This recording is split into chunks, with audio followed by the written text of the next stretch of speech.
Good afternoon, ladies and gentlemen. Happy Monday and welcome to Series Z Halo Infinite. My name is VIZIO here to host for you all today. Excited to be back. Of course, we took last week off. Hope you all had a great 4th of July. Hope you all enjoyed this last weekend, but we have returned and we've got a full week here as we kick off VIZIO week in the heart of our Series E season. We're in the midst of summer and in the midst of a hell of a lot of awesome action here in Series E. Of course, no better way to start your week off, at least in my opinion, than here with some Series E Halo Infinite, and I'm certainly looking forward to getting into all of the action. Now, for those of you that may be new, maybe you've never seen Series E before, I do want to break down just how things work for you all so you are all on the same page with us here, okay? Now, Series E is a professional esports open circuit that absolutely anyone can join across multiple different titles. We've got Apex Legends, Guilty Gear Strive, and of course, Halo Infinite. Now, the way it works is players and teams, they come out, they compete in our open qualifiers, and the best of the best make it into Series E.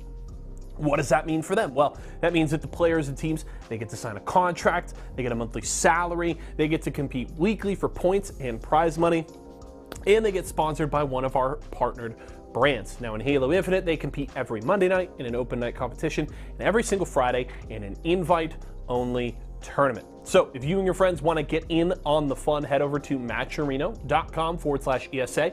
You can also use exclamation point sign up in Twitch chat to get the link that you need and have your shot at being a future Series E Pro. Now, as we turn our attention here to tonight, we have pretty stacked bracket here today. 24 teams came out and signed up, and I'm certainly looking forward to seeing a lot of them compete. Of course, we'll have our usual mix of those kind of all-star rosters. Esports Arena Red and Blue are here today as well, looking to build on the foundations they've been laying here early on in the season, as well as a range of other open teams looking to make their mark. We've got Cash on the line. It's going to be a blast. We've also got my two very good friends, Shyway and Why Not, on the cast here tonight.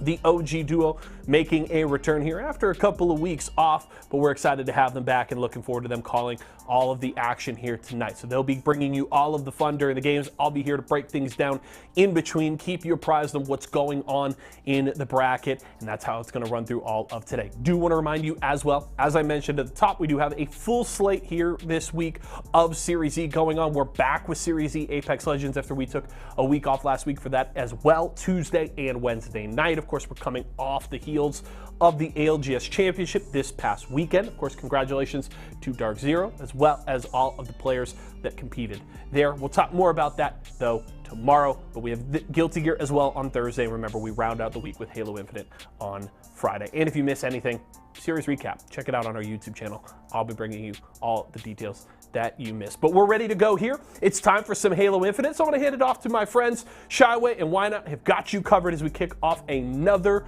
awesome week of Halo Infinite action. Oh, it's good to be back. Hello and welcome back to Esports Arena, your regularly scheduled program.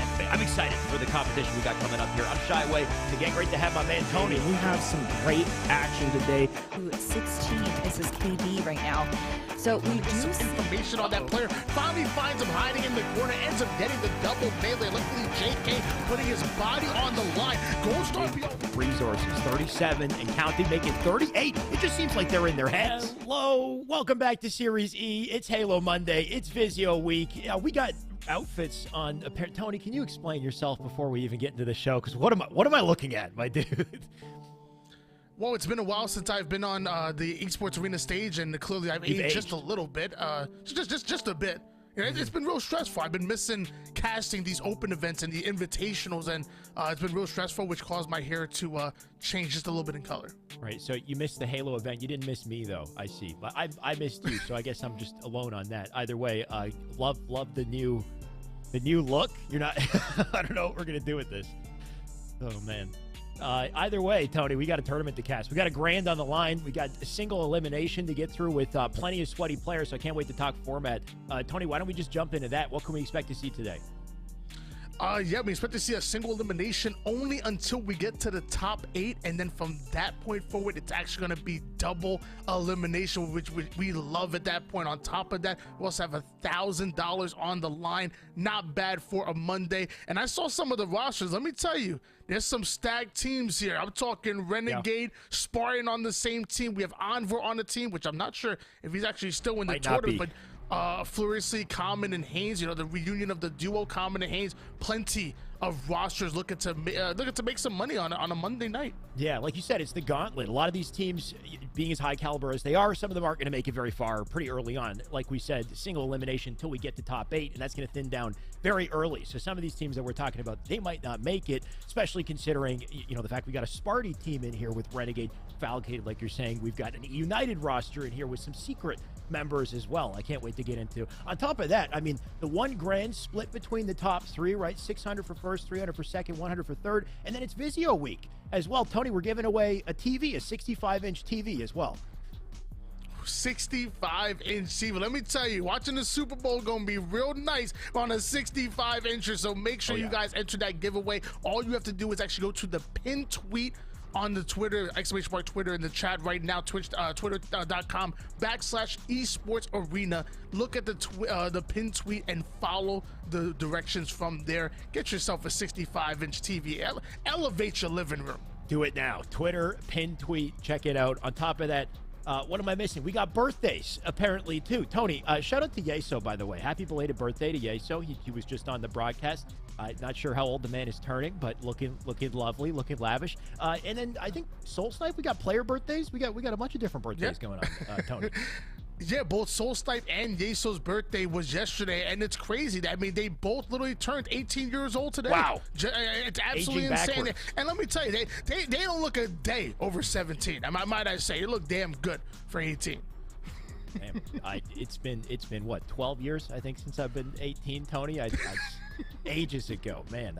I'm envious. What I would give. Either way, let's get into some Halo action, Tony. I'm sure we got our first matchup coming up very soon. It's going to be a best-of-3 series throughout the entire tournament, all the way down to grand finals. So these series go by quick, right? In a best-of-3, even in grand finals, if you don't bring your A game, game 1, that's it. It's game over. We also changed the maps, I believe, as well. Isn't that right? Yes. Yes, we're actually introducing Catalyst along with King of the Hill. So Catalyst can be played both on Slayer and Flag, and King of the Hill has a multitude of different maps being played on, including Streets and even Recharge as well. So going to be really excited to see both of these implemented into an esports arena venue, because hey, that's super right around the corner. Right. Orlando, not too far away. And I know we have a couple of teams from Mexico. They have an international event over in Mexico City. So we want to help all these competitors prepare for that next tournament and prepare for the next step. Completely agree. On top of the fact that I'm just excited to cast some Catalyst and cast some King of the Hill. I've been playing a lot of King of the Hill, not casting much of it. So, kind of looking forward to seeing what these players put together. And probably the reason why this tournament is so stacked, Tony. I just want to go through some of these rosters here. I got a list of them. One team I know is still in, as far as the last time I checked the bracket, it's like an Gears of War roster here. It's got mental, explosive, precision, and then diagram. Of course, we know from Halo. But this is a hell of a squad. It's called Rebellion. They're still in the roster here. We've got Sparty's team. That's Renegade, Falcated, Tusk, and Sparty. So basically almost what we think is FaZe, I guess, right? Minus like Snipe down. Anything else that's popping out to you coming in this one, Tony? Yeah, like you said, the United roster, you have Ryan Noob and Rain, and joining them was Manny, who was officially traded from KCP. We thought KCP were going to stay together forever. They recently traded Manny to that roster and are running with a mystery fourth. Normally what a mystery fourth means is that he's currently on a team right now, and he doesn't want his teammates to know that he's running with other players. So that kind of gets the wheels turning a little bit, I mean, who do you think it is? I got someone I think it. Oh, okay. But you want to speculate? Go ahead. I'm more focused on this the Smurf name. His name is Like Sauce 626873. That's what we're going to be commentating. Is like sauce. What kind of sauce? What's one of your favorite sauces? I think we're going to find out what kind of sauce specifically. To be honest, Tony, it could be good sauce or bad. So hopefully it's going to benefit the team. I'm gonna go with barbecue sauce. I'm a barbecue sauce fan. How about you? It's a good one. Sauce. I'm gonna go a nice honey garlic. A nice honey garlic, man. That's sweet with a little bit of spice to it and whatnot. It's real good. Yeah. You know what? We need to do a Hot Ones podcast at some point, Tony. Get some. Well, then they have to be. We can't really do honey garlic anymore unless it's spicy as hell. But getting me hungry. By the way, guys, the lobby is getting ready. We are waiting for the lobby before we can jump in. So we will either go to a break or we'll just keep talking about teams. Which, Tony, by all means, I mean, we came here, we got dressed up. We're both wearing C9 jerseys. Might as well talk it out and talk about some of these teams until the lobby's ready. What do you think? Yeah, I mean, you have some neighbors that are actually playing today too. I mean, I noticed Simply Fear Me and Yusa have made a squad joining Gesture and Astound. So that's gonna be really interesting. I believe Astound, Gesture, and Simply Fear Me have teamed together in the past, and Yusa coming back, who was an absolute menace on the sticks. I'm looking at some other rosters here. I think Furiously actually has a squad out here somewhere. Furiously, Common, and Haynes. Like I said, that duo of Common and Haynes, Furiously, and Eli Elite, formerly of Esports Arena Blue. I really like that squad as well. We even have ESA Blue as well. Current ESA Blue. ESA. So I want to see those two match up against each other. Yeah. That'd be real interesting. Ex-Blue ESA Red joined the. ESA Blue looks a little different. They look a little different though. Reverbed and I want to say Cabe or KB. Right. So Cabe? ESA Blue right now it's Kabe or Cabe. So it's Pac Mandela, Reverbed, right? Ty is Reverbed, Alleluia, and Cabe or Kabe. That's a completely different team than what we're used to. But like you said, I'm looking forward to seeing it. What about ESA Red? ESA Red, I'm gonna look for their roster real quick. I have it right here. Actually, Ampium, Too Nice, Nexi, and Paradigm. So they're sticking with the same exact foursome that they actually started to play the qualifier with, and I like this squad.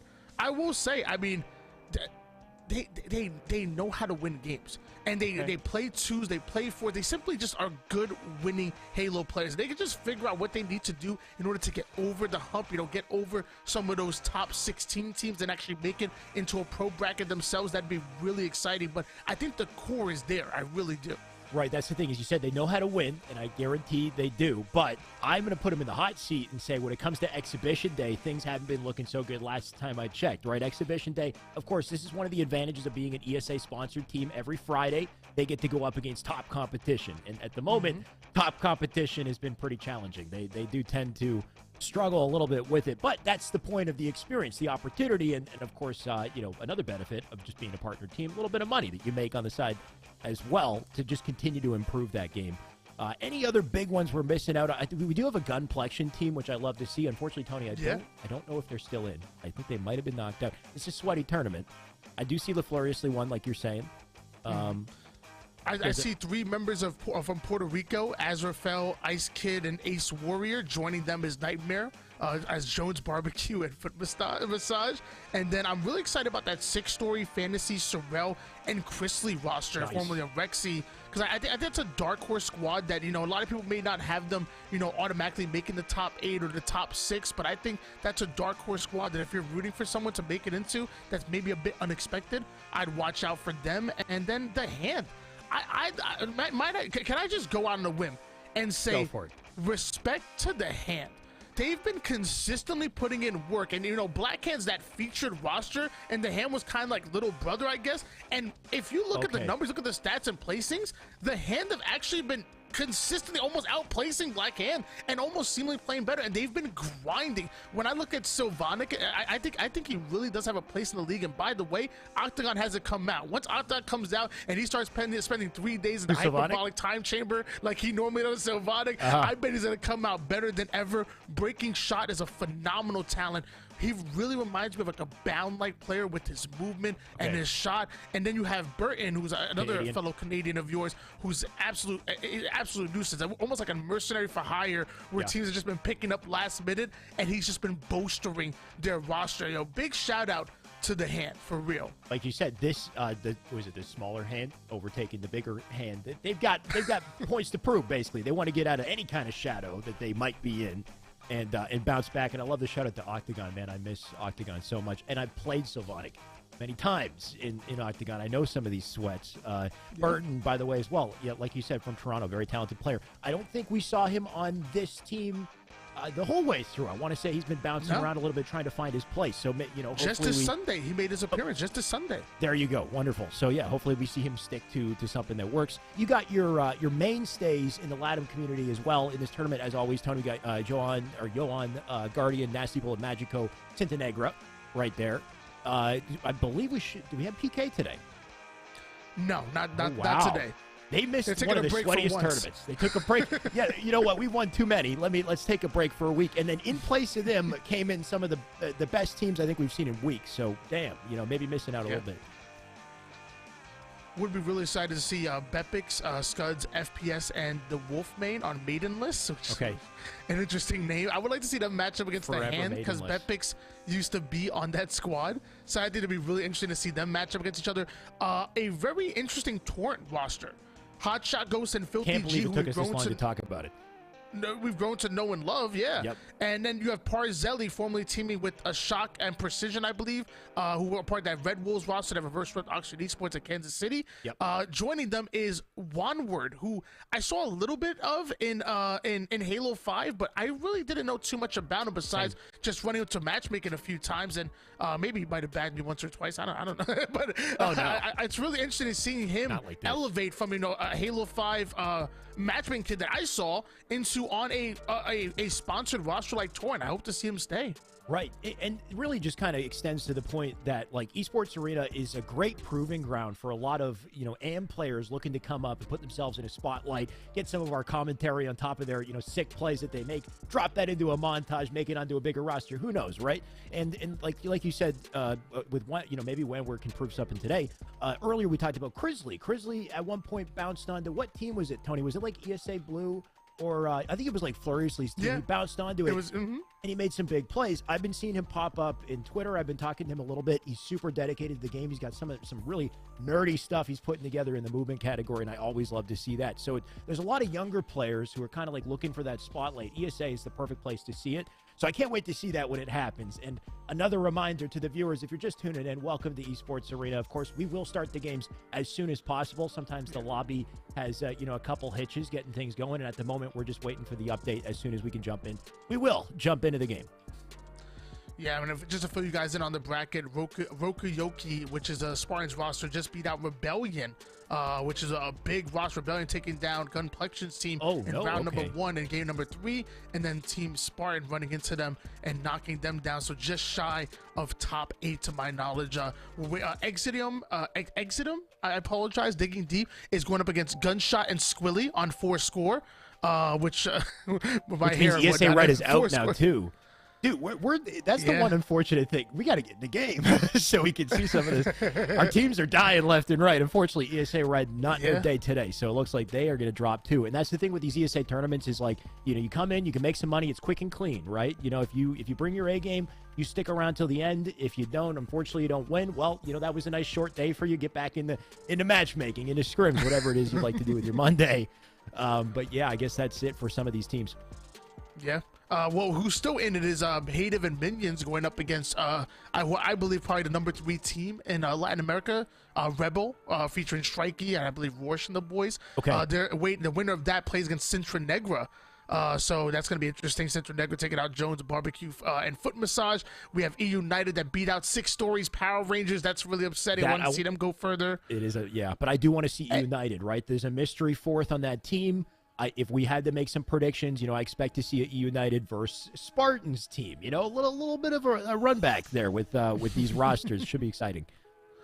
And then that match we talked about before, Eli Elite, formerly of Esports Arena Blue, actually is matching Esports Arena Blue in round 2 to make it into that top 8. Okay. And that's going to be really exciting to watch as well. But the matchup we're actually going to jump into is Digging Deep, which featuring Exidium, which I'm sure, I apologize for messing that up, going up against 4 Score, that roster featuring Gunshot and Squilly. Now, just to kind of set this up for you, 4 Score beat out Esports Arena Red, featuring Ampium and 2 Nice.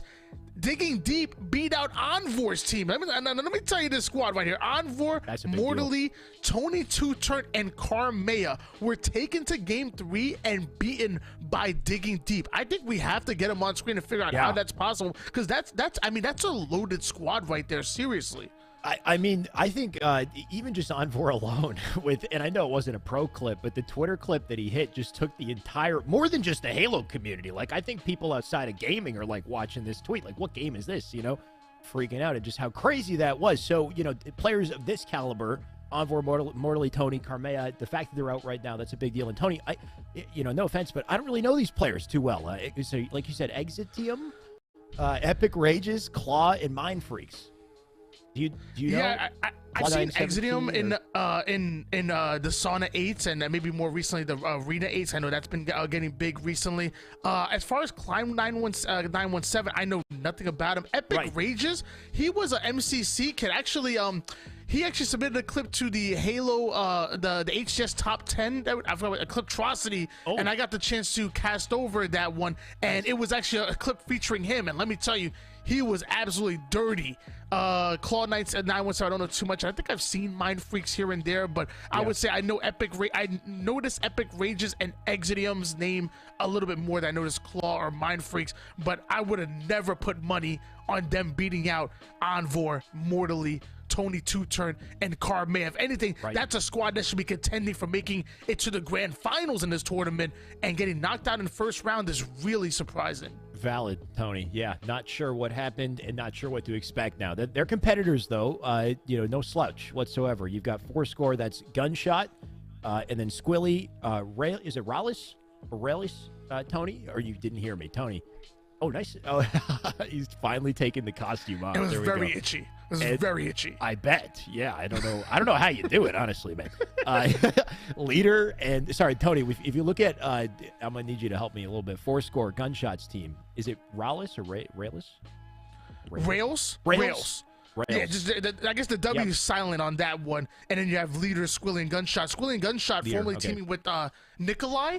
I want to say they actually made it into champ bracket at Raleigh. Actually, they made it into, I want to say they made it into pool play, or maybe one round before. They played absolutely lights out in Raleigh and put everybody on notice, to the point where people were watching the game, but they're like, "Oh, is Squilly cheating or something?" Like, how was this man so good? That's how good he was playing, that he actually got accused of cheating. Wow. Okay, well, good. Set the bar up here for us, Tony. We'll see in the series, right? We've got our series layout on screen. Finally, we have Live Fire, Stronghold, Slayer on Street, and CTF Catalyst as our game 3. Looking forward to seeing some Catalyst in the action here, of course, if we make it, and hopefully we do. Could be a quick and clean series either way. Tony, Live Fire, Strongholds, what would you like to see, I guess, coming into this one? Well, whenever I think of Live Fire Strongholds, I think of back with what Garrett talks about with his talks with Coach Callis, and he always talks about those middle hills and trying to control both sides and trying to sandwich your opponent and forcing the enemy to spawn on the sides of the map. So say that hill was in towards top mid.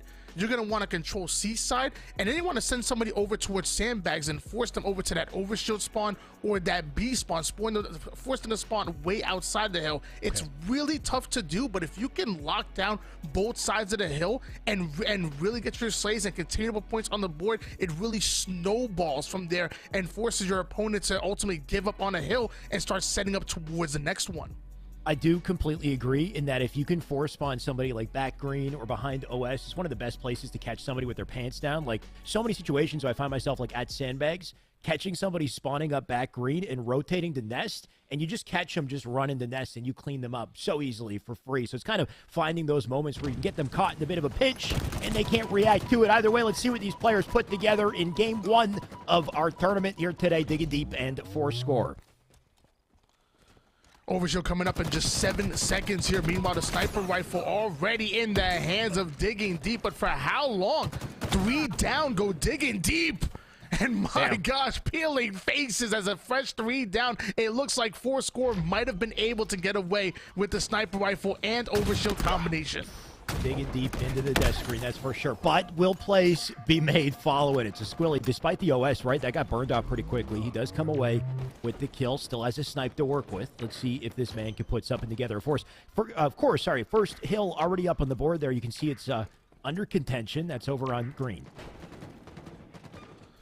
Sniper rifle in the hands of Squilly right now. We're going to see what he can do with that. That player is quickly rotating away. But Leader taking down Axiom and the sniper right to the dome of Maffey. That's what you want to see. Somehow Digging Deep, though, able to control that hill despite not having the numbers for score need to get him out of that hill. That's something they need to prioritize for sure. You can definitely tell that Squilly, he just wants an angle, wants to pick off players, but the focus for Digging Deep and all over that hill. Quickly does switch hands, though. Fourscore on top of it. Squilly going to try to cut off a flank, but that's two players that go for it. And you can see his team now ready for the flank, but do they have the resources to keep the nades away? You got to love the use of the repulsor there from Gunshot. Does give him just maybe a couple more seconds, but Digging Deep, nice teamwork here to break through. Fourscore still trying to grind you over toward the seaside of the map. It looks like one's going to quickly go down courtesy of Employee. He's the boss now. Llama 2 got taken down. Squilly, the former Call of Duty player. And look at all of this time being soaked up by Digging Deep. They're digging a hole right now in this scoreboard, and Fourscore might be forced to rotate to the next one because this is a beautiful setup that Digging Deep have. On top of the fact that it gives us a couple answers to some questions I think we had coming into this, Tony. You got Llama 2, got an Employee on this roster. Some much more recognizable names coming in. Mafia, I don't know quite as well, but a lot of talent here, and part of the reason why we do see that strong opening start. You can see them rolling as a team together to immediately rotate to the new hill. And look at the team fire coming in, too, as they just suppress him. That power position, so useful here. 1-0 lead in favor of Digging Deep. Normally when you refer to Digging Deep, it refers to just, you know, pulling out all stops, you know, throwing everything in the kitchen sink at your opponent, Digging Deep and going Super Saiyan on them. And that's exactly what Digging Deep are doing right now to take that hill number 1, and now to controlling hill 2 right as that sniper rifle is coming up. Fourscore desperately need to find the pick, and his Employee off the screen takes down Squilly. They're not getting the frags they need, but then Rails gets the double kill. Gunshot taking down Employee. 3 down, go Digging Deep. The final player was bottom mid. A little bit of timing right there as Leader just looked away. Let's see what he can put together. Just needs to find a little opening to get a shot here. Tony, when I think of Digging Deep, I think of the anime flashback sequence when they're reminded of what they do it all for, right? Like, just that one explosive moment to bounce back into a game, and hopefully we see it out of Digging Deep. We didn't see anything out of Leader there, unfortunately, with that play.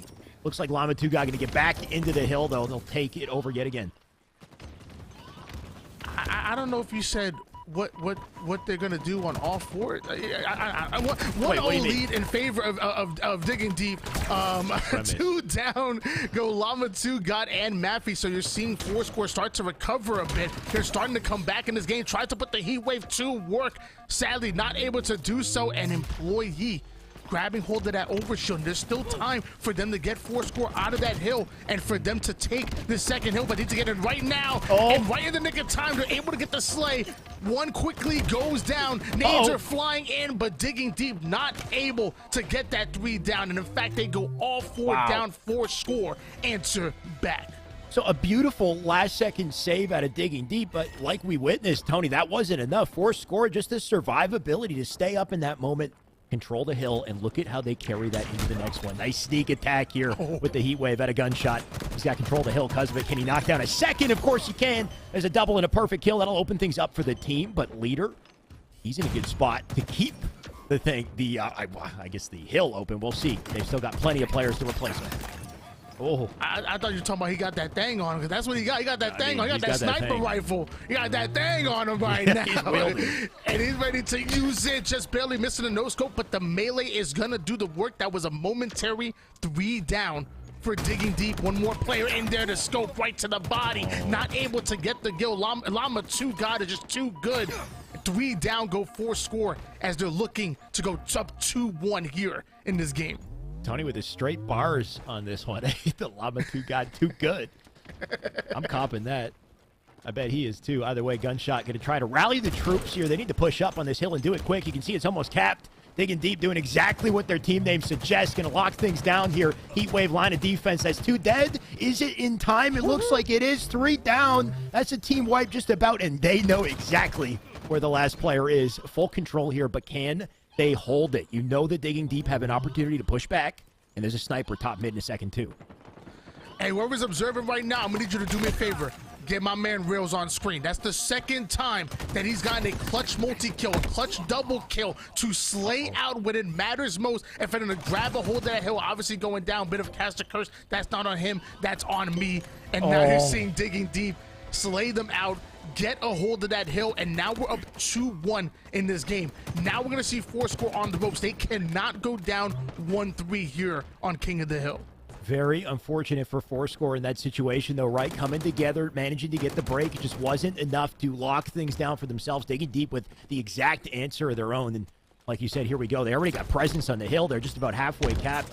Rail's looking for an opening here. 16 kills to the man's name. He's been doing work. Can he do more? Not yet. That's 2 dead. Digging deep on top of picking up slays. They're still collecting time here, Tony.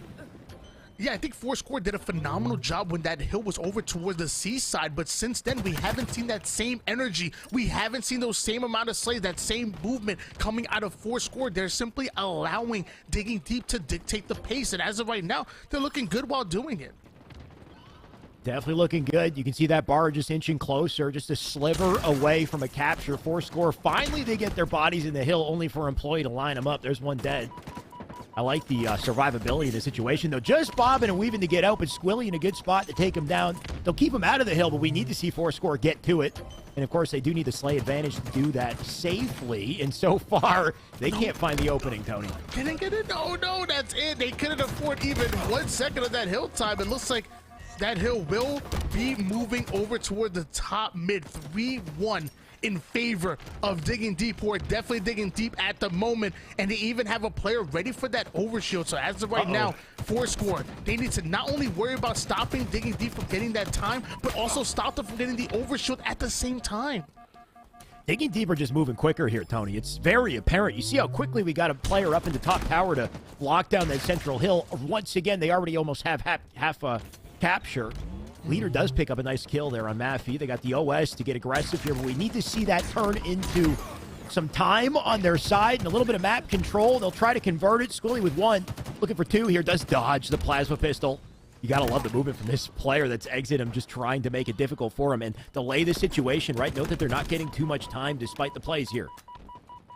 And just to remind you guys at home of our format, it's single elimination until we get to the top 8. Once we get to that top 8, that's when it switches over to a double elimination format. That's when the real tournament within the tournament starts right now. And to my knowledge, this is still single elim.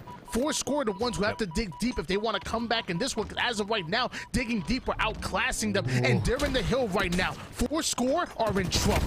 They definitely are running out of opportunities. On top of that, the timer is ticking, so even if they do miraculously turn this around, they got to fight the timer as well, and things ain't looking good. Llama going to just barrel on through center. Big pickup from him. Enough to get a trade. Sniper up center map, though. They're going to want to get to it. Employee does pick up 1. Fourscore bleeding resources at this point. You can see they have the snipe, but it's not enough. Exit will take a shot and take a kill. Oh, and my! It's crazy. Oh, Damn. My gosh. The double kill coming out of Exit and putting the sniper to work immediately. What was crazy to me is the fact that he was able to simply walk over towards that base, over through the cut side, and instead of looking left towards the player in the hill, he quickly changed focus right towards that sniper player, and they weren't able to collapse on it. You had a sandwich of 2 players, 1 on C plat, 1 in the hill that could have easily dealt with Exit him, and instead he grabs sniper, his teammate grabs the kill on hill, he makes a play with the no scope, and that was pretty much it. Digging Deep, taking game number 1 decisively at that. Definitely, and it's moments like that where you see the desperation start to set in when they know they don't have too many opportunities or too much time to make a play, so they start kind of, coming in one by one. In general, I do feel like we saw quite a few solo plays from Fourscore, even off the beginning when we see, who was it, who had the sniper? I think maybe Leader with the sniper at the beginning, just kind of roaming the map, right, looking for a cutoff. And in the meantime, while that's happening, the entirety of Digging Deep are already, setting up around B, getting the hill together. And we saw those setups, especially rotations as well, from hill to hill. That last hill, I think, a perfect example. They capped the 4th hill and then flipped to top mid, immediately post a player up on top tower. They got 1 in hill. They got support on multiple angles. It's setups like that and quick transitions that I think put them just kind of head and shoulders above the enemy team, even if they do kind of trade kills on par with each other. well, Digging Deep have a 1-0 advantage in this, but luckily for Score, they have a Rails. And let me tell you, some of the things that I was noticing from Rails, it was not all kills are created equal. Digging Deep would have numbers, have that 3v2 situation, or have that 4v3 situation, and then you see Rails drop a crucial double kill to equalize that situation, to even out the playing field a little bit. I really enjoy what I was seeing from Rails, and although some of those kills show up on the scoreboard, the value that the timing of the kills that he was getting does not show up on the scoreboard. So watch out for Rails. If Rails can continue to play like that, win those pivotal gunfights, winning those 1v2s or getting those double kills when he doesn't have those full shields, watch out for Score. They can possibly send us into a game 3. It's a big impact for sure, especially in Slayer, like we're talking about. I mean, Slay's the primary component. The biggest thing, though, is his team ready to react off of those little openings, those plays, and cycle it into, you know, a bit of a string of kills. We'll see. Either way, the game has already begun. You can see 2 kills already on the board here, thanks to Score as they look to take control early on here. Leader, he was the player with the sniper rifle that you pointed out before. No sniper on here. Maybe grab himself a stalker or something as Gunshot able to take down Llama 2, got off a screen. Wow. Leader coming in, taking down Mafia. Now you're going to start to see Score get aggressive. They have the numbers right over toward the mid-map. 3 down, go Digging Deep. The final player over toward the seaside, allowing his teammates to spawn on Subway, but Digging Deep cannot get trapped. Nice rotation at a Leader there, too. He's doing a little 3-1 with the team. You can see all 3 of his teammates coming in to see multiple kills come out because of that. His Leader does have that support position opposite side on the spikes. Exit tries to get out of the situation. You can see he could not rotate out safely, and this is the type of struggle we're talking about, is getting, like, Score finding these openings and locking Digging Deep into a bit of a snowball. This is exactly what they need early on here, Tony. 10-3 lead in favor of Score, and like you said, snowballing from there. It's about how do you respond when the enemy team has that momentum. And as of right now, Digging Deep aren't responding well just yet. Me and Llama 2 God having the same amount of kills and assists at the moment. Meanwhile, they're in a 10-kill deficit. They have dug themselves deep in a hole right now, and I'm afraid they might not be able to get out of it. Double-digit lead in favor of Score. Can you reverse Dig Deep upwards? Is that... dig up. Fill the hole. Fill the hole. Yeah, I mean, it's, you know, when you dig yourself into a hole, it's tough to dig yourself out. But let's see if they can do it, Tony. Of course, as time goes on, things look more grim here. I believe that says 18-5 at this point. 10 minutes on the board, too. And because of it, the Rockets are about to spawn up at the worst possible time for Digging Deep. This is insult to injury. Look at this. And Squilly and Gunshot really getting unleashed in this game number 2. Gunshot 8-2 with 2 assists on screen right now with the Bulldog. The denial grenades are coming in, and Rails coming in like a wrecking ball as Leader gets the triple kill. Secures himself an even bigger lead. Digging Deep are just getting cycled right now. They are getting rinsed right now. Score are simply outclassing them here on the streets and are putting on an absolute clinic. Score going kind of crazy at this point, Tony. Sorry, what? A frenzy? Did I? He about to get a frenzy. One kill away. 1 kill away. Oh, you're right. He's 9-0. He hasn't died yet. Win this fight though to do it. Very confident play to just sit out and open there. Go for the straight, trying to win that. He gets tagged by Nate. 2 dead already. Oh, he's... What? No way. He sprints right by his sliding opponent. Bamboozled. What is his movement? He's still alive. And his teammate gets the kill. What is this gameplay, Tony? And he got the frenzy.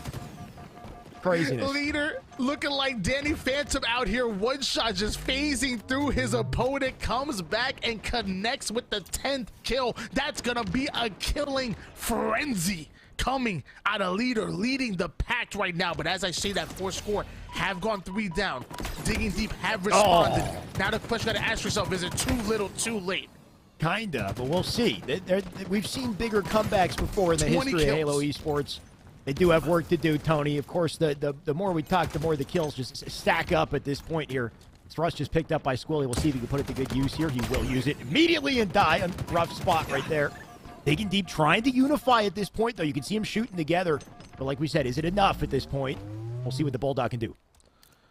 Llama 2 God ruining his Olive Garden sponsorship right there by getting off the breadstick, putting a 2nd kill on the board. but only 18 total for the enemy team as Exidium finding that flank, finding the kill that he needs. That's gonna be the entry kill, but the Rockets absolutely snipe. Is there anything that leader can't do? The man's an absolute menace with the BR. We saw him absolutely put in work with the Bulldog. Now we're seeing sniping players on a map with the rocket launcher. Definitely setting the pace.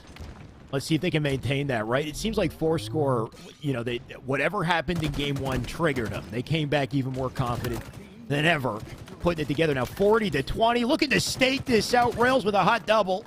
That's Squilly to pick up the third. Fourth one going to spawn up, Split and Cafe. Let's see what they can do to collapse. I think they caught a whiff of him too.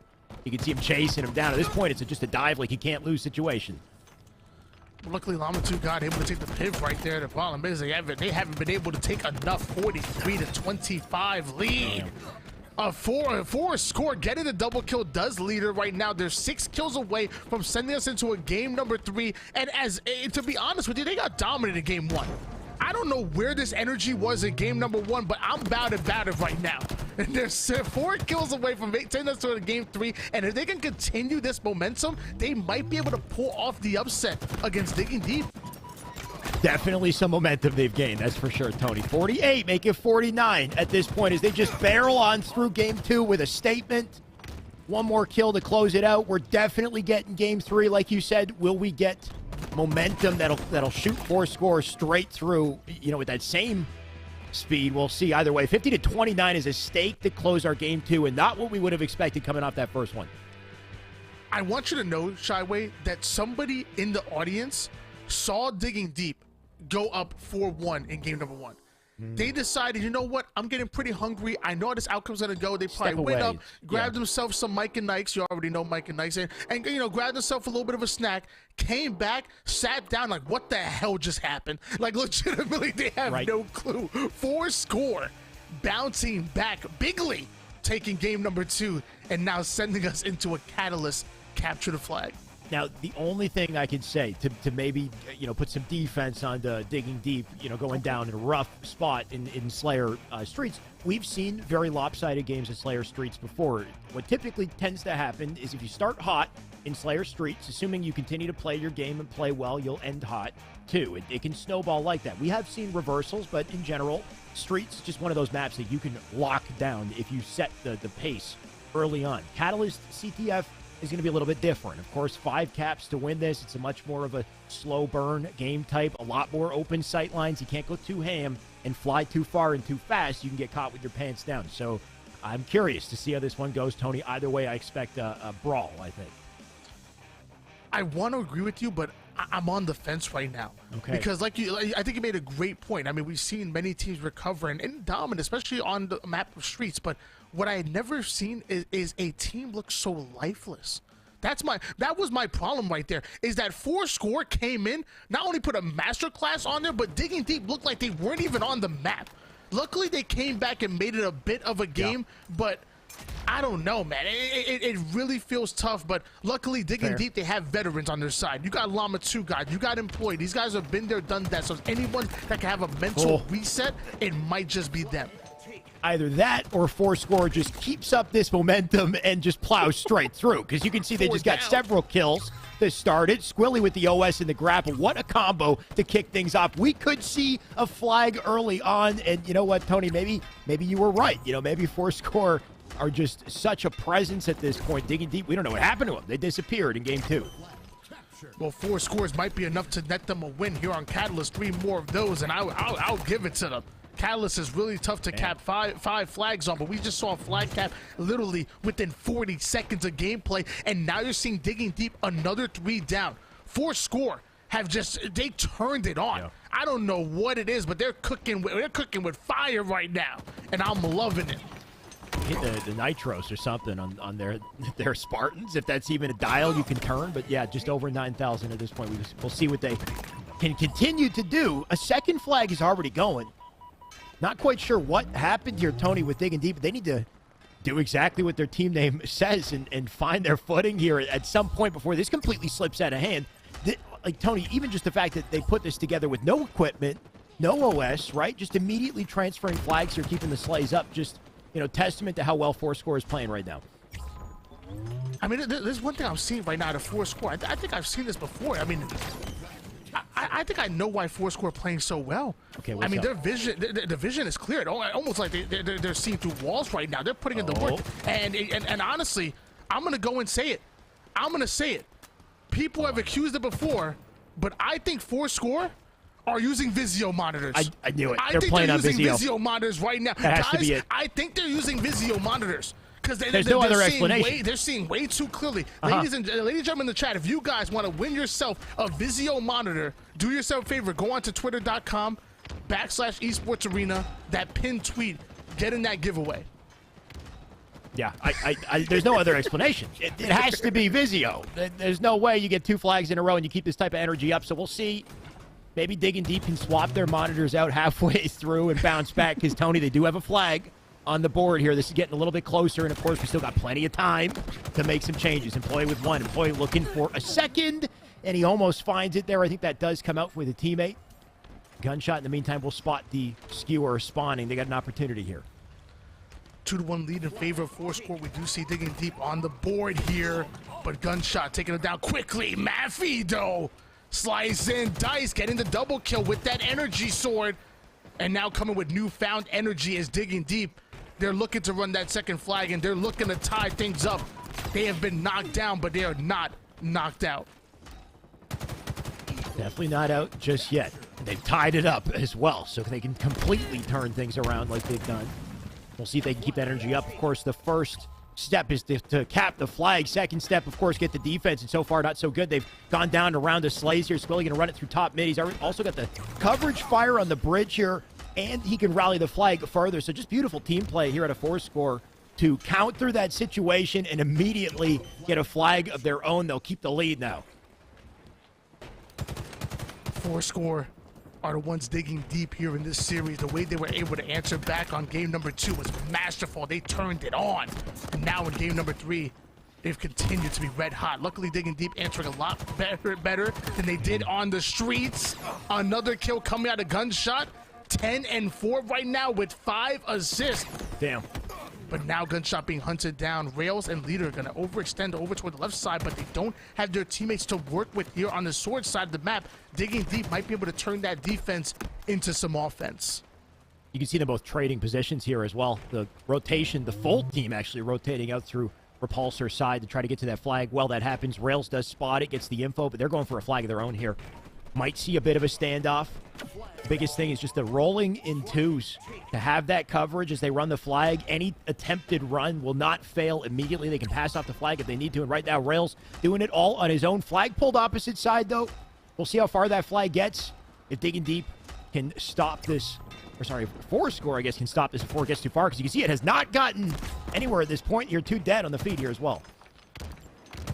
What do 4-score and Adele have in common right now? They are rolling in the deep.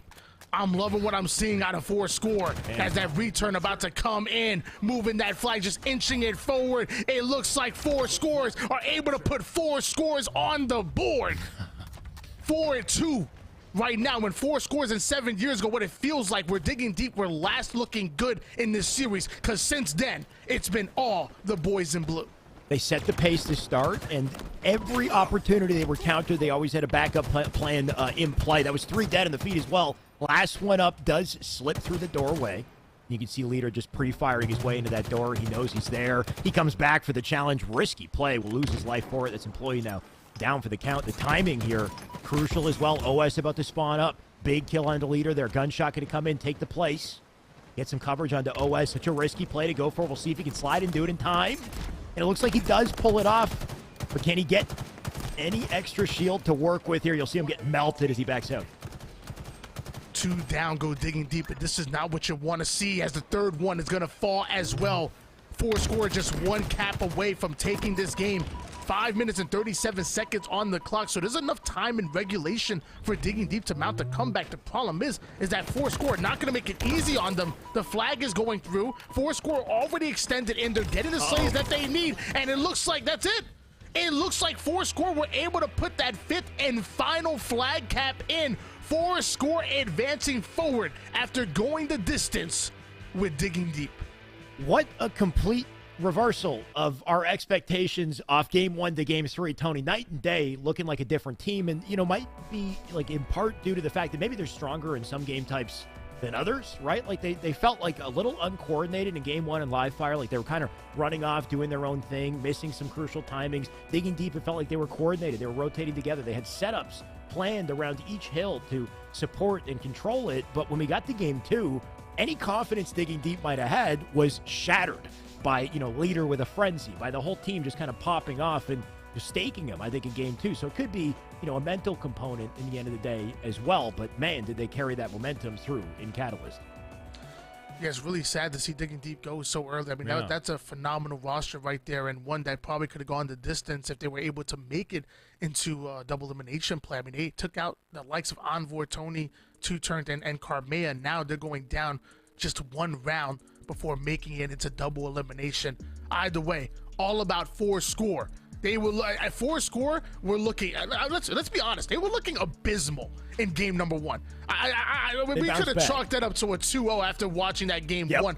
But to have that mental fortitude to come in and say, "Great, we lost that one. Let's turn it around right here. Even in the best of 3, let's make our stance right here, right now. Take out game number 2 in a dominant fashion. Then come in just as hot, red hot in game 3 against a squad as good as Digging Deep." Great job to 4 score. Definitely. Little success story for sure. They didn't bounce out. Like the way that we've seen these series, Tony, we're so used to seeing 2-0s, right? The game that comes out strong the team that comes out strong in game 1 tends to have so much momentum into game 2 that's it. They win the Slayer. The series is over quick and clean. This team, they regained, they dug deep, they bounced back, and 4 score, they're going to hold on. Just a little update in the bracket as we wait for the whether or not we're jumping into a next series immediately. Tony, in the meantime, what do we got here? Torrent to beat Shipwrecked. They are going to be facing the Hand next. The Hand looking pretty good here. They just beat Simply Fear Me's team that we talked about coming into that, right? That was Musa on that squad as well, Jester. Wow. So the Hand, you talked about how well they've been playing, the consistency as a team. What a statement they're making to bounce, through the bracket to go up against Torrent. E United still in this, of course, and ESA Blue still in. They'll be facing E United next. Sintenegro waiting for a competitor. Of course, Spartan's team will be facing 4 score. So 4 score with that type of momentum. Let's see how far they can carry it up against arguably the top team here. Can I just say something real quick? Can I just allow me just to set the stage for something real quick? Okay. So Spartan's team is going up against 4 score right now. And let's be honest with you, 4 score, we're looking lights out, but I would assume that most would have Spartan as the favorites going into that matchup and making it to semifinals. Yep. At that point, 4 score might end up running into Sintenegro or possibly whoever wins between Minions and Rebel. And again, I think Spartan's team is the favorites going in, so they possibly make it into winners finals if you could look forward just a little bit. Yep. On the other side of the bracket, you have E United.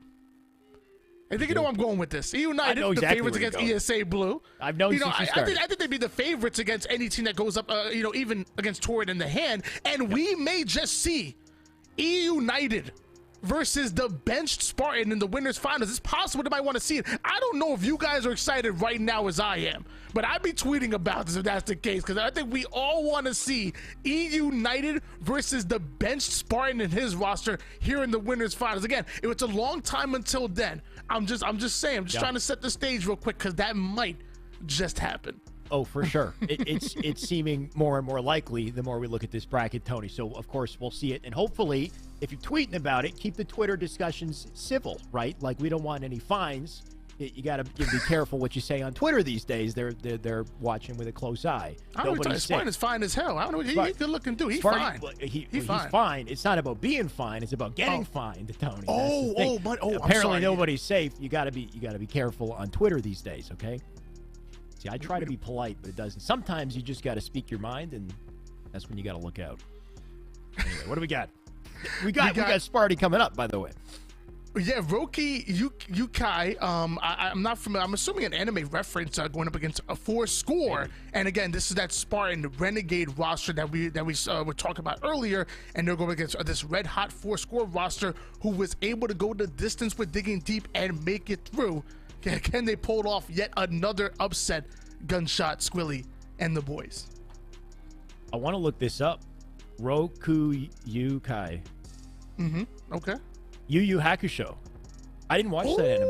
Did you watch that anime? Yu Yu Hakusho. That's with the spirit gun And then you had the dude with the orange hair who was able to make like a fire sword. I know I'm probably explaining this absolutely terrible. I think but there was a guy. really cool dude with pink hair who was able to like grab a rose, and he was able to just create a whip out of nowhere. That was sick. It was the rose turned into like this vine whip, and he was just slicing through everything. I didn't watch the whole show, but it was cool.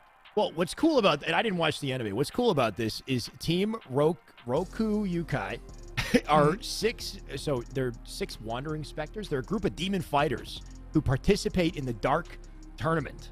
How topical is this, right? Like, it just makes sense. If you're going to participate in an ESA tournament, you might as well be 6, or I guess 4 in this case, demon fighters. Okay. I like it. This is very cool. And like you said, they've got, what is this? It says they have to play a rock, paper, scissors to determine who gets to fight and who's that round substitute. We have to apply these rules to Halo at some point, but I guess for now we'll just play the traditional way, Tony. And by that, I mean we've got a series layout also. CTF, Aquarius, Slayer, Catalyst, Strongholds, Streets coming up next. Yeah, I'm really excited to see this Aquarius CTF. Not only is it one of my favorite maps and game type combinations, but on top of that, it's going to set the tone for this series. Lots of times the best of threes, like you alluded to before, you start off hot in Aquarius and you take that energy, you take that momentum into game 2, you can see a sweep before you even blink twice. So you're gonna have to come in hot for a score. You can't show any fear right now. You got to come in and treat Roku Yuki like it's some matchmaking. You got to make sure that you come in confident. You need to know that you can win in game 1. I don't know how to say. You see Spartan in the chat? He's trying his best here, and you're like Roku Yuki. You're just just slander on the name. I said it. Roku Yuki. He's saying I said it. It's Roku Yukai. Roku Yukai. Oh yeah, it's a thing Kai, is, but he's saying yo. If it's yokai, it could be yokai. It could either be yo or you, based off of that text. But it's not Ki. It's not Yuki. So straighten up. Okay. Anyway, Tony, like you said, I think the biggest thing you took away is Fourscore. They can't let a team of this caliber, put them back, set them back, change their confidence in any way. They got to come in guns blazing. Let's see them do it. You got Gunshot already top mid looking to make that play. Renegade forced to back down because of it. We'll watch him come back and get sliced here. 4 down, go 4 score right off the rip. What just happened here? That's not the way you want to start off. We said they needed to start it off hot, and as of right now, it's not what we're seeing. Squilly going down. Luckily, Leader, able to take the kill. 2 down for each of the members, but a third one will fall for Fourscore, and Roku Yokai are advancing that flag fight. I think I still messed it up, even while slowing it down. God bless. I mean, it looks like Roku Yukai for the record. This is going to be an all-day conversation either way. I mean, especially because they're probably going to stay in the tournament at this rate, too. They got a flag on the board to start it, so dominant performance as expected out of these boys. Let's see what else they can put together. Do love Rails and Squilly rolling in 2s here. They'll obliterate the competition as they make it through car side, but can they get any further? Yeah, the sad part is that his team is getting railed at the moment. Roku just absolutely running house here and over toward the mid-map. Squilly ends up going down. So does Leader. And now you're seeing Rails try to extend for that kill. Able to take down 1, but the cleanup comes in courtesy of Tusk. And just like that, Roku still having that control that you want to see here on Aquarius. Couple blows will be traded, all while it happens. Renegade looking for 1 of his own. There goes Gunshot. Second right out front. Turns with the snap for the double there, too. He thought he got the kill and did a little double take accurately. He'll take it. He's going to guard it top mid all while he does it. Flying into 2 players, no fear, though. This is the thing, right? Like, Fourscore needs that confidence because when you look at Renegade's gameplay, like, it's just relentless confidence at all times. Leader and Rails getting back-to-back kills, though. Renegade slides in, takes down Rails in high IQ to back down out of that situation. He recognizes he does not have the lives that he wants to work with. But now he wants to get aggressive. Now his teammate is pushing up over towards utility side. And with that duo, maybe they could work a little bit of bait and switch here in Fourscore's base. Renegade still just finding picks as he rotates here, holding down center map. Not quite going to commit himself to flag till he knows he's got the availability to do so. Looks like he will be taken. Tusk, in the meantime, just going to lock down utility. About to be pressured by multiple. Can't win the fight with Squilly. Sparty McFly in the corner there. Does look to get a kill. He'll trade it. Leaves a little open in here for Gunshot to maybe get to flag. You can see he's not in the clear yet, though. Does need to win a fight with Valkyrie. Shoots his teammate a couple times on the way back. They're probably not intended.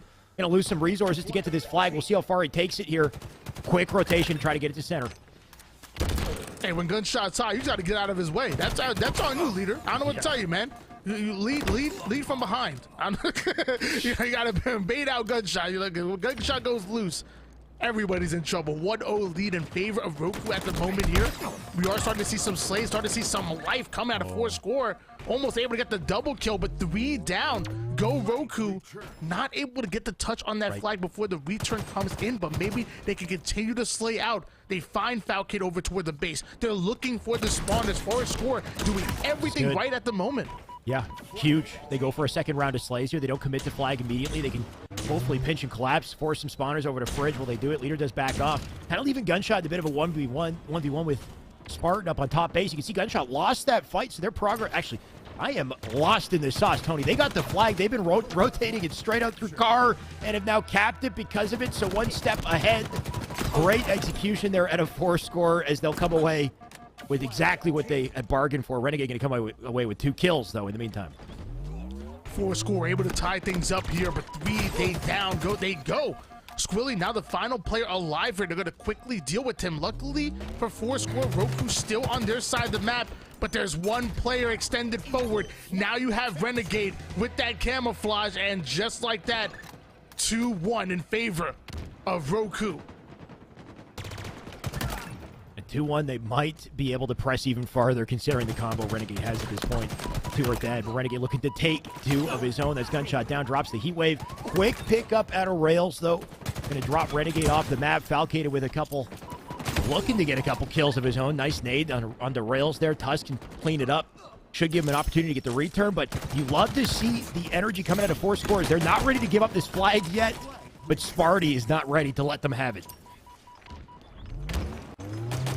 Fourscore still playing lights out right now. I mean, considering that they started off, not too well against Roku. I mean, they answered back to tie things up. Roku were able to get another cap in, but Fourscore still showing life, though. As I say that, a full squad wipe going in favor of Roku. Fourscore needs to come off a spawn and make something happen. Leader the first one to spawn and the first one to go down. And that flag is on the move here for Sparty. People worried that if this trio was to play on the FaZe roster, who would be the objective player? And I said it before, whoever's closest. It's real easy to grab the objective when you're slaying out and always in your opponent's base. I mean, even during that flag rotation, you see multiple dying in the feed thanks to Renegade, Falcade just working together, slaying them out. Sparty even has that extra attention to detail to rotate the flags through utility. In the instance that they don't get their kills, they still guarantee that flag capture. So now sitting at 3-1 here, Renegade just sliding around, hitting shots everywhere he goes. He'll take the shield in a second, snapping on the leader. Nasty plays out of this man as he's moving quick, and so is the flag, Tony, at 4. Fourscore were able to keep things close for a bit, but now Roku have broken this lead wide open. 6 minutes left in regulation, so technically there is time for Fourscore to make something happen here. Easier said than done. We have Roku flying at you. Sparty puts a couple of shots in, backs down immediately, throws his dynamo grenade, able to get the kill and the assist as well. And now you're going to see another flag get pulled. Sparty was surrounded by Fourscore. He was in a terrible position and somehow makes it out alive, and now is running what might be the 5th and final flag. Definitely a little alley-oop didn't quite go as planned here. Sparty going to have to double back for the flag. He'll pick it up again. 2 of his teammates did die, but the rotation at a Sparty, hopefully enough to get him there. Nice little last-second save by Gunshot. He didn't throw the flag off, just picked it up. Sparty going to get taken out, though. Fourscore still coming in hot. They'll take Tusk. Renegade here to save the day, though, as he takes yet another double return and a cap for the 5th on the board in a dominant performance at a Roku Yukai. Roku taking game number 1. Fourscore getting hit in the face. I never tell you, Fourscore, I mean, they came out hot. But when you get punched in the face like that, it wakes you up and lets you know why these players are the professionals, why they're the best of the best. Sparty and Renegade arguably might be top 5 slayers in this game. And some might say Renegade is closer to 1 than he is 5. the dude was looking nasty as hell just in that game alone, right? Just how quickly he's moving and his sense. I mean, looking higher than I'm used to seeing it. Just kind of snapping on faces, finding targets very quickly, and so aggressive. Well, he does it, right? Multiple situations, we see him just fearlessly flying into, 2, maybe even 3 players, only to find a quick exit strategy fast enough to have his teammates, come in and support him and just be, just a total nuisance on the map. That said, though, Fourscore, like you said, they started strong. We saw heat wave control early on from Fourscore that led to just a nice little team wipe and control over the base and a flag run. The issue is the moment they got battered and knocked down, they could not regain any semblance of control in the map, right? They were dying left and right, losing their fights. Part of that went down to the camo control and the the heat wave control we saw midway through that game. Renegade just going ham, Sparty, everybody doing their thing. The biggest thing for Fourscore is, how can they limit the deficit in situations like that and force trades so that they don't have these overwhelming advantages against them, right? Because like you said, they got punched and they didn't get back up. Well, now we get to see what Gunshot, Leader, Squilly, and Rails are really made of. Gunshot and Squilly are a very capable duo. We've seen Rails making absolute plays, and if Leader is Leader-ness, we've seen him play lights out as well. So this is a very capable squad. Now we get to see them put it to work. Can they bring that same level of dominance and Slayer that they did in the last round? And as I say that, Renegade making shish kebab of Leader. Seriously, why is this man so accurate? You see the Phantom reload, by the way? Little spectator Easter egg for you. He reloaded, but we didn't see it. What we do see is the kill, that's for sure. No scope on the rails, looking for more victims. Make it a second on the Squilly. Anyone in this man's reticle is just... what? You said shish kebab, right? What do we call it? Shawarma? You're cooked. You're cooked meat. Either way, they're getting cooked, and in fact, they're getting burnt right now. 6-3 lead in favor of Roku. Renegade still on the hunt. Goes after Squilly, runs out of ammo with his BR and tries to get him with the multi-fire plasma pistol. Roku still just rotating as they wish, playing with no fear, playing with all of the confidence in the world. But maybe Fourscore can take advantage of that. Back on board with Renegade, we see him with a different tool of the trade this time, rocking the carbine. Not that he needs it, just the speed that he's moving at, right? Like he looks angry. He looks angry, Tony. I don't know, like what's going on? He's just moving so quick, putting damage into everything, wants to get through this as quickly as possible. Rails does pick up one with the nade. Going to swap back to Pulse Carbine. Fly into 2 players. You're not quite going to find the trade.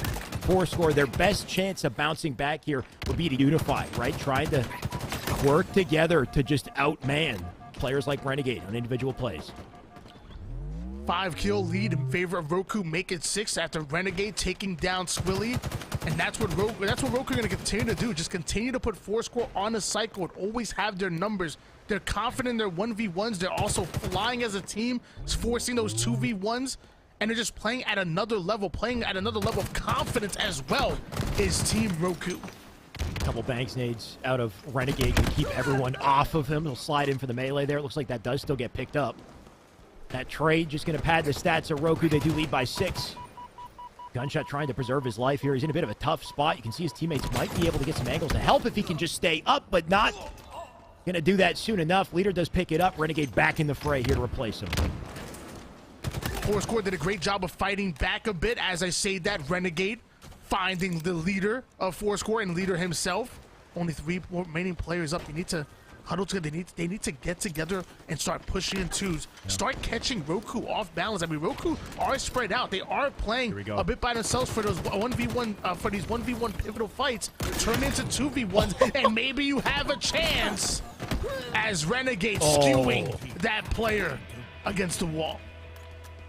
I wish it actually pinned them against the wall. That would be so sick, but unfortunately, we don't get that feature just yet. Maybe one day. Either way, Falcon, let's see what he can do. Every single opportunity we've seen with this skewer, Tony, has been playmaking opportunities here. And, meanwhile, sometimes in matchmaking, I see people neglect this weapon. Renegade, proven to us why it's so useful. Nice. And shout out to Tusk. Yeah, Tusk keeping up with the slays as well. I mean, he has 7 on the board right now. He's outslaying Sparty and Falcade at the moment, so doing what he has to do. Out of the foursome right now, I feel like Tusk might be the forgotten member, but don't forget about him. He was previously on, I believe, SSG at one point. I think I've seen him recently running with the supposed new exit roster in Suspector. Right. Watch out for Tusk and Roku. playing with some big names, a big name himself, and like you said, keeping up with the stats in a big way here too. 8 kills. See what else he can put together. Gunshot with one of his own. All 4 members of Fourscore trying to work together over on Repulsor's side here. Just trying to fend him off, right? Not quite as lopsided as game 1. There is still technically a shot for them to bounce back, but you start to wonder, right, with the way that Renegade and team and company, I guess, plays, like, even if things look close at one moment, you're never worried about their ability to just pull away. A 10-kill lead in favor of Roku at the moment. They've been playing lights out all game long. Shout out to Fourscore for trying to keep it as close as possible, but it's still Roku that are looking dominant here on Catalyst. Even if you don't look at the scoreboard, the eyeball test tells you that Roku are going to win this game. They're going to pull off the sweep. Fourscore have not shown enough to be able to completely come back in the game. And all as the game continues, there's now a 10-kill lead for him because of it, too. Nice pickup at a leader, though. Fallocated immediately ready to transfer that, make it 36. Cross-map shots coming in. Rails will suppress him.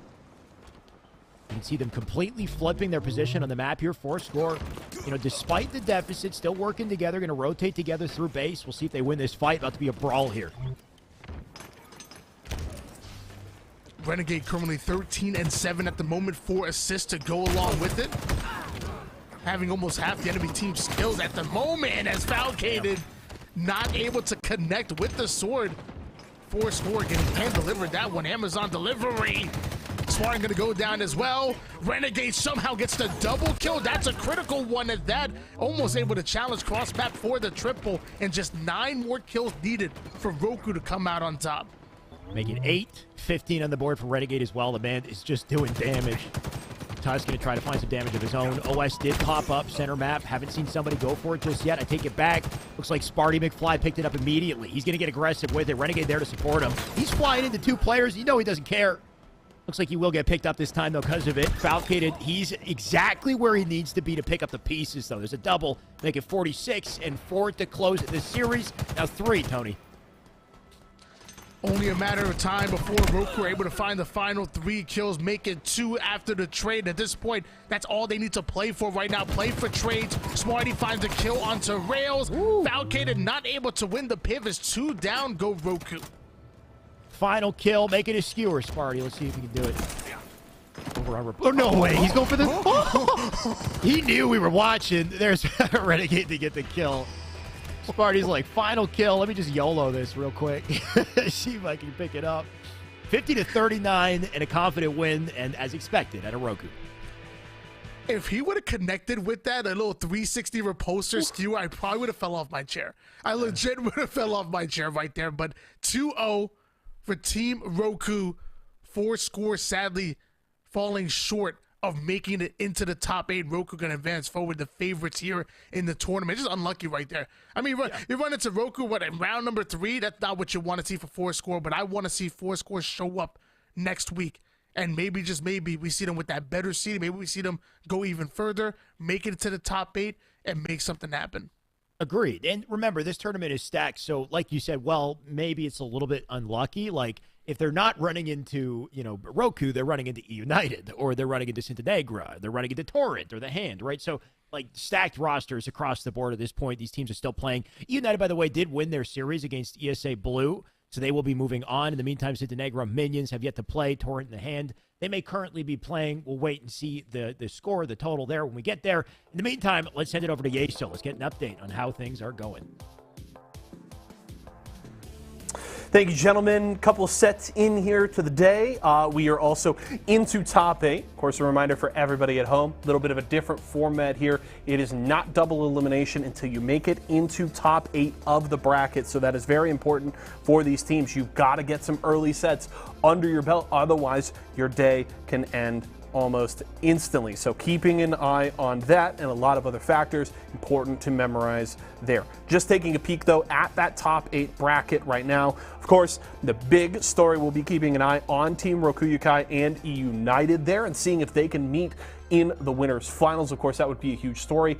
Important note, Manny just joining now United, completing that roster there, and that's very exciting to see. Of course, Manny, a player that had A lot of great moments and great play for KCP, now joining E United. Very interesting storyline there. And then, of course, the story with Spartan and how things are still shaking out on that front. So keeping an eye on that. Do want to have a note for you all. For my friends on the cast, for all of you at home, it is pronounced Team Rokuyukai, and it is a very specific reference as we bring this beautiful image up behind me. I am a very huge fan of the anime Yu Yu Hakusho. I think it is older than me, and that is what the reference is from. It is, interestingly enough, the first team that Team Urameshi fights in the Dark Tournament arc, which is, in my opinion, one of the greatest tournament arcs in the history of anime. So I highly suggest, if you haven't seen it, make sure to go and watch it. Of course, some great moments from there. We get the knife edge death match between Yusuke and Chu, which is super sick. We get to see the Dragon of the Darkness Flame for the first time when Hiei brings that up against Zero. We get to see Kuwabara get embarrassed in his first fight, which is always a good time. So it's Team Rokuyukai, and it means, I believe, 6 demons in Japanese. So that is the reference. I think it is a perfect team name, especially for the squad that is repping it here today. When you look at that roster, that's 4 demons, and they could almost, count 4-6 with the amount of talent in that lineup. So I just, wanted to clear that up for everybody at home. Shout out for, to production for, playing along with me there for a little bit. So, Rokuyukai. Remember that one. Let's take a look, though, at the bracket. I don't think we have a graphic, so I'll just kind of talk through it for you all here. Of course, Rokuyukai just took down 4-score. They get a nice 2-0 win there.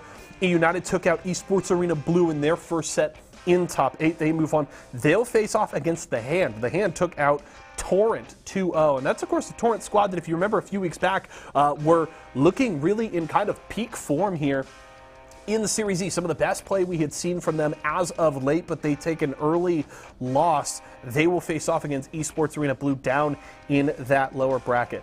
Meanwhile, Sintenegra and Minions facing off in the first round of top 8. The winner of that will face off against Rokuyukai. So important to note how all those things shake out. Of course, 4-score will play against the loser of that Sintenegra and Minions matchup. And I hope you haven't seen the new Minions movie. I have not heard great things. But we are getting ready for our next set, and we will be there momentarily. Right now, we're going to go to a quick break.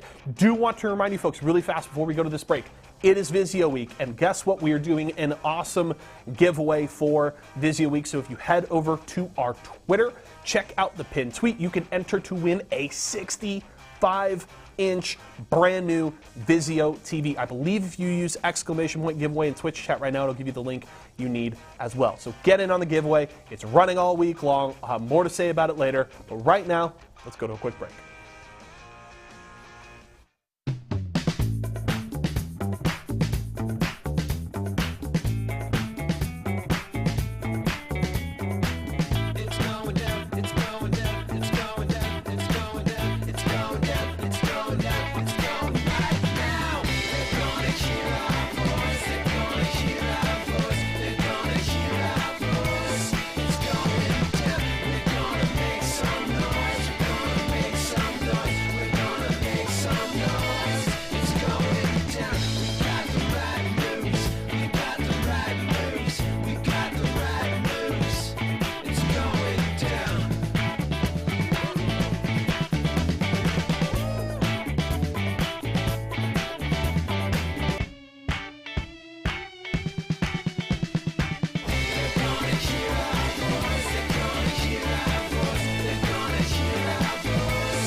I'm chilling with my arms up. I thought we were jumping into game. For the record, we're not jumping into game. We're jumping up to our faces and saying hello. Back with Series E once again, and a matchup about to be underway as soon as we jump in. Tony, how you doing?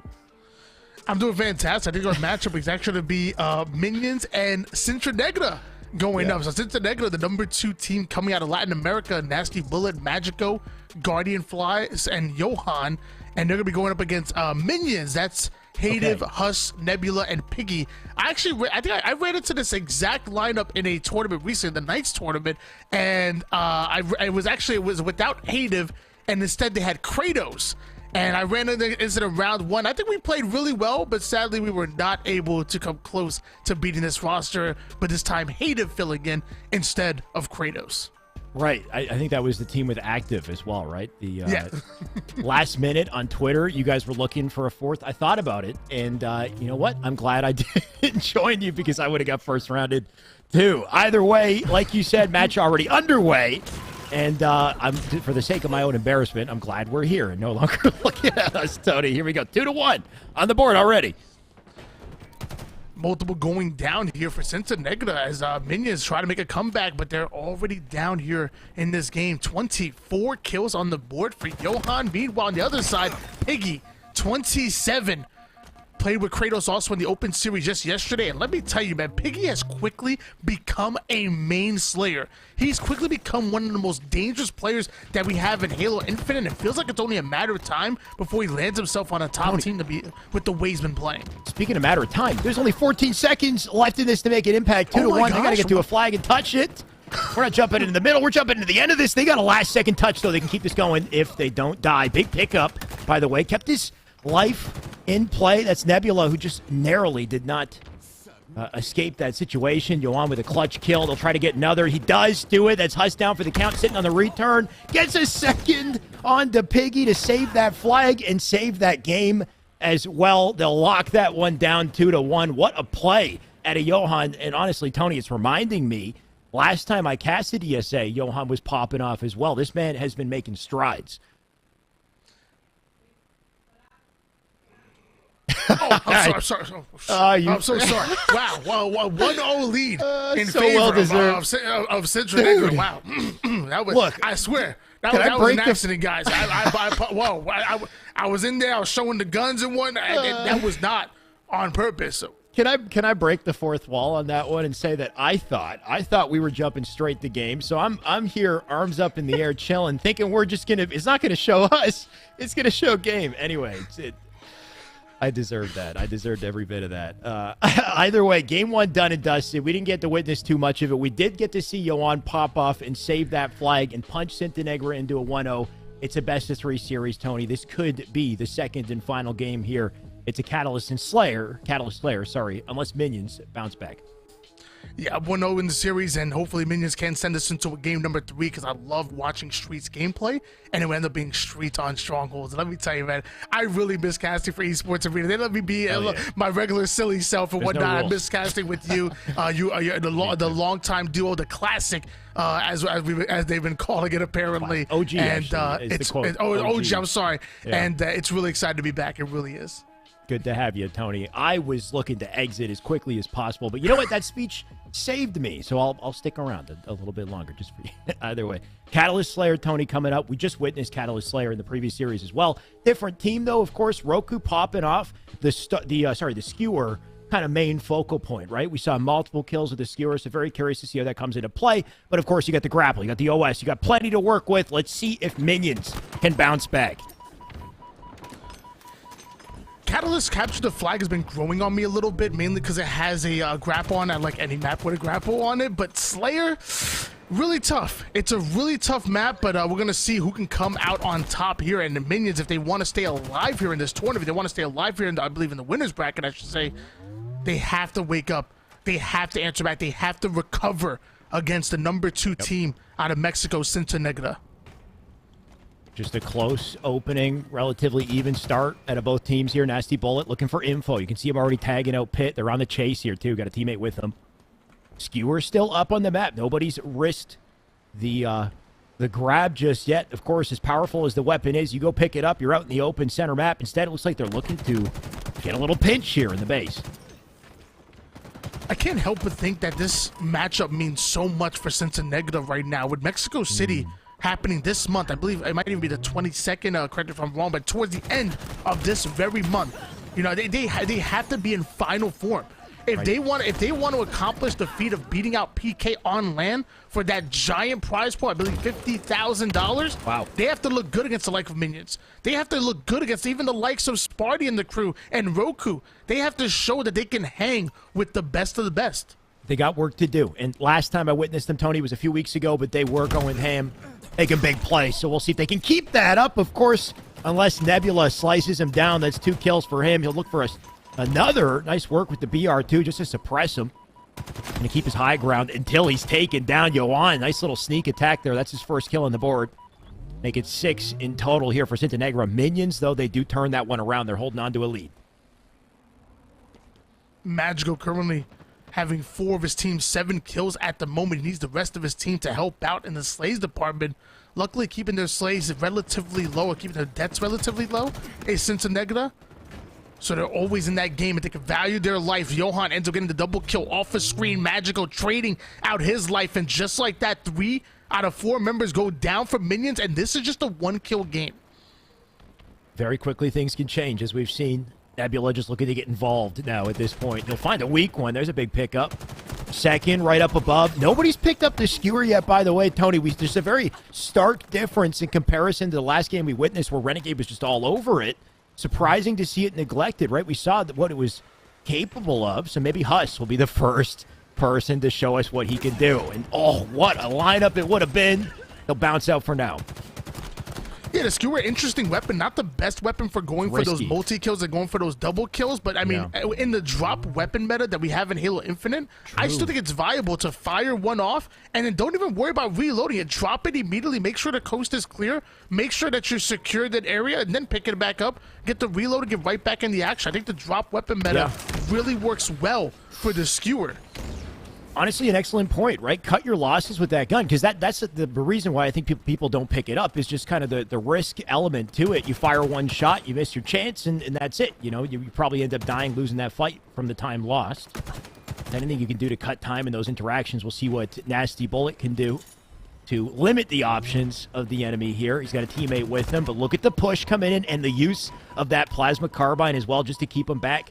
You can see they've got one on their side. Have not picked it up just yet, though. Sintenegra known for their teamwork, but kind of huddled up on the same area. Looks like it's going to work for at least 2 Slays. Scratch that, make that 3 as Magical gets the double kill. Piggy taking down Nasty Bullet, but gets cleaned up, and just like that, Sintenegra back in the game. Sintenegra now having the overshield, and Sintenegra can possibly take the lead with this run of kills.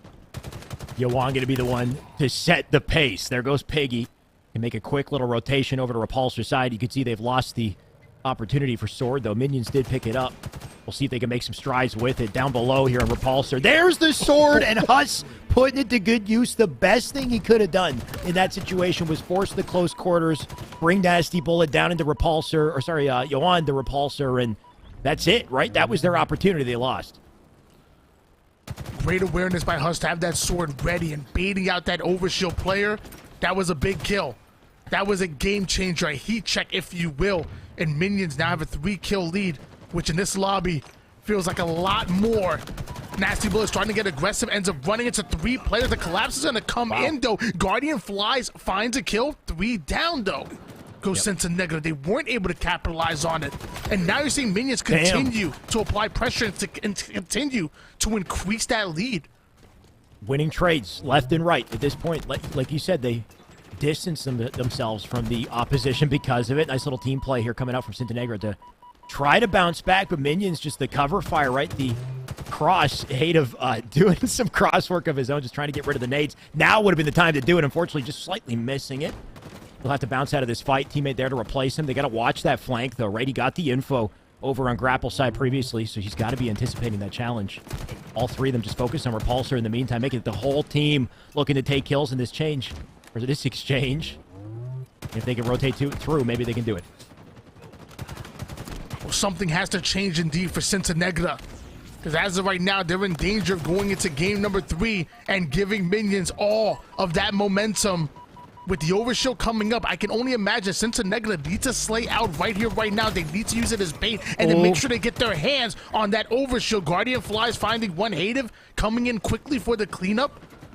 And now Magical, he wants to commit to that overshield, but he knows how important his life is. Sintenegra slow and steady here. Need to win these fights. They're doing it. That's Nebula now down for the count. Now, what happened to OS, though? The icon no longer on the map. Despite the plays out of Sintenegra, I think Minions might have slipped away with an OS. You can see Nasty Bullet just hugging the corner. Gonna wait for them to get aggressive here. Magical with them. They can't afford a big loss here, Tony. Oh, here he is. Oh, he didn't pull it out in time. Maybe that was a drop combo moment too, right? If he dropped, maybe he could have done it. Would love to see that, but sadly not going to happen. Hative, though.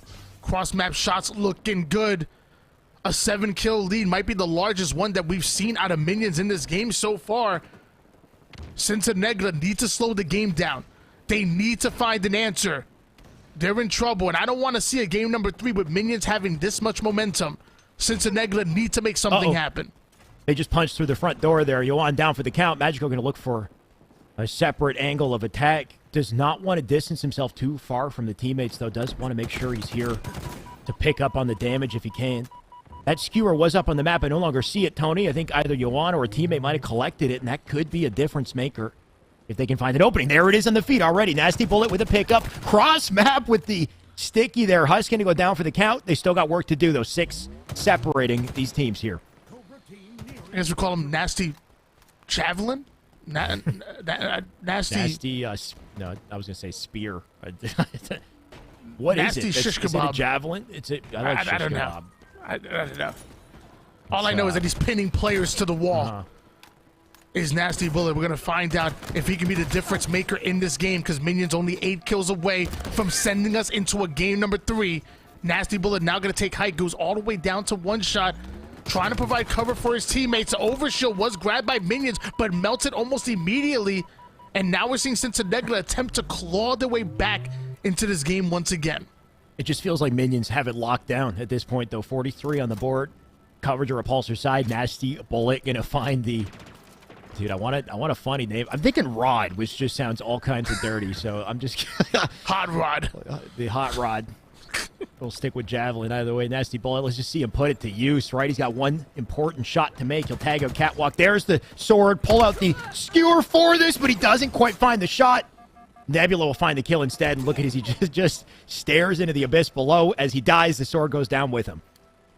That's the play you got to make on Catalyst. With the sword, even with the overshield. If you grab that overshield, look down towards the end of the map, because if you get it, you can snap back on your target. If you die, instead of having that overshield in the middle of the map and allowing your opponents to get advantage of it, let it off the map. Let it go.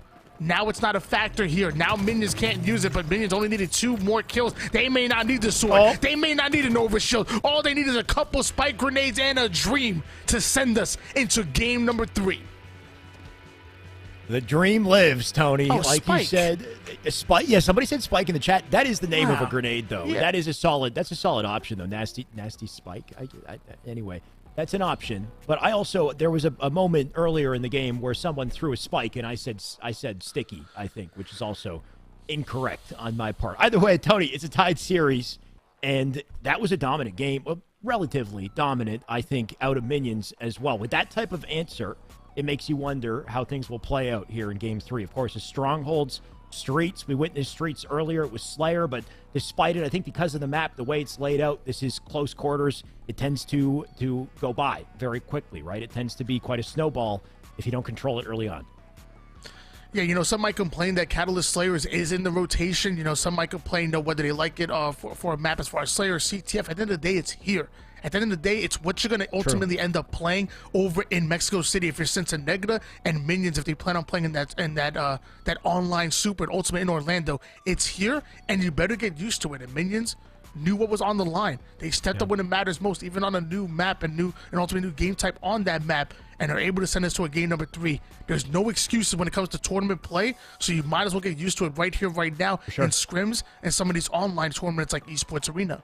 I think testament to pro play is adapting, right, to everything, every type of situation, seeing every opportunity at like face value and not letting it, shake you. Like there's certain things about comp these players like, certain things they don't like, unless it's the Mangler where it's, unanimously disliked and we just GA it off the map. In the meantime, though, you got to play and take full advantage of the opportunities available. And speaking of which, I just saw a rocket launcher slip out of that exchange, Tony, and it looks like it was Huss who picked it up.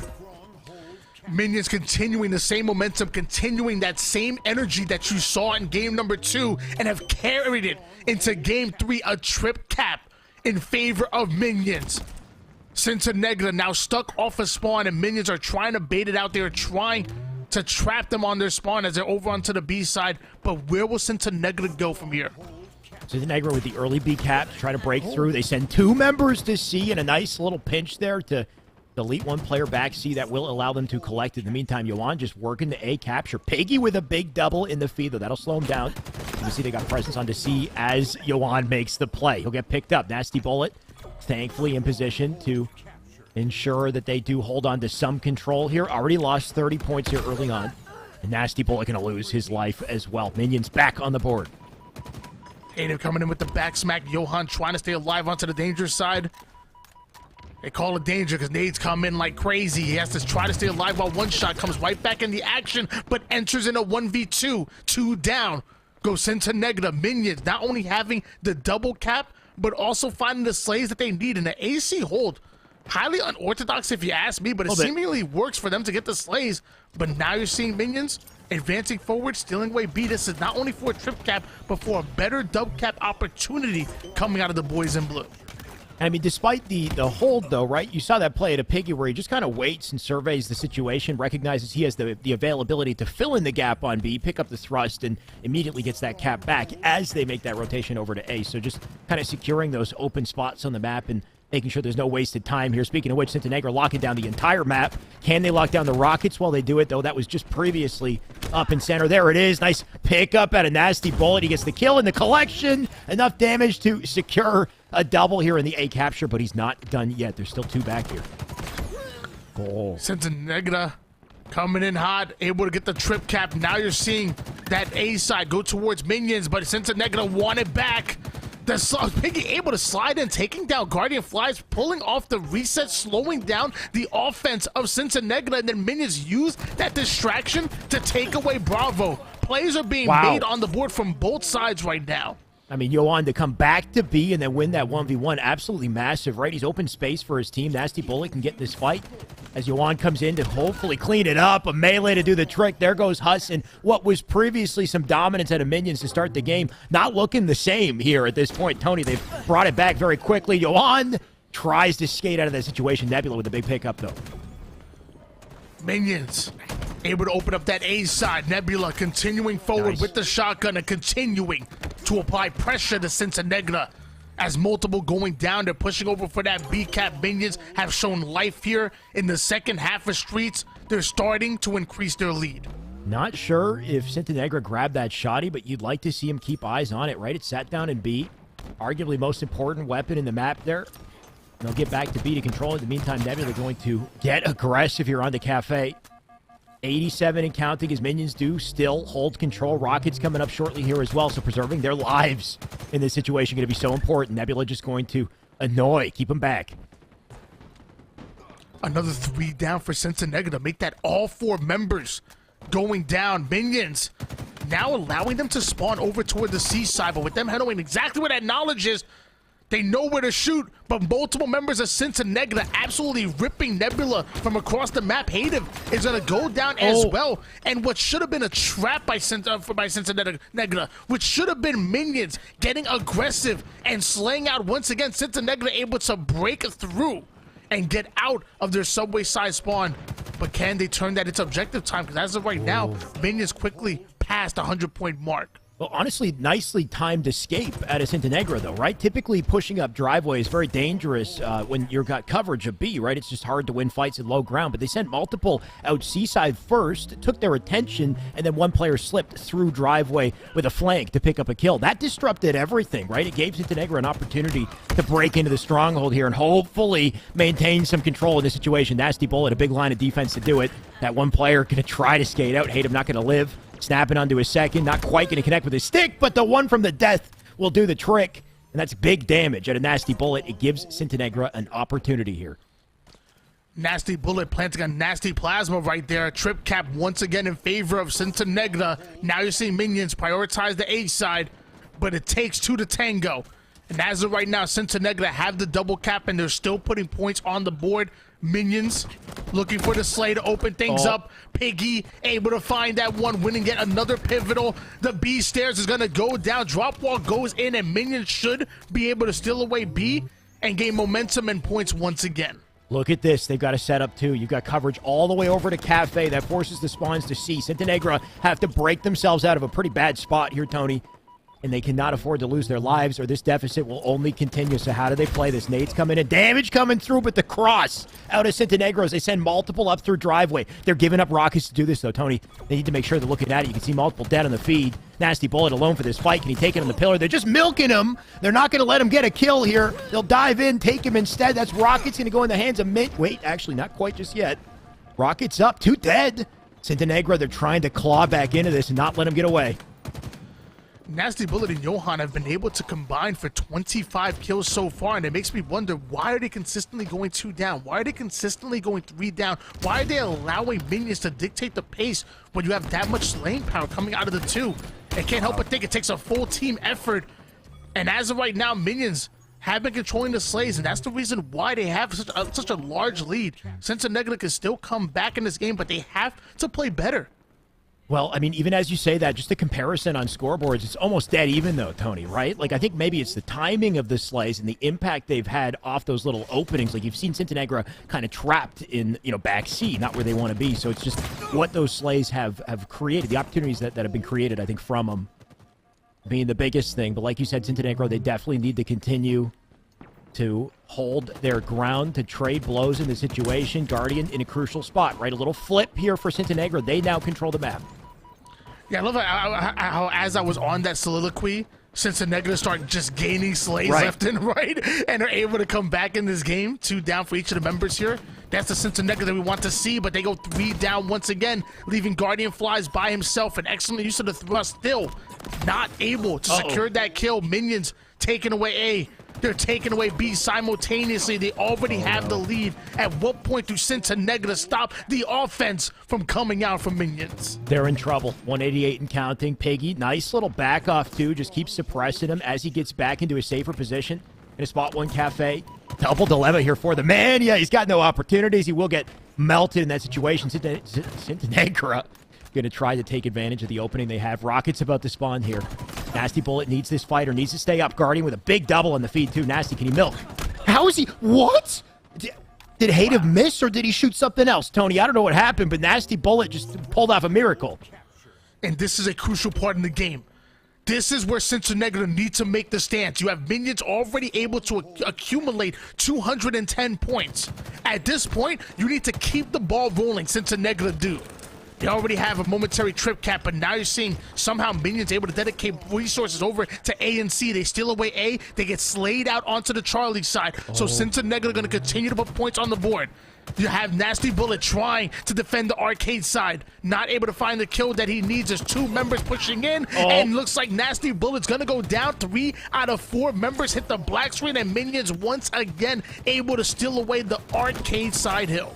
Nice move out of Minions there, too. They out-rotated him. They sent multiple straight through mid, up the staircase through B with a nice little flank. They did it so quickly, and they did it together. I think that's the biggest thing, is making these decisions as a unit, as a team, rolling in numbers. Huss takes a big kill. He'll drop as he does it. Nebula with a trade. That trade is money for Minions at this point, though. 234 and counting. Hative going for it all. He'll take Magical this time. Coverage on B, split spawners out back A as they try to stop the bleeding, but that might be the worst split spawn you can get in this situation. He's got no openings. If he milks his life, maybe they can get the B, but Tony, they got no time. They got to dive in a hill. Ladies and gentlemen, this is game number 3. It's do or die here for Centenegra and Minions for their winners bracket lives. Sadly, Centenegra don't have the slays they need, and that's gonna be it. Minions able to steal away game number 3, and they're gonna be advancing forward here in the winners bracket. Well played by Minions. Definitely entertaining series, right? That one back and forth. We didn't get to witness the flag to start it out, so I mean, credit to Centenegra to starting as strong as they did. We got to see at least the close on it, but Slayer definitely didn't go their way. It just seemed like Minions held it down the entire time, getting the advantage in kind of every, scenario, every team fight. They would win their trades. Strongholds in the end of that, just kind of unifying, right? Like multiple situations, we saw them trapping them back C, collecting time off of it, and then breaking out of those bad spots very quickly, very fast rotations, right?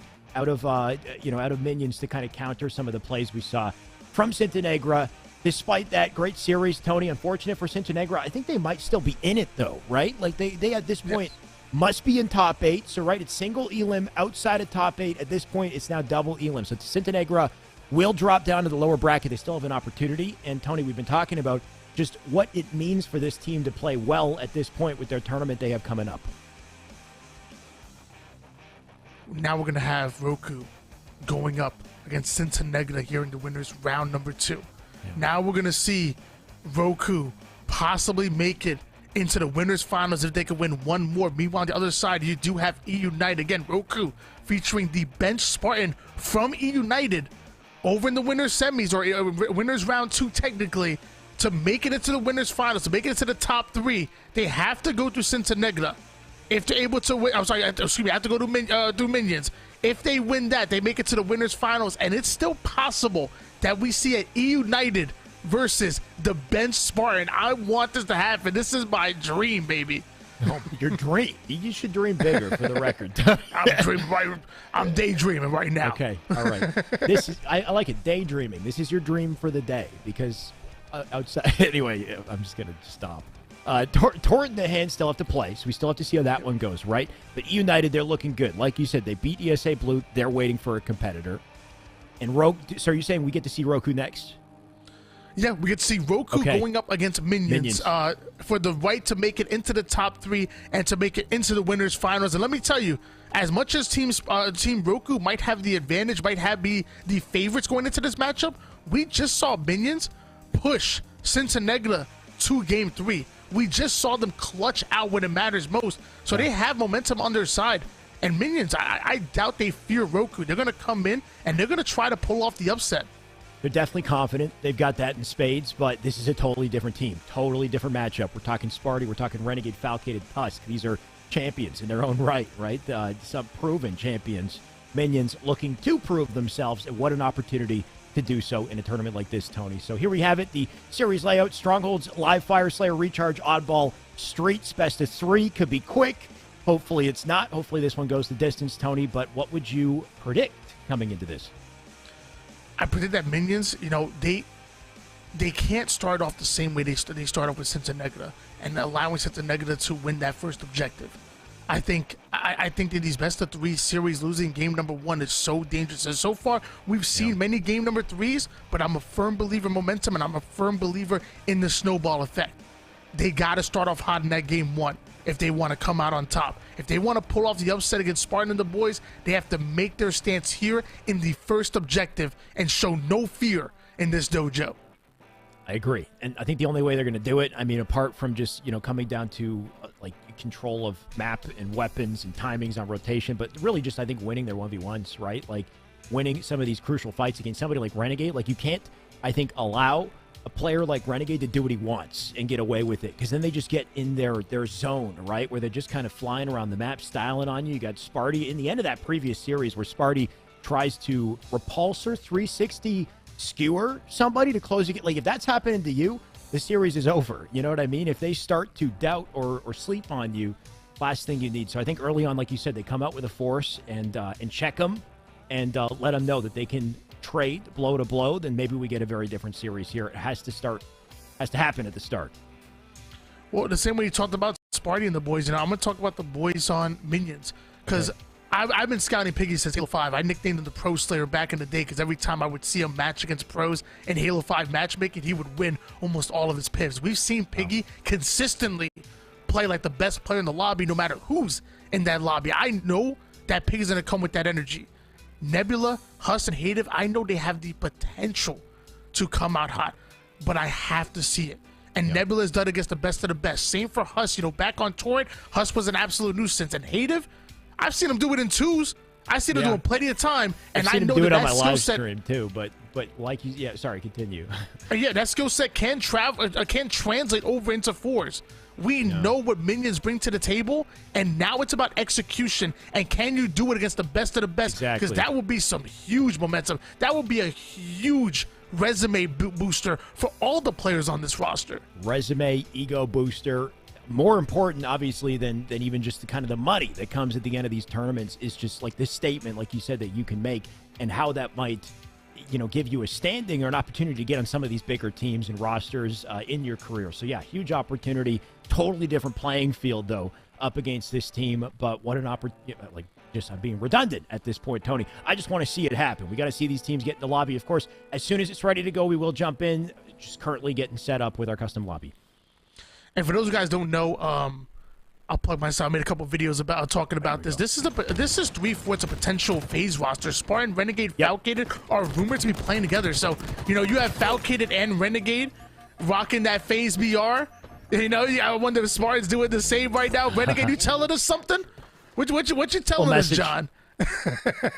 A hidden message in the skin on his rifle, potentially. Either way, what's not hidden is just the playmaking ability out of this man. He does die early on, though. Minions, we talked about it coming in. They need to start hot, and Hadev's looking to do exactly that.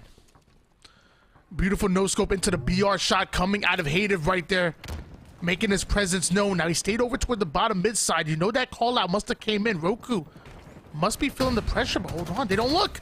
And Hadev ends up getting the flank onto Tusk, taking one down, and now working on stealing A. The patience out of Hadev for that play. The no-scope onto Renegade. I'm loving the way Hadev is playing for Minions, but they're finally able to ice him out. Doesn't quite connect on that last shot, but like you said, loving the reticle placement, just the preemptive decision-making in that situation to be so ready for that shot, that flank into the stronghold. And I think plays like that, predictive plays, are what will put Minions a step ahead. But, of course, despite that opening, you look at the scoreboard, it didn't hurt Roku too badly. They're leading. Renegade with a big pickup from above. He'll collect C, but as he's there, it looks like he would rather get into the fight as early as possible, pick up a couple more slays. 3 down go Minions. This is what you expect to see out of Roku. Despite Minions having the hot start in the slays department, it did not translate over into that objective. A BC hold being held here by Roku, and Falcated trying to come into the action. Falcated able to take down Huss in and out. Gets the kill, rotates back, and secures the overshield. High IQ play coming out of Falcated and Roku. Oh, my God. Oh, and he snaps onto another, too.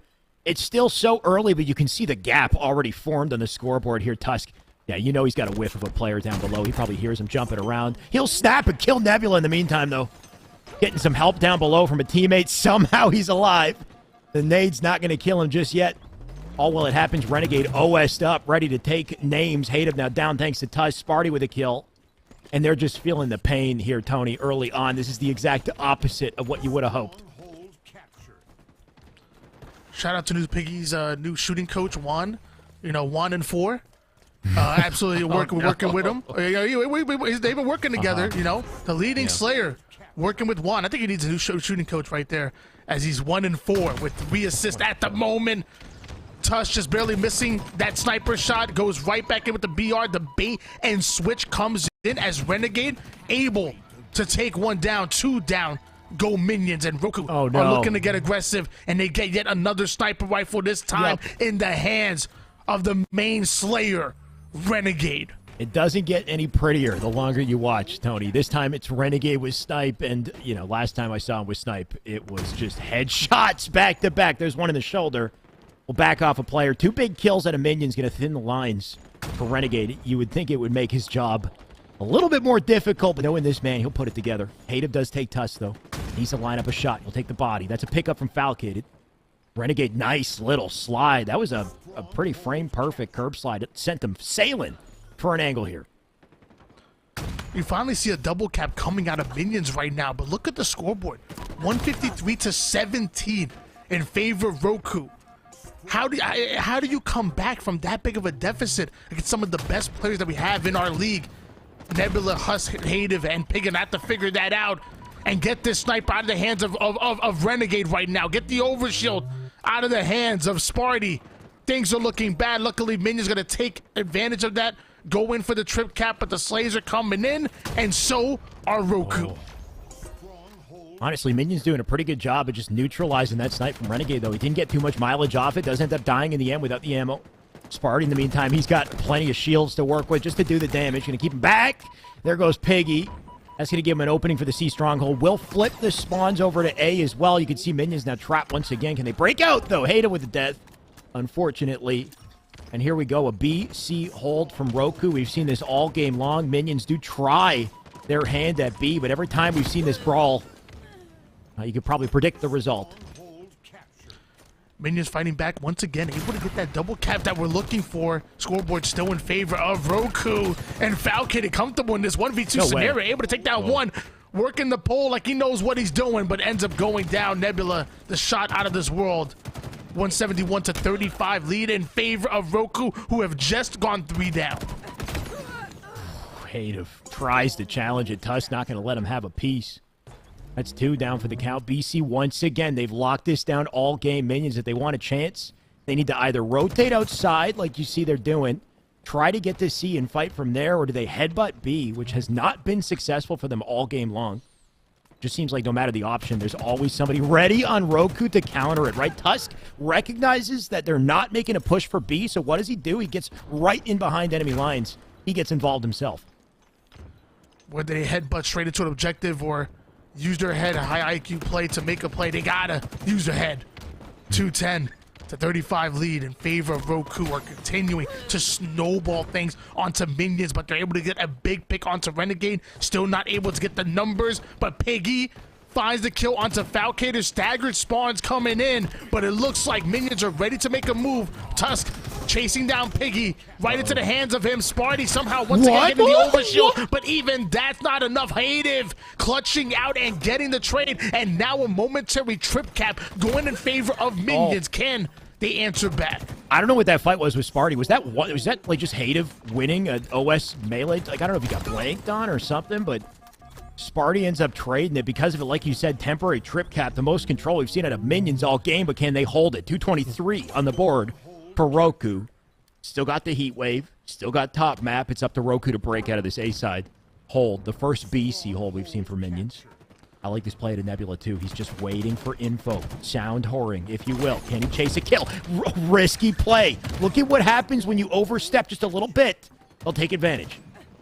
Oh, 3 dead. 3 down. Once again, go Roku. Numbers in favor of minions. Don't have the objective just yet, but we're seeing minions start to slide into that A side, and now we're seeing multiple players slow the game down. Watching that be baiting out Roku to make a play. Roku going right up the mid and onto the sandbag side. Going straight over towards A. That's the headbutt that you said you were looking for. Minions have to answer back to get the slays they need, leaving Renegade by himself. Minions are playing lights out Halo at the moment, because meanwhile, they get these slays. Meanwhile, they're distracting Renegade. They're working on the trip cap as well.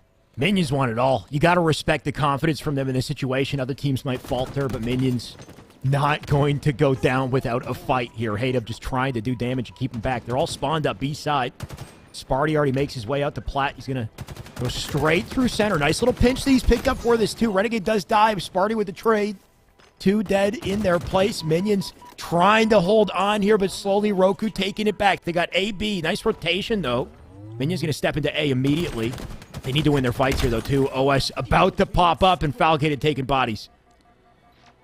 Falcon finds one, but not able to find that overshield. 2 down, go minions, but they get a hold of the double shields. Hative puts it to work immediately, taking down Falcated. We're seeing one player start to play aggressive with that overshield. Meanwhile, he has the help from Hative. Multiple players going down for Roku. Stopped it. They're able to stop the C side, but they need to get the cap. They're not able to do so. Tusk gets the kill. Can't get the reset, but it doesn't matter. Roku taking game number 1, and that's what happens when you increase your lead by so much. You have time to mess around. You have time to get the slays and play as patient as you want, and eventually Roku were able to put the nail in the coffin and take game number 1 against minions. Right, minions had no options. They had no choice but to go faster in that situation, right? That one player with Heat Wave, he dies in Hill, that's game over. The time goes back in their favor. So that one player top mid would have needed to just fly, right? Get into Hill position, double team him, and but you do that, you take a risk, right? And they're not in a position where they can afford risks as well. So tough. And Tusk, credit to him for recognizing that and just pushing forward, knowing that if he gets the kill in the Hill, that's all he needs to win the game in that situation. So Roku going to come out on top. It looked dominant most of the game, Tony. We did see signs of life out of Minions that, might give you some hope, some optimism coming, going forward in the series. But it's a Slayer up next. And Slayer with Renegade, with Sparty, with Foul, with Tusk. I mean, it ain't pretty. We'll see.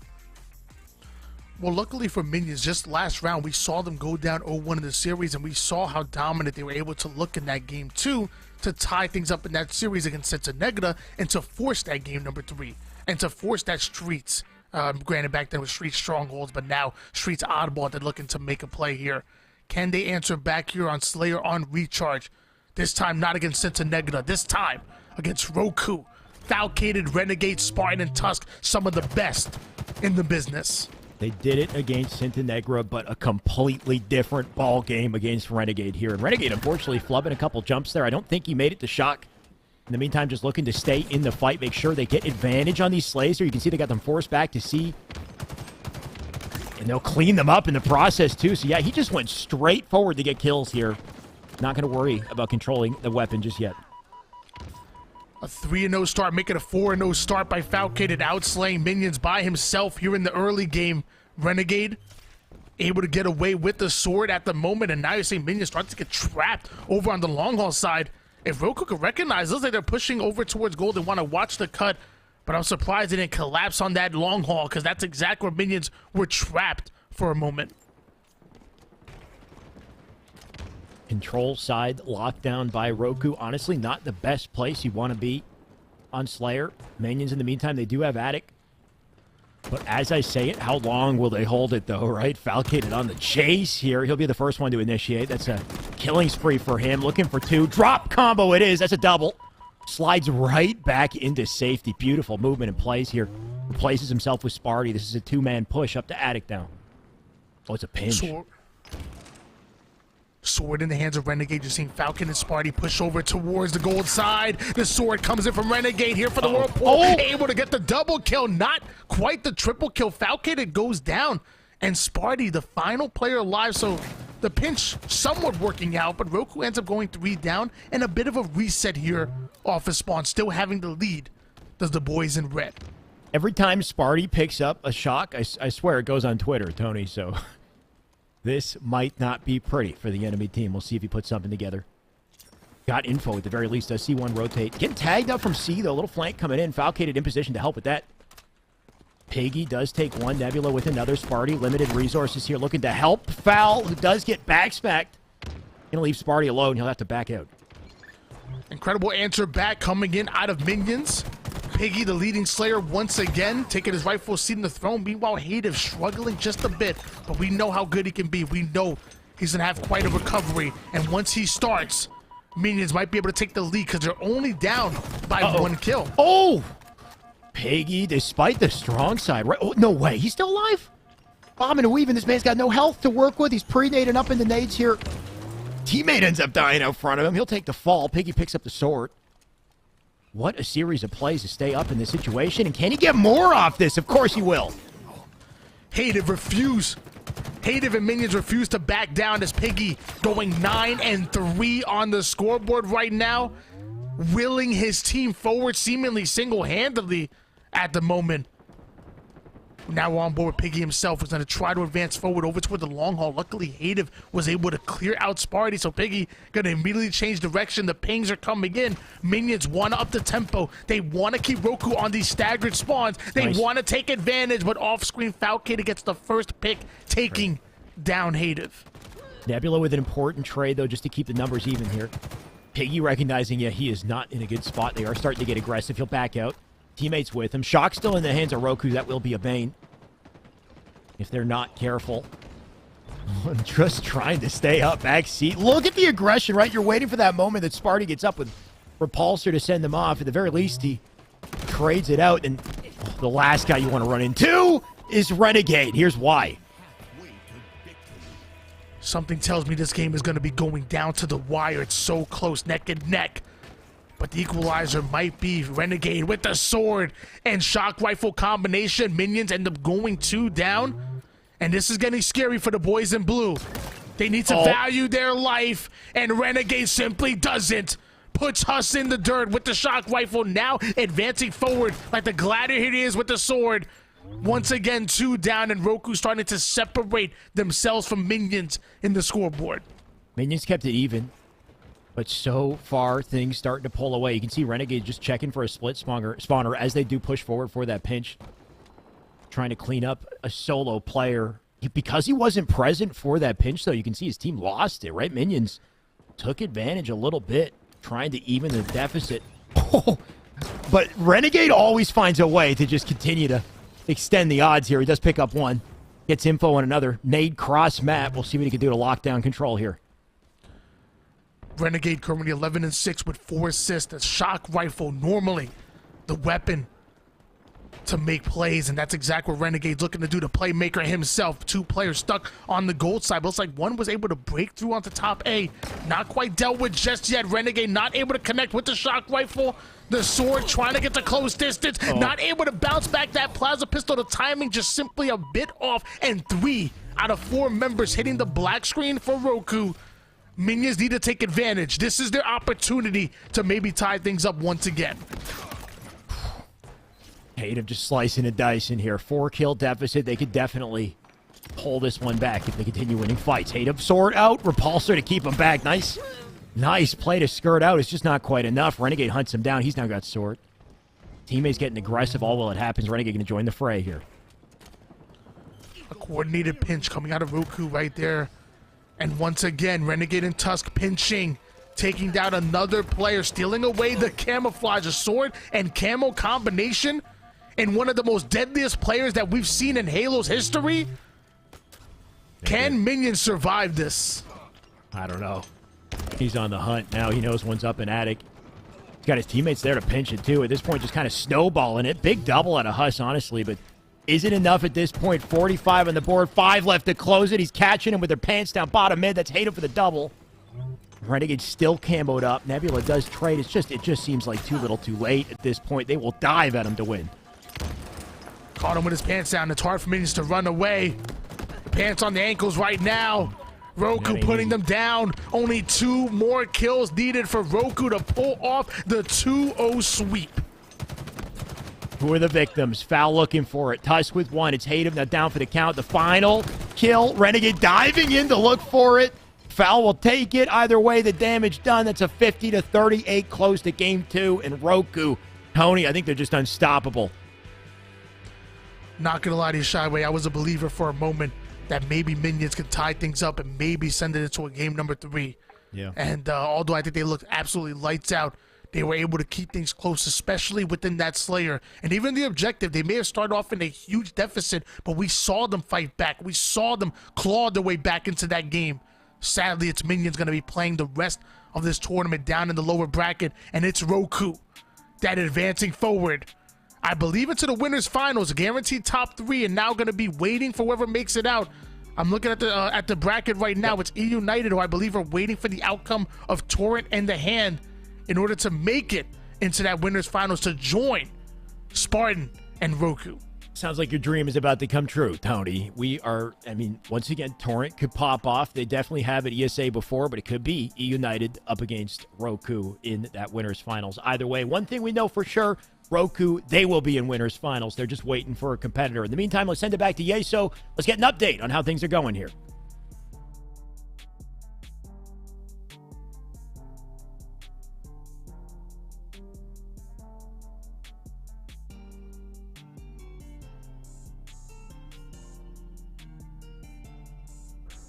Hello. There we go. There's this wonderful thing called an IFB here that I can hear in.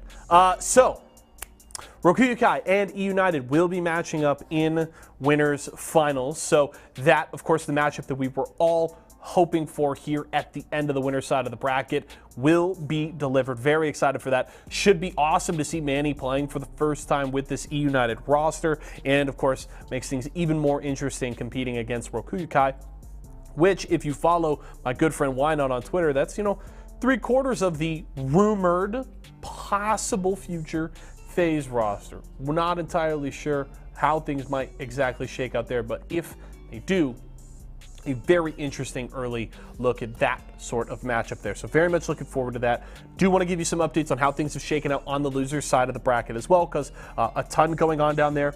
Esports Arena Blue unfortunately goes 0-2 once they get to top 8. They fell to Torrent, who is still alive right now, and Torrent will in fact face off against Minions. Of course, Minions having a strong showing, still falling 0-2 there to Rokuyukai in our last set, but looked honestly had some really good moments in there, and you know, it's a tough test going up against that kind of roster. So we'll have to see if in a more favorable matchup there up against Torrent, what Minions can get done there. On the other side of that losers bracket, Fourscore and Sintenegra matching up right now. The winner of that will face off against the Hand, and that will line out our top 6 there. So Esports Arena Blue out. One of either Fourscore or Sintenegra will be done for the day momentarily, and then things get really interesting as we run down the loser side of that bracket, because if you look at a possible, 4 teams there in that losers bracket momentarily of like the Hand, Sintenegra, Minions, and Torrent, that's a really good group of teams, and I think it's going to be a very competitive run to the end of that losers bracket with, of course, either Rokuyukai or E United as that final boss of the losers bracket. That's going to be a hell of a run, and I think there's going to be a lot of very entertaining and interesting sets down there. And of course, we'll get to kick all of that off with possibly one of the best sets we'll get today between Rokuyukai and E United. So I'm looking forward to that. Now, before we go to a break, do want to remind you of something we are doing at our arenas all across the country these days. We know that some of you folks don't have 3 or 4 hours to dedicate to play in an entire bracket, but you want to get some esports arena competition in. You want to compete in more bite-sized pieces, and we've got PvE. That is the answer to your prayers. No longer do you have to commit hours to a bracket. You can come in, compete on your own time in more bite-sized pieces, and still win some great cash. We run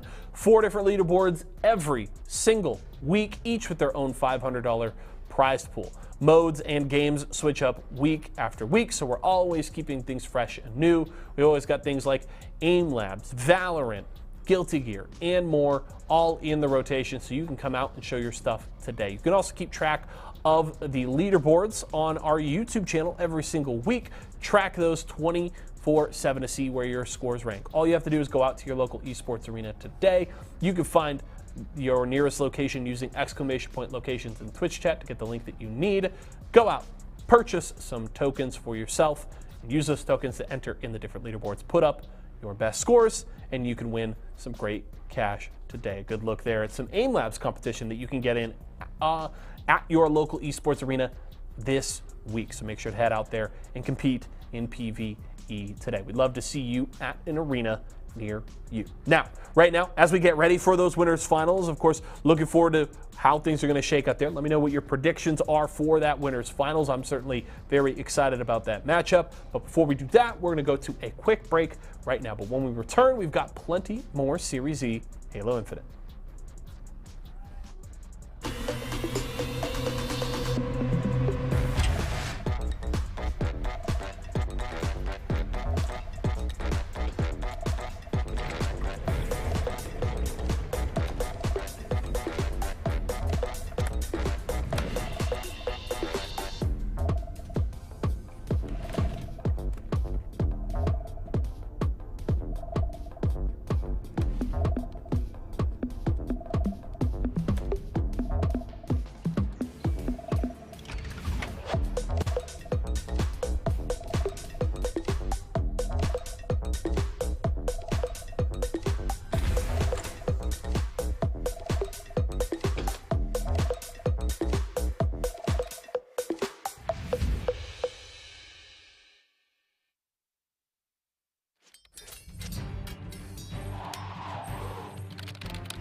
When the chicken is this crispy and this tasty, it doesn't matter what else is for dinner.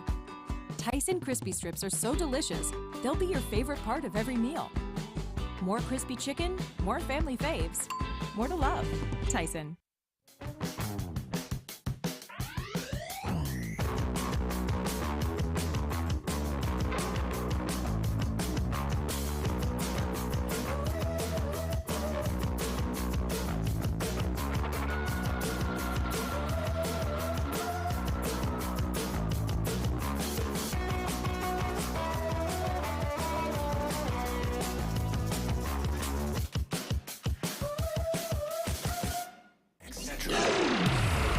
Now, even the biggest headaches are toast. Excedrin keeps your head in the game. Or no more throbbing noggins.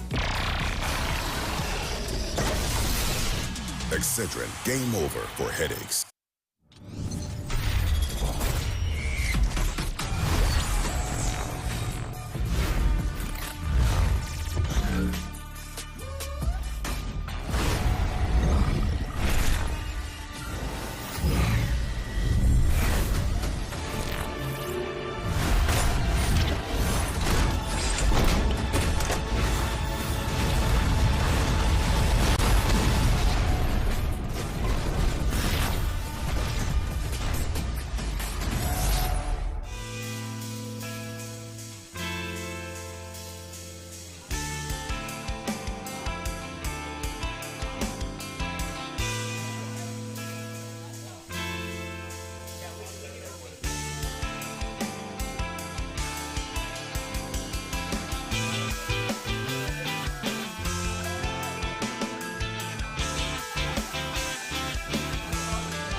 Ladies and gentlemen, hello and welcome back to Series E Halo Monday and VIZIO Week, by the way, as well. In case you're not aware, we're giving away a 65-inch VIZIO TV. All you got to do is go to twitter.com/esports arena, check their pinned tweet, and all the details are there. 65-inch TV. Tony, earlier we were pretty convinced that there were players playing on VIZIO monitors. I think there's no way they were that cracked without them. Yeah, definitely. You can see clear on those VIZIO monitors. And what I can see clear right now is the matchup that we wanted to see, the matchup that I was trying to conjure into existence. And here it is, United running with their new player, Manny, and a mystery fort going up against the benched Sparty, who's technically still signed with United.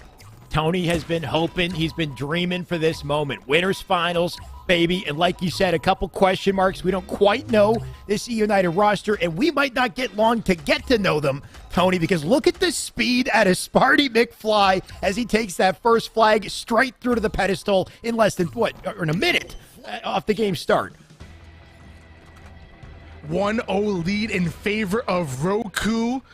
And I believe it was Sparty, the one who punches that flag in onto his fort, or onto his current team right now. Oh, yeah. United starting off in a bit of a deficit. I mean, it's almost impossible to not, want to talk about some of the background there, right? Sparty's still up in the air as to where he's headed. We do think, maybe this is the roster. We could see him still benched on United in the meantime. And here are his former teammates, at least two of them, right? We got Manny as well joining the fray, recently sponsored member of the team, and curious to see what he puts together. Of course, unfortunately, 0-4 to start things. Still got time to make an impact. And then Like Sauce 626873. Tony, I think we'll just stick with Like Sauce. Yeah, definitely a Smurf account that's been grinding with this E United roster over the past couple of scrims. We're not sure who he is. I know people have ideas of who they think it is, and it's really exciting to think about. What's really exciting is that E United just put Roku 4 down. So everybody grab your snacks, grab your Tyson's chicken nuggets, grab your Mikes and your Mike and Ikes, because this is about to be the series that you want to see. Nobody is going to want to miss out on this one. Definitely not, and neither does Like Sauce. I saw in the chat that someone said, is Like Sauce Ninja? Tony, I think there's a pretty high possibility that it is Ninja, which is crazy to think about, but I want to say like 85% at least. That's it? 85? I'm willing to go up to 92.6%. Okay, that sounds even more reasonable, to be honest. But let's try to give the viewers the belief that he might not be Ninja for a second. Either way, I mean, looks like Ninja gameplay here coming out as United look to plant a flag. Like Sauce, the leading slayer on this roster right now, leading actually all slays in the lobby with 7 kills, only 5 deaths, and 1 assist to go along with it. Largely the reason why Ryan Noob able to run this flag forward, and just like that, we are tied up at 1 apiece. Nice quick answer out of E United as expected, and Ryan Noob looking to hold on to some defense all the same time here. That's the difficulty, right? They plant a flag, but they're not safe. Renegade hunting them down. There's 2 dead. They'll pick up the flag. Here's a counter coming into their own, but they need to be ready for spawners. What a kill on the Renegade right there. Immediate counterattack. Sparty looking to delete a couple resources, but because Renegade died, he has to go back for the flag. 2 down, go E United. Third one gonna fall as well. Sparty getting the 360 medal. 3 out of 4 members hit the black screen, and that flag is now on the move, courtesy of Roku and crew. We do see 2 members of E United already extended through the shotgun alley. Something tells me that Roku's not aware of it, but now Falcated seeing the first, doesn't spot the second one. Damage comes in. Falcated somehow still able to take down Rain. 2 down, go E United, and Roku still might be able to run this flag in. Oh, it's looking more and more likely. Longer time goes on. As I say it, the Ryan, the big shotgun clutch kill there.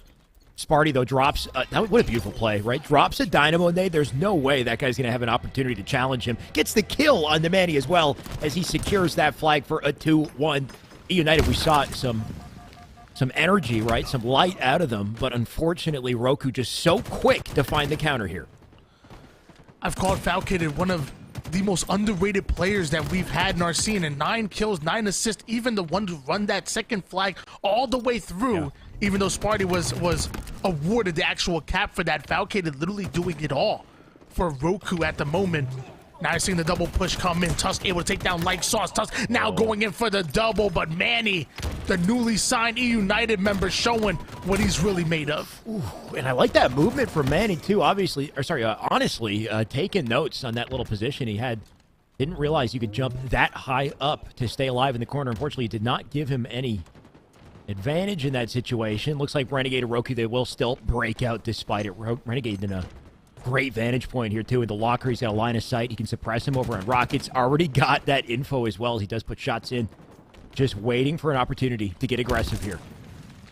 All the members of Roku currently in double digits, and although E United are close, not a single member in the double-digit roster, and that's why you're seeing a 1 kill or 1 cap lead in favor of Roku right now. They're controlling the map.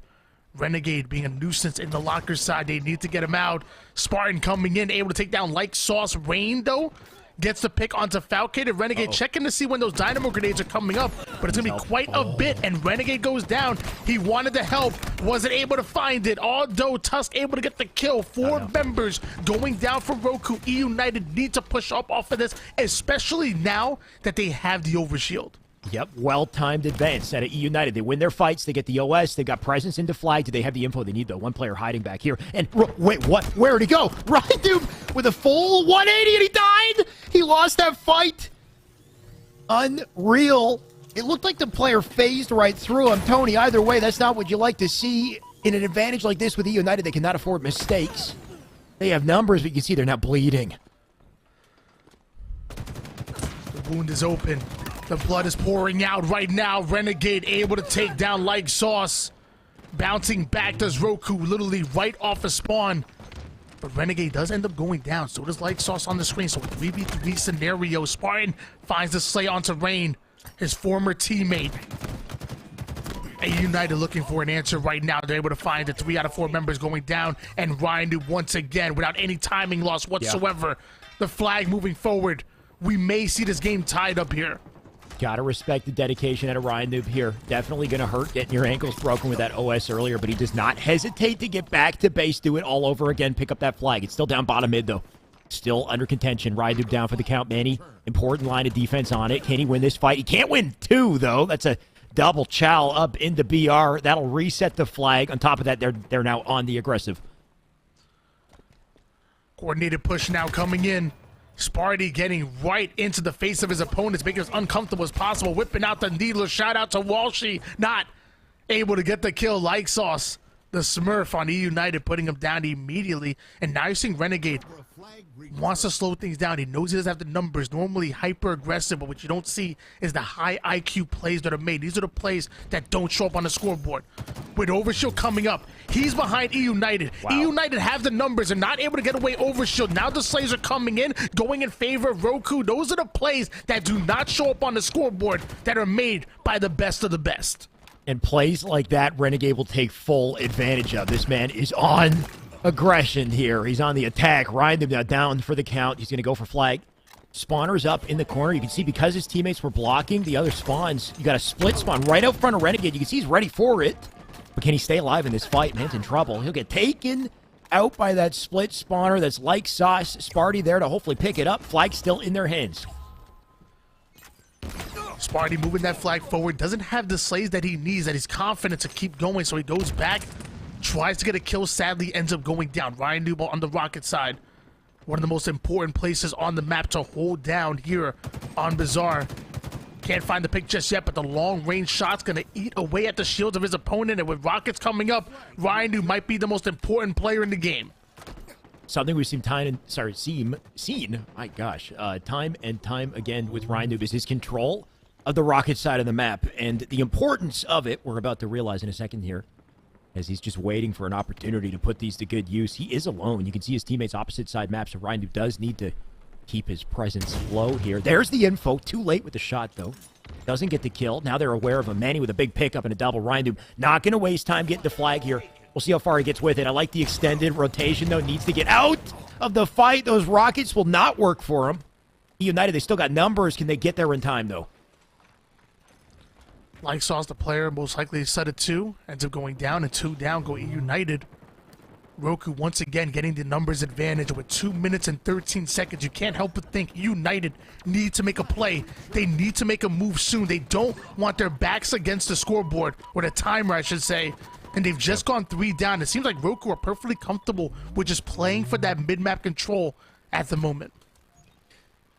And they'll stay comfortable. Like you mentioned, the timer going to be an issue for E United here. They got less than 2 minutes to make an impact, and Renegade not making it easy for him. Man's chasing him down. He'll take Ryan Noob for the count here. Flag opportunity once again, making sure to check his corners this time. Teammates with him. Split spawn's likely either locker, we don't see it, or out on the alley. You can see they're already starting to overextend to try to stop this in advance, and they completely delete Renegade out center map. Sparty here, though. Line of defense, he can pick up the damage. Or get slayed in the process, make it a double for Sparty. All of this is money, though, for Roku at this point. Just a minute on the board. Ryan Noob going to extend over towards the Rocket Alley side. He understands that at this point, they are quite desperate for a pull. But Renegade spotting him out. Renegade going to put him down. Falcated going down as well. And now we're on board with Sparty. And again, you're seeing that Roku, they want to push up, but they're perfectly comfortable making sure they get the slays and playing as patient as possible. This mid-map control is all Roku needs. And in 52 seconds, if E United don't pull a flag, they're going to lose this game, and they've just gone 3 down. Like Sauce is running away with his tail between his legs at the moment. The only pull I see is pulling out at this point for E United. They're just trying to get away from damage. They'll drop again on the feed. Time ticking here. 30 seconds to make an impact. Rain does take 1. Tusk still alive in such a frustrating position for the enemy. You can see why. There goes 3 on the board for E United, and Tony is just looking all but hopeless at this point. Like Sauce trying to pull out of that situation. Renegade, Falcated, Sparty, they never pull out. They're always on the aggression. They're always getting into the face of their opponents and getting the slays that they need. Never retreating. Falcated back-to-back kills. As only 4 more seconds for E United to pull a flag, and it's not going to happen. Game number 1 going to Roku. And just a precedent or a pace that they set straight from the get-go. A minute into that game, Tony, we had a flag on the board thanks to Sparty, right? So they came out hot. They controlled the map, and something we saw, I think, throughout the game was that control of the OS, the Rockets, right? At pivotal moments, we saw one real, big opportunity, I think, at E United, and unfortunately, it didn't go well, right? Ryan Noob with the OS there, not quite sure what happened. He got a little mixed up in the back of the base, couldn't quite find that advantage. That's something I think we saw in a couple different situations. Like, we saw some great attempts at Ryan Noob to pull that flag. Just, little mistakes, I think, were made in that process, and any little mistake against a team like Roku is something they'll take full advantage of. I'm tripping over my words, Tony. The series is so intense. It is. It really is. And a lot of people, I've shout out myself real quick. I make videos on this stuff. But in the comment section, whenever I talk about this team, a lot of these guys always say, how is this team going to match up? How are they going to fit together? Who's going to play the OBJ? Who's going to play the support? Who's going to take a step back? Are they always going to be on the offense? And one thing I liked about watching that CTF Bazaar is that you saw multiple plays made by Spartan, multiple plays made by Renegade where they slowed the game down. They let the game come to them. There was one point at Renegade, they were 2 down, and instead of pushing up and trying to get a slay, he hides back towards his opponent's jump up little block as Overshield's coming up. Gets behind them, grabs Overshield, steals away a couple of kills, and then turns the tables right there. Little plays like that are the ones. It's so funny because I just laugh when people say that these guys can't make those high IQ plays. I'm like, you're not watching the game. You're just looking at the stats. You're not really watching. Falcated, Spartan, Renegade, they're the real deal. And if this really does become that phase roster, watch out. Watch out, HCS. Arguably the most dangerous roster in Halo Esports is being formed here, Tony. I think we're witnessing it right now. Of course, we are missing Snipe Down, but he's not missing us, right? He's on his honeymoon. He's having a good time. But I think regardless, we can see the force with Tusk here as well. Quite a precedent they've set for this series, but it's not over yet. Still even here in Game 2. Everybody rubbing it in my face. The Snipe Down's on his honeymoon. I still think I have a chance, but I still think I have a chance. But it's whatever. I see you in the chat. You're like you gotta relax there, buddy. Understand that Snipe Down is a popular man. Okay, you're not the only jealous person. I guarantee you, half his Twitch chat is just as jealous. It's destined to be. 8-7, 8-7, leaving that 9-8 lead in favor of EU United as they answer back. And can we just talk about the fact that Like Sauce has 7 of his team's 9 kills at the moment? You know, let's jump on his POV. I think if we can, honestly, Like Sauce, one big question mark here in our tournament, right? And Tony, honestly, you know, based off the gameplay, based off the FOV, can you maybe even make a couple predictions on, you know, this play style? Like, what might we be looking at here? Well, let's see. Long range shots coming in. Right, that's all you need to know. He's gonna try to get aggressive here. Movement on point. So hold on, a little bit of movement here. That's got to be at least 110 FOV, right? Like, he's panned out. I don't know. Look. So far, looking a little bit like Cullick, but so far looking a little bit like Cullick. But I don't. But Okay. I don't know. I'm just saying. I'm just going by the little bit that we've seen so far. But that movement kind of nice. That movement kind of crispy. Oh my! Woo, making plays with the thrust. And Wait, looks like that player might be lagging. I'm assuming that player's lagging out. He wasn't fascinated by that wall. He was running into it. Right. I mean, sometimes, you know, map geometry can get in your way. And even for pro play. Anyway, you get the point. Clearly, we're going to reset that, find the score on it for a second. I mean, you said Cullick. I saw Shotzzy there for a second. There's some crazy movement coming out to make that opening got play. movement like that too, though. So Soulsnipe and Cullick, they both got that crispy, that smooth movement. These are some valid predictions. I thought we were playing a joke game, but Tony's coming in and you're bringing the heat. Like this is making me think. You know, we've got some players bouncing around, and what a team, you know, this would be if United can grab some of these like young up and comers who, you know, have a ton of potential and we haven't seen it yet. Someone in the chat said Shady. We know that Shady's trying to make his way to North America. Swam across the pond. Same as Barcode. Imagine imagine swimming that. I don't think he swam. I mean, we're in 2022, Shyway. We don't all just curbside across the water. We have planes, okay? Man, if you've been to the Toronto Pearson Airport, like, you might as well swim, honestly, because you're going to be there 6 to 8 hours just waiting for your flight. Anyway, shots to Pearson. I'm sorry, man. I haven't had a good experience. Either way, I just can't wait to get back into the series, Tony. Yeah, whoever was on that Smurf was absolutely playing lights out. Again, at one point, I remember looking at the scoreboard, it was like he had 7 kills, his team had 9 as a whole. He was absolutely playing lights out. I think he might have ended with 11 right there. Not exactly sure what we're going to do, because that triple kill, it kind of started on the backs of one player walking into the wall, so I'm not sure we're going to count all of those 3 kills, maybe 1, maybe even 2 of them or something. Either way, I can't wait. The storyline sells itself. United, question mark, playing up against Spartan, who is benched on United, and 3/4 of that rumored FaZe roster in Renegade, Falcated. I mean, this is the matchup I wanted to see, man. I'm excited. I'm giddy. I'm giddy too. I hope we jump back into it as soon as possible. And like we had said, the producer, I'm sure, will give us like a little update on score. We might honestly just reset it because it was pretty close, I think. It's full reset, yeah. Close to the beginning. I think a reset would honestly make sense. In the meantime, I see chat just playing detective, Tony. Like, everyone's saying can't be Collect because Collect has been scrimming with KCP apparently, so he can't be jumping around, right? That's impossible. There's no way he would scrim with 2 different teams. Definitely. Ocean is a small slide for Shy. There's a good chance that if I can find a high enough ledge to curb slide off of, I could probably clear a good chunk of the ocean. That's a good point. Maybe either way, Tony, we're back in the game. Into a curb slide? Yeah, it would have to be a curb slide into a snap slide, and I would end up in Aquarius, and then hopefully I'd get to witness this game IRL. Tied up at 3 apiece right now. Again, we're doing a full reset, ladies and gentlemen. So both of these teams will have to reach the full 50 mark. And we're going to see if they can start off hot as Like Sauce taking down Spartan. Rain able to find the kill onto Renegade. So numbers momentarily going in favor of United. Down at the bottom of the map right now. So not having that full map control that you want to see. The Dynamo grenades are coming in. That means Like Sauce will be going down. And Roku starting to answer back. I remember Like Sauce was, what, 7-0 or like 7-1 to start that game just previously. He's 2-1. Of course, not quite the same. We'll see if he can pop off early on here and kind of repeat what he had gained. There's a big kill on a Renegade as well. Going to open things up for Ryan as he looks to get back into the fight here. Going to face 2, though. Like the patient play out of Ryan. It pays off. There goes Sparty. Sidekick in hand, but not ready to wield it in time for Tusk.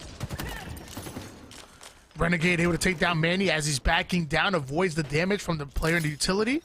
Dynamo grenades are coming in. That's going to provide maximum value, and the frag to finish off one, almost taking down 2 for 1, a 13-12 lead. Make that 13 all. Lucky 13s across the board. Oh, no. And Like Sauce looking to change things. Thankfully for Like Sauce, Rain had an angle to pick up that kill, give him the assist. A little unfortunate he didn't grab it. He'll immediately back out, though. Majority of the game taking place in util here, right? We talk about the power of Carside on this map. That you want to control it. You need those dynamos. Means you need to win the fights to get the access. Like Sauce just bobbing and weaving. Little bait and switch as he gets in and out of fights here to stay alive. What a tricky player. Whoever this is, he's moving, Tony. That he is, and I'm loving it right now. This is that's what I'm saying. This reminds me of that bound-like movement, that Kullik-like movement, soul-like. This reminds me of that hyper-fat. I love it. Ends up getting the double kill, laying the smackdown on everybody's candy ass. Tony, take a look at the scoreboard. Very quickly, Like Sauce recreated his scoreline. Just about, I think, in that past game. Now 7-3 on the board, so it didn't hurt him too badly. 20-18 overall. Renegade looking to get aggressive on the whole team, by the way. He doesn't care. He'll take a trade in the process. Like Sauce here to pick it up. Still a 2-kill advantage. Wild plays we're seeing at a Renegade and Roku as they keep them back in the base. Honestly, United spending a good chunk of this game back yellow, and honestly, they are not worried about it. Camouflage in the hands of Ryan New, but he does end up losing his duo in Rain, and Manny goes down as well. He wants to keep this P-side presence. There's a player over towards the sticky grenade. Sidekick goes out, shredding the shields of one. His teammate got to come in for the cleanup. One player onto the car side. Roku getting their spawn staggered right now. It's a best of 3, so E United needs to win this in order to stay alive here in the winners bracket. Can we see a game number 3? We must see a game 3. What we do see, though, is a great setup out of E United. You can see the entirety of Roku just trapped in blue. How do they break out? Falcade with an opening, but Ryan looking to get aggressive on the back base. He's got Rain there to help him out. Little two-man push. Not ready for the shots in his left-hand side, though. Nice dodge to get out here. Manny with a pickup. Slow and steady. E United look to work together, turn this trade around. They can't quite seem to win the bait and switch, though, right? Roku very slowly. Oh, wait! Like, no, he'll go for 3? Oh, my God, he almost had it. He had to reload the teammate there to pick it up. Like Sauce 626-873 is absolutely cracked. 12-7. Movement on point. The shot is looking nice. The man's 12-7 with 4 assists and playing lights out. Larger the reason why E United have a 4-kill lead, and 4 members of Roku just spawning up onto the blue side. Those nades are checking for information. He now has it. The Dynamo gonna take down Renegade. Now you're seeing Lightstar start to push forward. Not able to get the kill, but the damage has been done. His teammates are sliding in. They're finishing up what he's left, and 3 down momentarily when Roku Ryan Noob once again getting the camouflage. That play out of Like Sauce, 13-8 in the opening he's created. Ryan Noob slips away with camo to keep the damage up. You got to think of moments like this as like little tryouts, right? Like a vibe check. How does he mesh with the team? What can he put together? Esports Arena, a proving grounds, and I mean, the man's popping off. Ryan Noob here to help him out. It's amazing to me that Collect is somehow playing and typing in the chat at the moment. Wow. Unreal. Wait, is he actually? He's super talented. Oh, he is actually typing in the chat at the same. Crazy. There's no way it could be. Well, okay. Does that rule him out of the equation? Or is he that cracked, Tony? Oh. Is he using his toes to type and game at the same time? We'll never know. Paid actors. Paid actors? Is this a pre-recorded broadcast? Is Tony really playing? And this is all a lie. I don't know. 15-9, though. That's for sure. Oh, my God. He's crazy. No way. That's all. Okay, Rain stole it, honestly. He's still going here, Tony. Gotta whatever it is, I love the movement. It's smooth. It's silky. I'm loving every moment of it. 45-36 lead in favor of E United. Putting the player down to 1 shot. The bait and switch coming in. Tusk able to get the grenade kill onto Like Sauce, who's going to be dipped onto the black screen, but the damage still here. It's still a 7-kill game in favor of the boys in blue. Just 4 to close it out. United in a great position to lock this one down. Keep the series going. Give us a game 3. Of course, Renegade, if anyone can turn it around, it's him, but he'll end up in the spawn screen. That's it for him, 48. Ryan just being annoying up on top mid. Looking like Roku running out of options here, Tony. You know who's a free agent right now? Envor. Oh. Okay. And does it look like Envor can slay? He must got some movement to him. I got to start paying attention to everybody's game style now. I got to find out who's sliding all silky smooth like this, because United gonna send us into a game 3 against the current teammate, the current bench teammate Spartan. And if we didn't see a game 3, I would have asked for a refund. There's no way we're gonna have this matchup and not see a game 3. That'd be ridiculous. Right. No, it wouldn't make sense for the script, right? Like, you got to keep the viewers on the edge of their seats. You can't just give us a run through. By the way, the end of that was what, 17-9, I think, out of our mystery fourth. So just the more we watch him, the more I want to know who it is, and hopefully we see some big plays going on in the series, Tony. Like we said, it has to be a game 3. What's the map game type for this one? Do we have it? Yeah, I believe game number 3. Oh wait, no, I know that's there it is. That's a different round. We got it. Streets, King of the Hill. Okay. Okay, all right. I like a little Streets, and King of the Hill is nice. Yeah. It's going to be a brawl, right? Streets, in general, close quarters map. King of the Hill going to create a focal point for the action in a map that you've got, just the ability to rotate around it so quickly. Rockets in the center as well. Just expect this to be very fast-paced, very action-packed. The use of the thrust is going to be important, too. And that's where I'm looking to a player, I think, like Sauce, popping off with thrust in that previous game in Aquarius. You expect to see maybe a little bit more of that in this third one.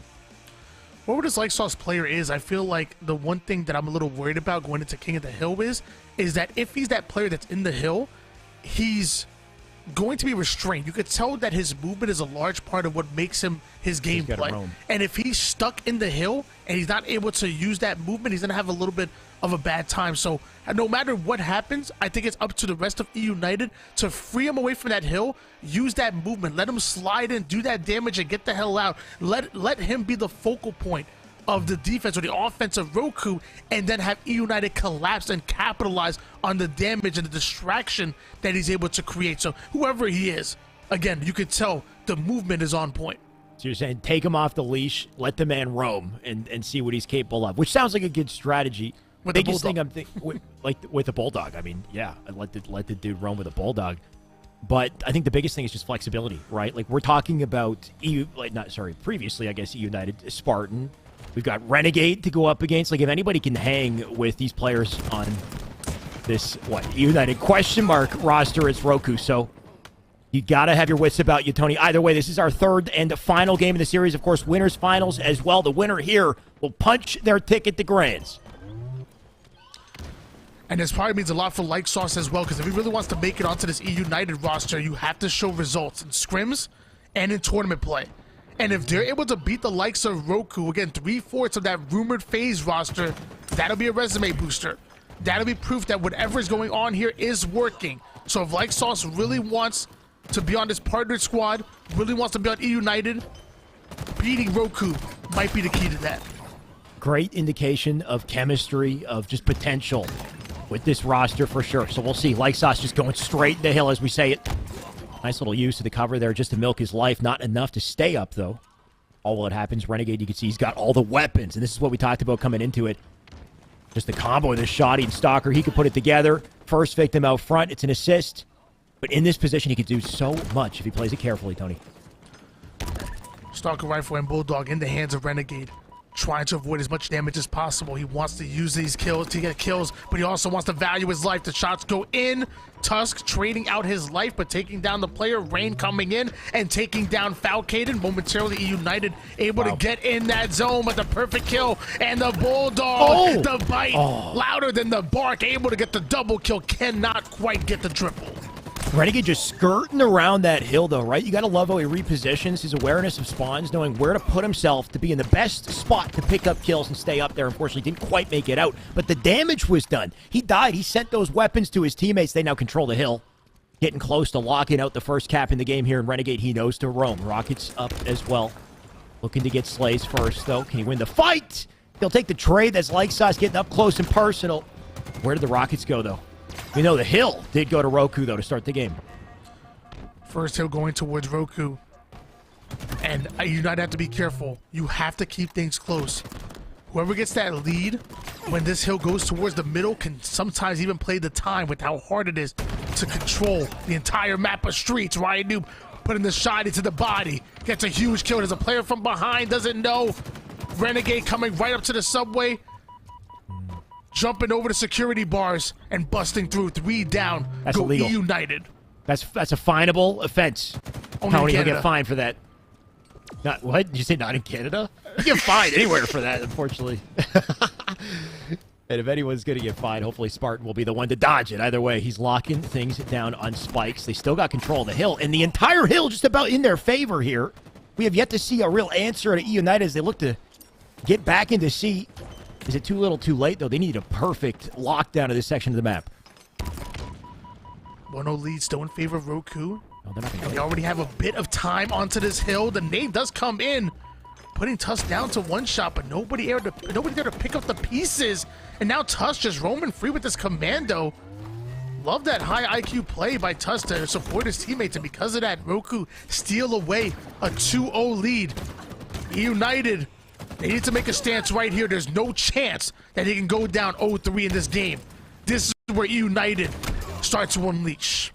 The turning point for sure. If they can't bounce back to the hill here, they're in a rough spot, right? Not only is the point total against them, it's the time limit as well that starts to just kind of eat away at you. So much comfort for Roku to work with. United do not want to allow it. You can see they already got presence on hill. Rockets popping up as well. Renegade just trying to stay up here. He needs to make sure he's got an impact on these rockets, but he's too late. They're already collected by Manny. Manny going to put him to work. There goes one. Like Sauce there to help. The second rocket goes in. I think those rockets are done. I think sometimes depending on the timing, right? Like you can shoot the rocket and still have it stay in the chamber on the floor there. Looks like this is not the instance. And going rogue with those rockets right there. Ryan New taking a bit more damage onto the tire side than he planned. Comes back over towards Arcade. Nice. What a challenge onto a Spartan. He saw Spartan's name and said, I want this kill. 3 down. Go Roku. And E United might be able to steal away this hill and get on the board. Definitely looks like they've got a lockdown. Like Sauce, perfect line of defense to make it difficult for them too. Two gonna send their numbers up the driveway. Tricky fight to win though. You can see why. The high ground, the angles make it so impossible. There goes the hill. To E United though, they're gonna lock one down, keep themselves in the game. They've lost numbers though. Like Sauce now alone here. He's got info. He try his hand at a little 1v1, but he's in trouble. Make it a 2v1. They'll take him. And back in the hill, Roku go. 2-1 lead. Still in favor of Roku. Mandy finds the kill onto Renegade, chasing down the second one. Able to take down Manny. 2 down, go Roku. And E United, though, still not in the hill. Roku still putting some good time on the board. They're able to chase them out, but that's some good time for Roku, who already have a 1-point lead. But Ryan Noob off the screen, opening up with the double kill. That's exactly what you want to see E United do. This can be some good time for the boys in blue.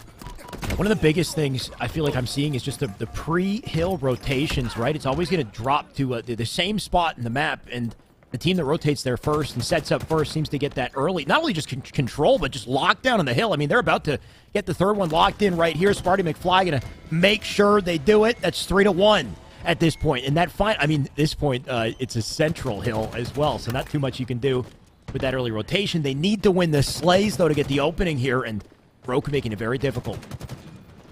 Luckily for E United, this game has gone really fast, so there's still 3 minutes on the clock for them to steal away this hill, and maybe 2 to tie things up. But no room for error. Manny and Rain getting back-to-back kills. 2 down, go Roku. And now they have the double push into this hill, one of the hardest hills to capture in all of Halo Infinite. No matter where you spawn, Roku can get their eyes on this hill and chase them out of it, no matter where. Yeah, the difficulty here is, of course, just how vulnerable you are center maps. The ability to just bait and switch and trade blows, step out, step in, swap out with your teammates. You're always collecting time. Pretty good effort out of E United so far, though, right? Almost halfway capped. Like Sauce, unfortunately, now down. Roku looking to get an advantage. Slays. Just a little window, a little opening to get to center map, and they might have it right here. Multiple die. Rain, though, has to play defense, needs to fight or to stay alive. Look at the flank. In the meantime, Tony, this is a rough spot for E United. They're taking advantage. 2 down for United. Roku trying to grind over toward the purple street side, forcing Manny to back down. Does Manny have the help that he needs to fend off both of these players onto the purple street? Oh, he doesn't get it. Sparty takes him down. Light Sauce gets the kill. That's going to be a double kill. Bulldog is out. Rain is with him. United go 3 down, though. That's not what you want to see. They have to value their lives, and Roku's able to steal yet another kill away, but not able to get much points just yet. You talked about valuing lives. They're starting to barrel in one at a time here. You can see them get picked off, and that gives Roku that early available opportunity to just jump in the hill, pick up some time. They'll start to even the odds here. On top of that, the double dilemma for United, right? 2 minutes on the board. Stepping in the hill will freeze the timer, but every time Roku steps out, it's just that little extra pressure for United to do things quickly. And if they move too fast, lose their numbers, they're not going to get chances here, Tony. 3-1 lead. Still in favor of Roku, but United have been playing lights out towards this middle hill that they so desperately need. Manny on screen. He has to get away. He has to get rid of that subway side presence, that anchor for Roku, and sadly he's not able to do so. Manny ends up going down. So you see multiple players on United. They're surrounding the hill, but they're scared to push in because that stalker rifle beams from the low seaside anchor. Like size going for the curb slide off the tiny little trash can in the corner there beside the generator. Your only hope to move out of that spot quickly, but he just gets melted in the process. We see the results of it now. Look at this coverage. I love this spot from Sparty. He knows it's a PD spawn. Milking his life. The awareness at it. United to be ready for it, though. They caught Sparty before he walked away with a play. Renegade does pick up one, though. They need to break this hill and do it quickly. 1 minute 30 on the board here, Tony. We need to see perfect Halo on that final hill if they even do lock this down. Renegade with one. Looking for another. Won't quite get it. Can they cap the hill here? 2 down for each of the members here. Like Sauce trying to use that movement to stay alive. Sadly, he was hunted down. Nades are starting to fly. Ryan Noob is getting chased. Rain coming off his spawn, almost able to look over his duo. Manny able to find the kill onto Falcated. Rain takes the kill onto Renegade. That's 2 down for Roku. Get them out of the hill. Look at that timer bar at the bottom. Too much time has been accumulated by Roku. Oh, good rotation out of Manny, right? He tries to get that flank position just to keep him back and hopefully pick up a slay, but he doesn't end up doing it. Instead, they're just bleeding numbers here everywhere you look.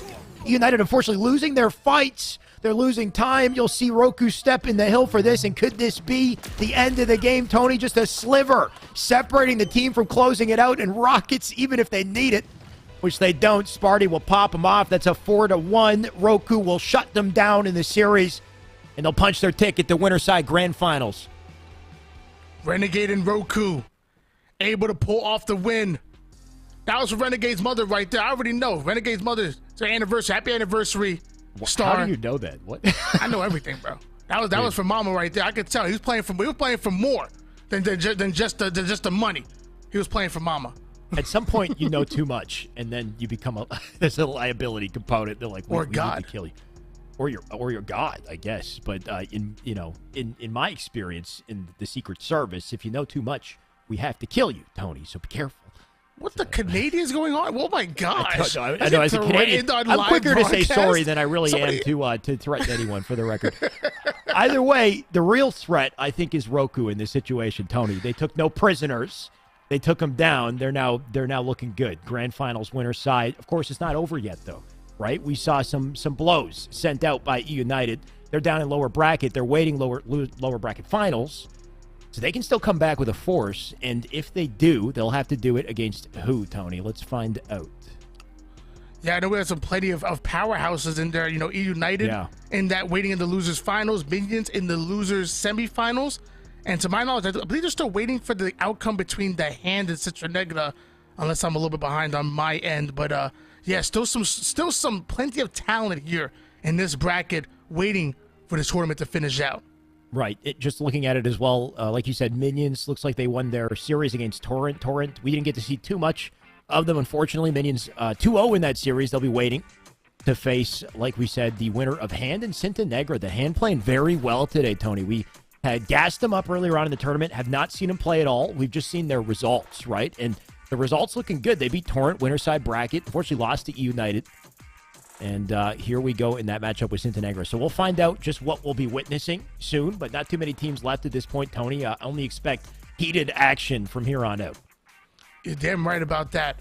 Yeah. At this point, we're down to the nitty-gritty. We're down to the best of the best. And at this point, you can make a good argument for anyone who's left in this tournament to ultimately make it to that grand finals and to possibly win it. But it's no doubt that Roku are the favorites. And there's no doubt that E United should be joining them to get their rematch in the grand finals. That go through Minions. They might have to go through the hand. They might have to go through Cincinnati. We'll have to find out, Tony. And as soon as we do, we'll come back and witness it. For now, we're going to take a short break. We'll come back with our next series and find out just who it's going to be.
Ladies and gentlemen, hello and welcome back to Series E Halo Monday. Hell of a Monday it's been so far. Tony, of course, we just witnessed winners finals. Hell of a series, too, right? Went down to Game 3. It's been a day, Tony, and I'm starting to feel the effects of it, that's for sure. But the tournament continues. We're in lower bracket round 3. We've got Minions. We've got the Hand coming up next, and it's almost ready, too. Yeah, really excited about this matchup. We saw Minions earlier today. That was that roster made up of Hative, Huss, Nebula, and Piggy. And I thought they played lights out, to be honest, but they looked really good against Spartan's team, Roku, who are currently in the grand finals through the winners bracket.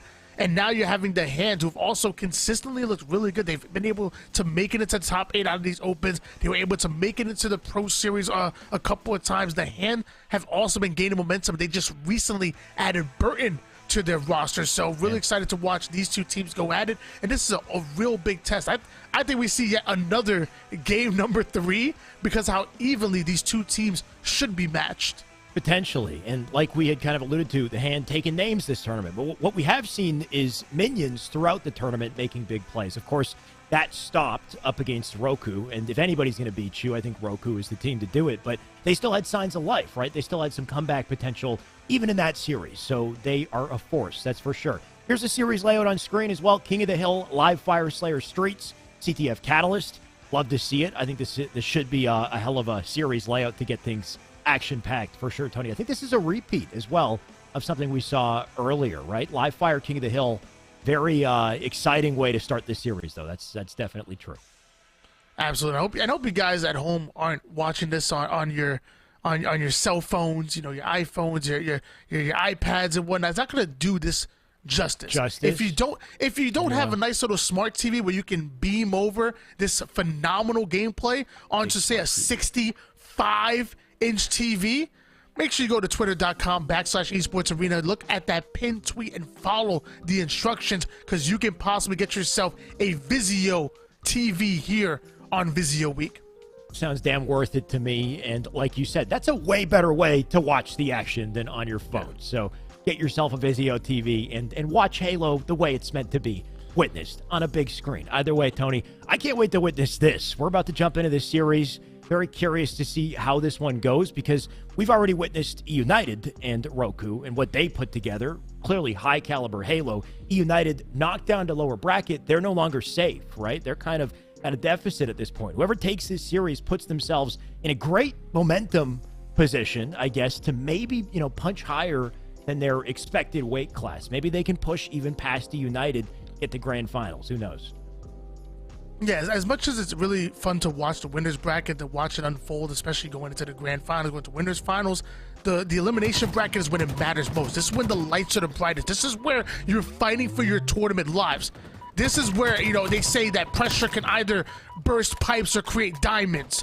What are we going to see here with the hand versus minions? We'll see a snipe in the hands of Burton. Here's a big question mark for the team, right? What a way to start the game. Let's see what he puts together. Snaps onto a body. Multiple out here for OS, though. He's going to have to do a little bit more. Unfortunately, Huss takes him down. Breaking shot. Here to break things up, though. There's a double for him. Pick up on the OS and a strong potential opening here for the hand. What I love to see, though, is the rotation out of minions to collect time despite the loss on the OS. He wave in the hands of breaking shot. Breaking scatter shot, more like it, as he chases Piggy off the map. He huffed and puffed and blew him off of the face of Live Fire. The hand currently controlling this hill right now. Hative gonna try to go for the seaside, but looks like Burn is already ready for it. Looks like he's ready to cut him off. We're seeing multiple members of minions surrounding this hill. If they could win the slays, maybe they can get some valuable hill time here. Well, someone definitely winning slays was Huss in that situation. Unfortunately, he did die shortly after. Hative here to pick up the pieces. Looking for another back B. We'll see if he can take it. Gonna take a full circle around the back here. Dangerous spot to be. The moves he'll pull out to try to stay up, but this is why you don't want to be in that spot in the map, right? Somebody collects Repulsor. That is it for your life. Minions very quick to get back to hill despite it, though.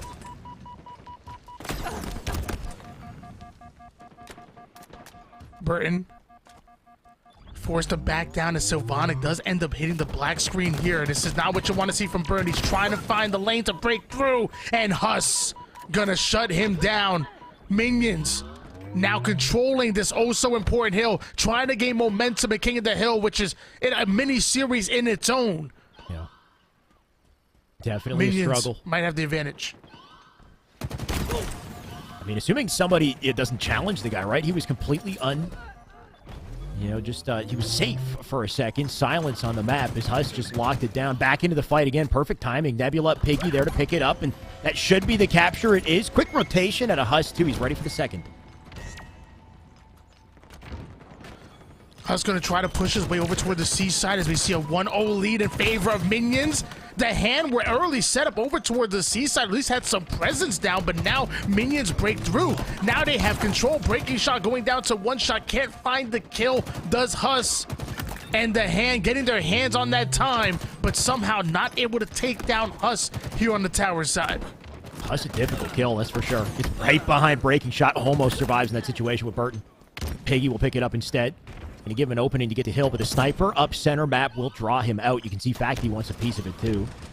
Patience out of Piggy, though. He's not going to give up this hill, not going to give up the time unless he has teammates to help him with the approach. Little bob and weave, a bait and switch to get straight through center. Interesting rotation here. It could leave him in a perfect flank. Look at this.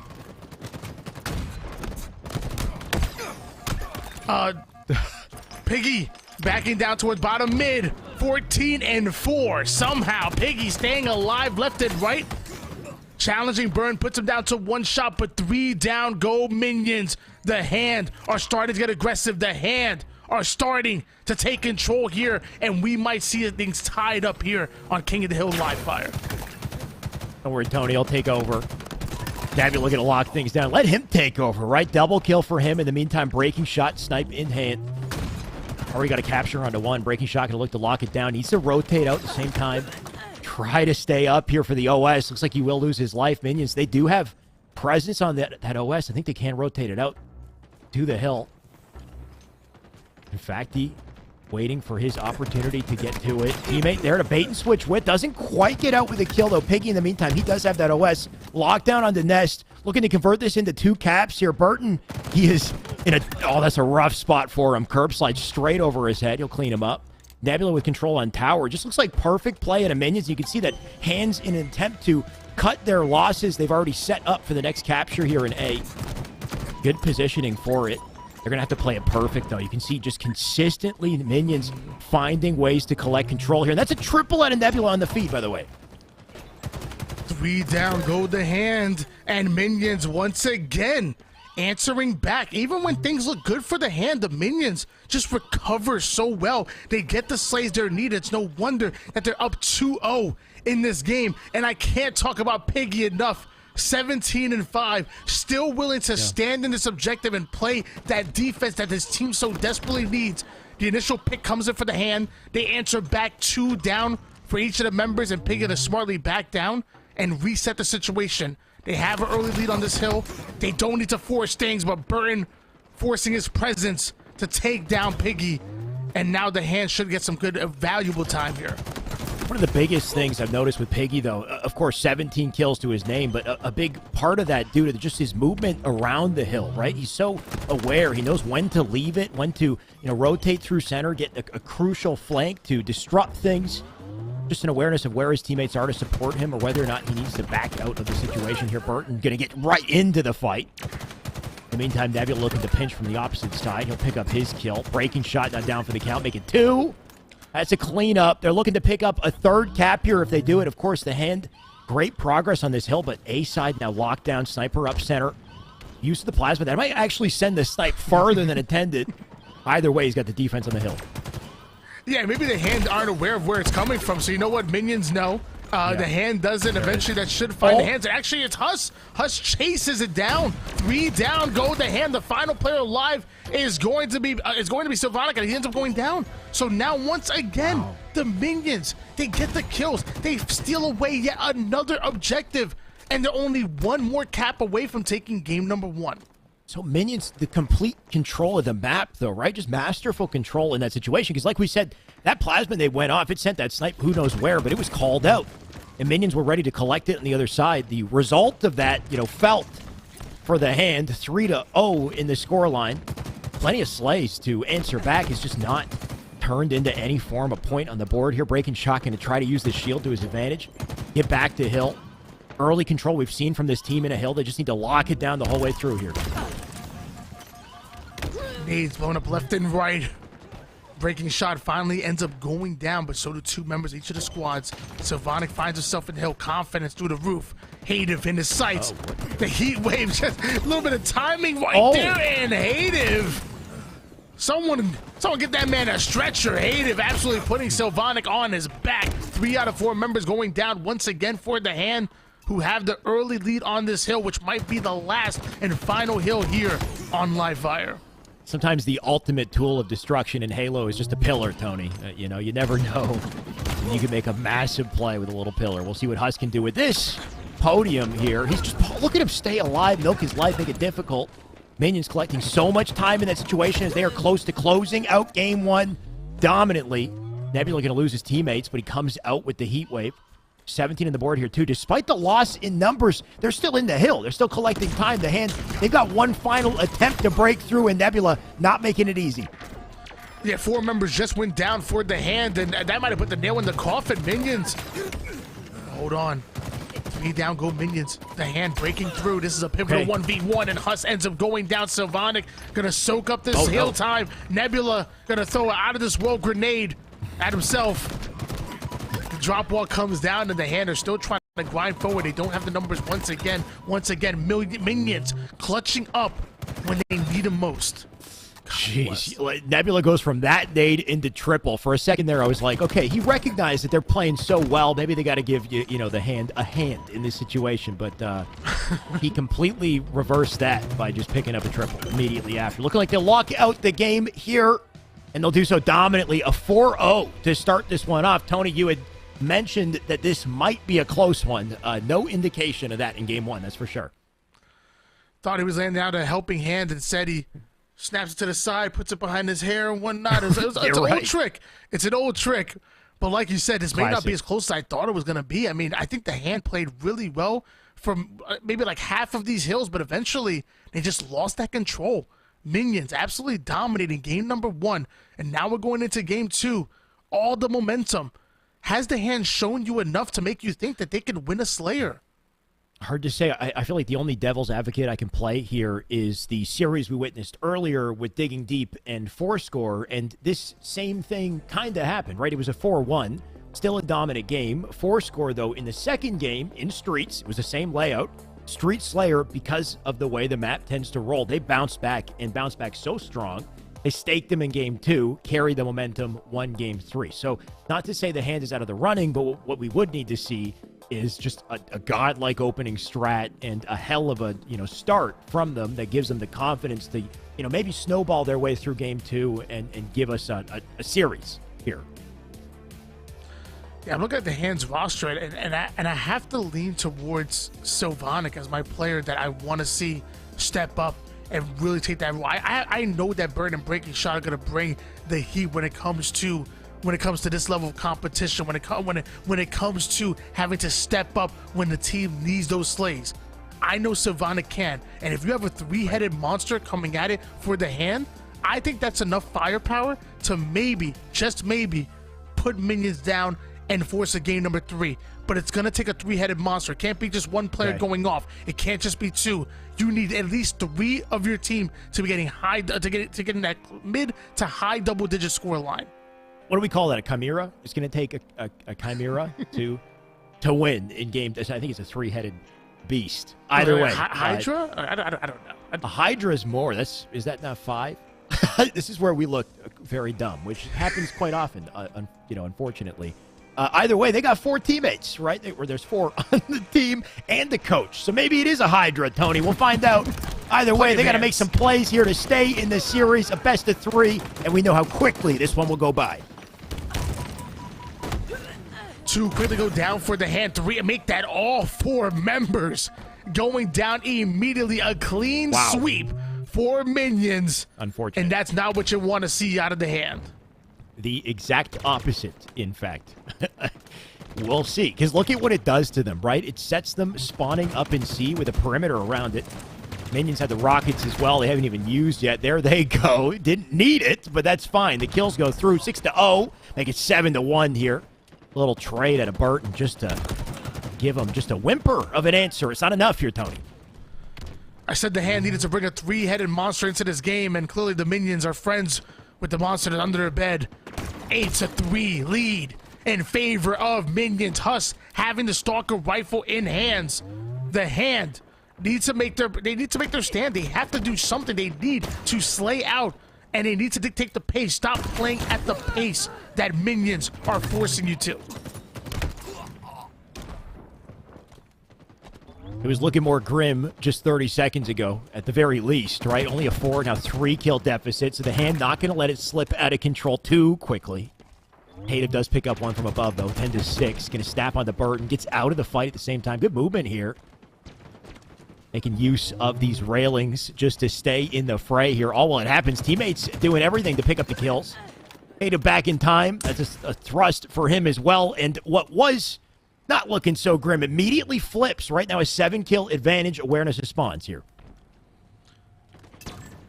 I don't know what life you're seeing right now. Minions have doubled the hand score line right now. Like, I mean, I appreciate you on the side of the hand that wanted to make this a game, but as of right now, it's still looking bad. Minions still looking good right now. With rockets coming up, the hand needs to get their greedy hands on these rockets. They need to make a play with it. Facty going into the subway side, and Facty winning that slay. Now within 5. Okay, now I'm getting a little bit more.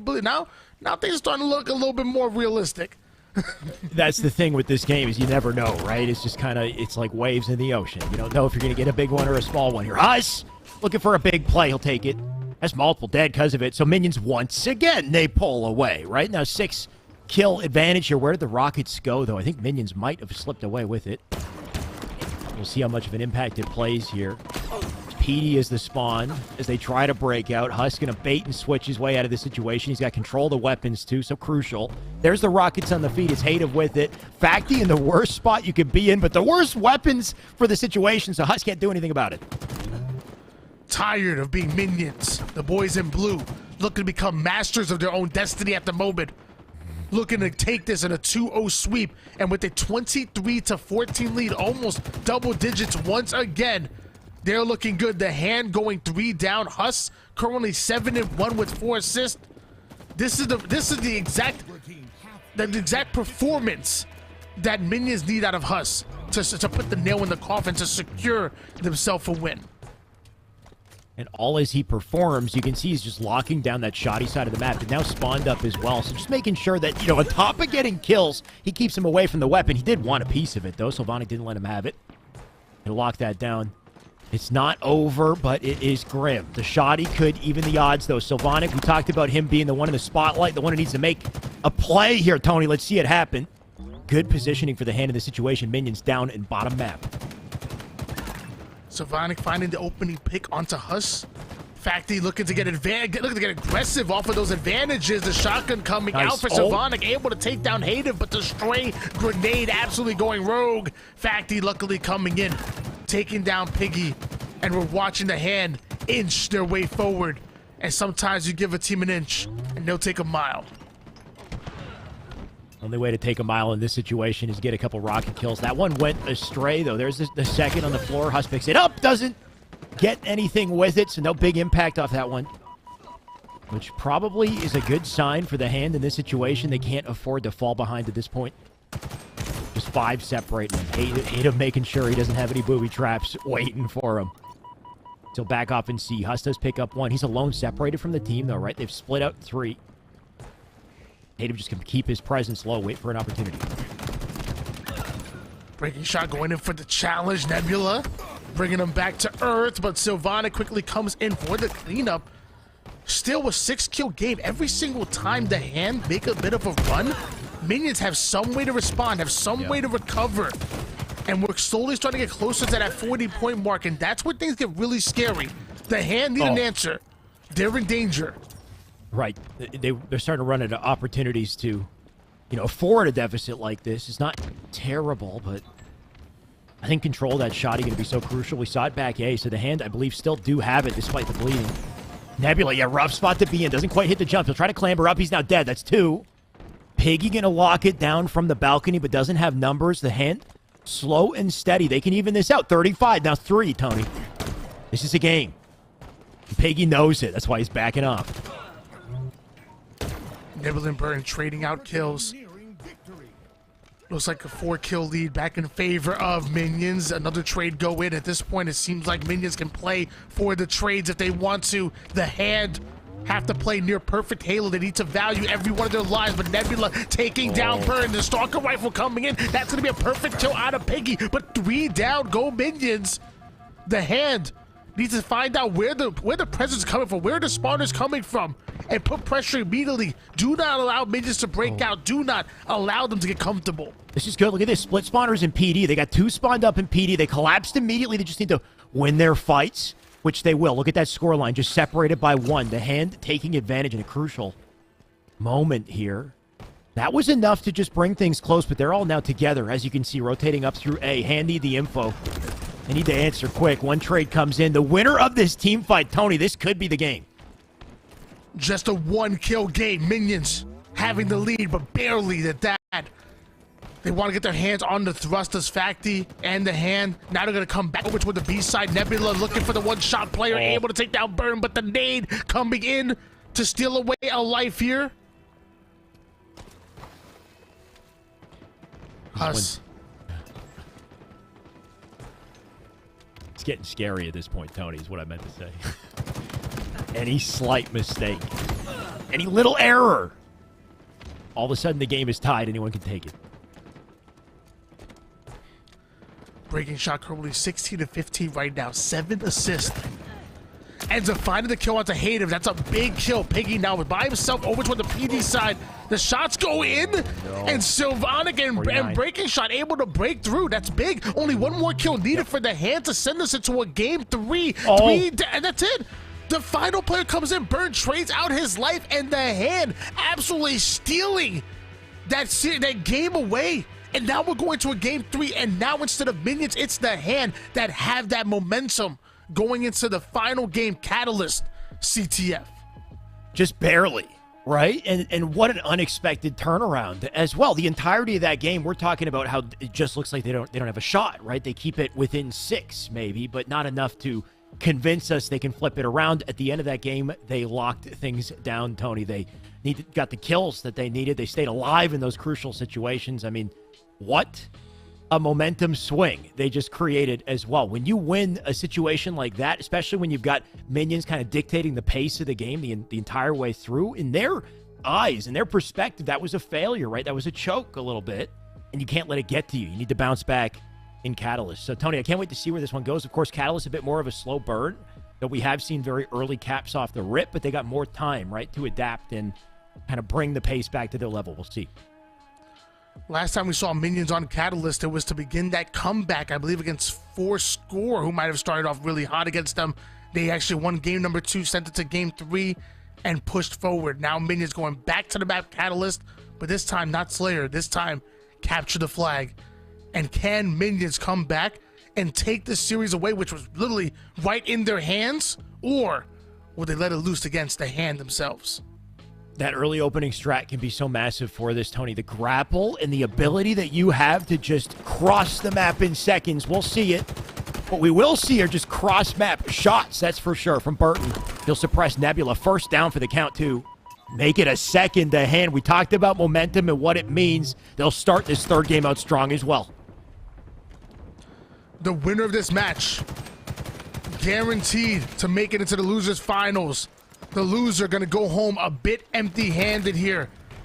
There is only a few more teams left in this tournament. Do you want to go out here? Do you want a chance to make it into the grand finals? That's what both of these teams need to ask themselves. There's no hesitation on this flagpole, that's for sure. They're going to take it out through grapple. Facti, in the meantime, he's getting right in the fight, wants to slow him down, stop the overextend, and they're doing exactly that. You see the counter flag pulled in the meantime, though. In fact, what a crucial position for him to lock it down. Only 2 members and minions with that flag. Spawners up behind him, so he needs to move and move quick. Get right into the fight, get into the return before things get dicey, and he'll do exactly that. Piggy here with the challenge. They pick it up, though. They'll keep the flag in play. It was looking rough for minions for a second there, but they clutched that one up, and a flag standoff it is. The hand dedicated multiple resources to trying to get that return, and were not able to do so. Minions having another chance at getting this first cap in a bit of a stalemate. Facti going in for the touch, but he's going to go in the touch while 1 shot. 2 down go minions, though 3 down go minions. The hand successfully defending their base, and now they have the chance to convert that defense into some offense. And in a situation you might expect an immediate return, what does Haydev do on the other side of the map? He rotates the flag to the only open spawn he knows to go to, which is Repulsor. All of its teammates spawn around that flag, so they do have an opportunity for another team fight, but here's the collapse out of the hand, make it a double for Facti. Nades in, Nebula, he needs to take that flag back to safety once again, and the minions, this has to have been the third time that we've seen them in like a frustrating position where they are just under fire, and they'll take that flag out of the fray, rotate it away, and just keep it going. So credit to them to avoid this, but how long can they do this for? You can see Nebula, the designated flag runner at the moment here. He is 0-5. Needs a pickup. This first cap, oh so important to determine the momentum in this game. And both of these teams know it. They're playing this first cap like it's their last, but 3 down. Go the hand. Breaking shot. Going to be the final player alive. Goes for the chow onto Piggy. Trades out his life. Nebula does end up going down, though. Facti flies in and gets a crucial kill, and once again the hand not having the numbers, going 3 down, but still able to save that return, and now they have the chance to go in for the break. Their turn to get aggressive. All while that happens, you can see Skewer did pop up. We'll see if that's a point of contention. Facti not worried about it, looking for a flank through. Good timing for it. Unfortunately loses Burton, though. He's alone for this fight. Piggy, I like the attempt. He tried to drop combo him. Double maybe. Oh, I hate him. Big win on that fight. A double would have opened things up. Sylvanic would have... I guess he's fine for now. We'll see. Nebula with a flank of his own. It's not enough. Did Nebula... Did he grapple behind the map? He might have. I don't know how he got there. I'm pretty sure he grappled behind the map as Hush just barely missing that skewer shot. 25 seconds, so we see Sword and Overshield coming up. And with this stalemate, which has seemingly gone off about 4 minutes now, maybe that Overshield, maybe that Sword is exactly what either one of these teams need in order to get that reach or in order to get the break.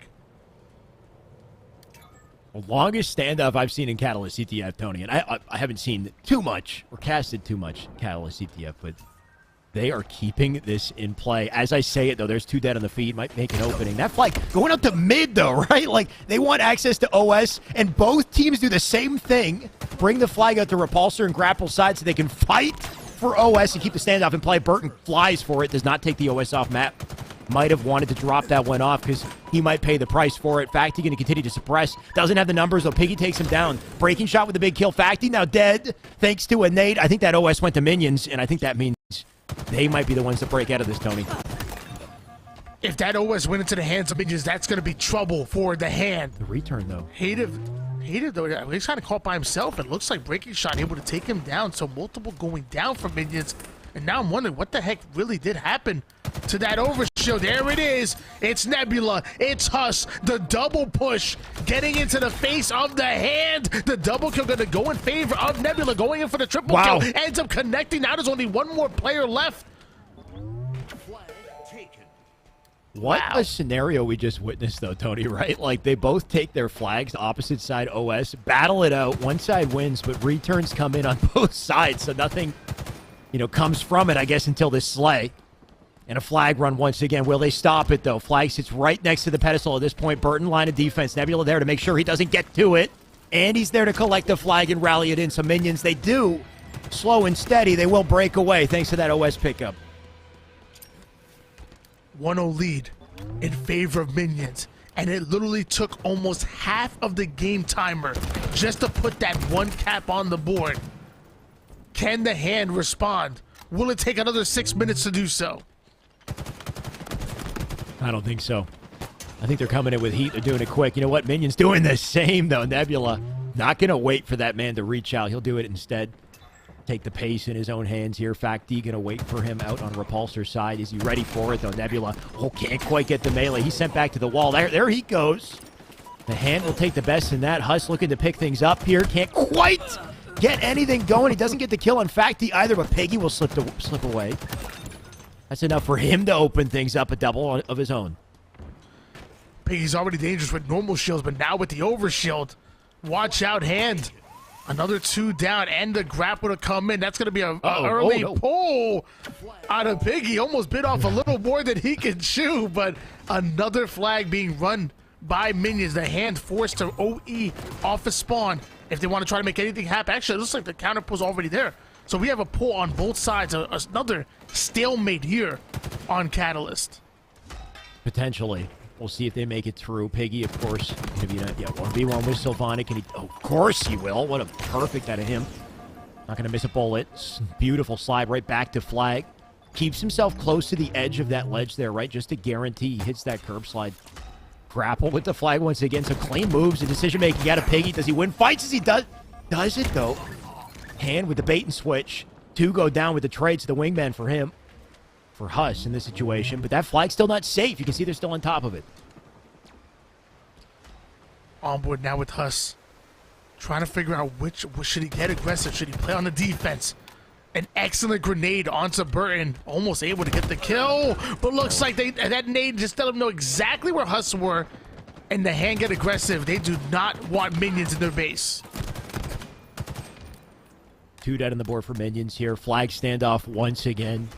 Last time this Flag standoff went down to the OS is about to spawn. I think that is the difference maker, Tony. So you can see Nebula aware of it, trying to position himself close by. Does get rid of that plasma. Piggy with a big opening kill here. You can see he's just sitting on the spikes. What a position to be in. Piggy, ruthless. Going to take their attention. That gives Nebula the little window of time he needed for the OS. This might be the opportunity. 2-0 lead in favor of minions. 3 minutes and 46 seconds on the clock. The hand must be feeling the pressure. And now they must feel even more than that because minions pulling yet another flag. Burton ends up going down. That flag should be relayed as just one more player to have to deal with. He's trying to find out where he is. And Nebula finally able to spot out Sylvanik. Puts a couple of shots in, but then trusting the grapple to bring this home. Yep, just plays it safe, right? Best thing he could have done in that situation.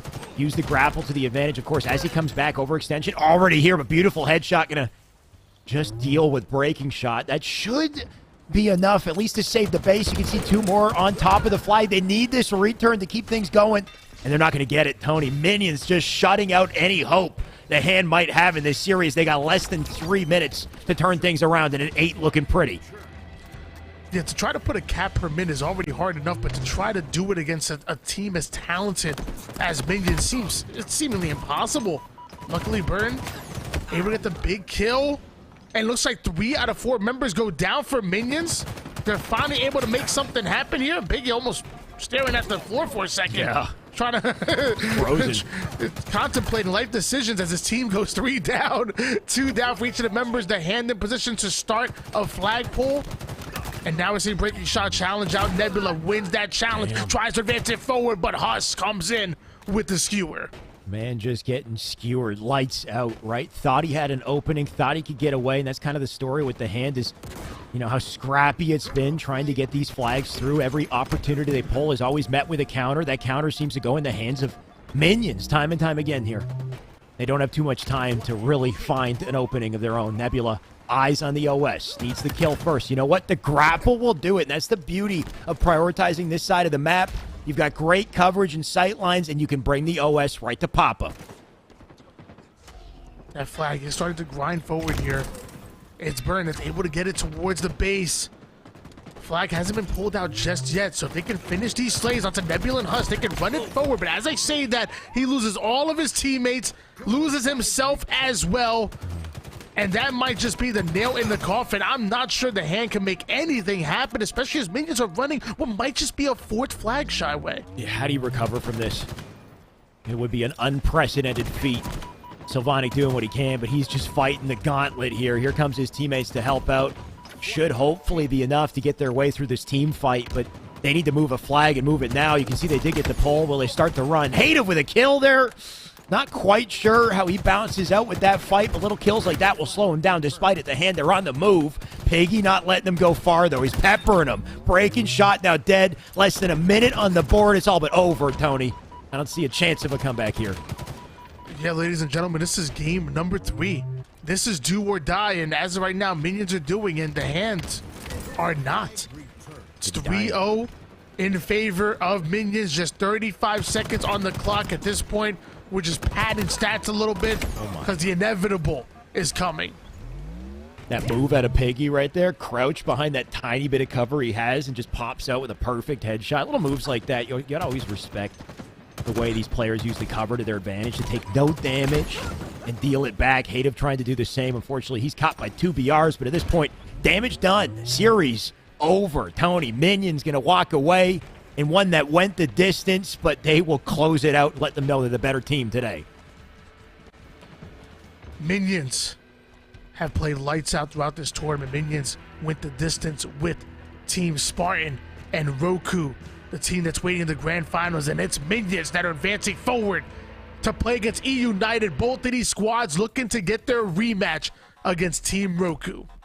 And it's not going to be an easy road. Now, Minions have already played against Roku. Roku, like you said, they're both looking to get their rematch. We haven't seen E United and Minions play against each other. The E United series, though, with Roku was much closer, I'll say. That one, they definitely traded blows. But Minions, I think if they play lights out, Tony, we could see something surprising. I actually think this has potential to be the closest series of the tournament. So it all depends on what kind of energy Minions bring. The unfortunate thing for them, I'd say, is just, letting that Slayer kind of slip through the cracks, right? When they had a lead like that the entire game, losing that at the end of the game, that's, an unfortunate error that a team like E United will never, let go, basically, right? Like, you don't have that type of room for errors against top teams. So we'll see. Either way, should be a good one.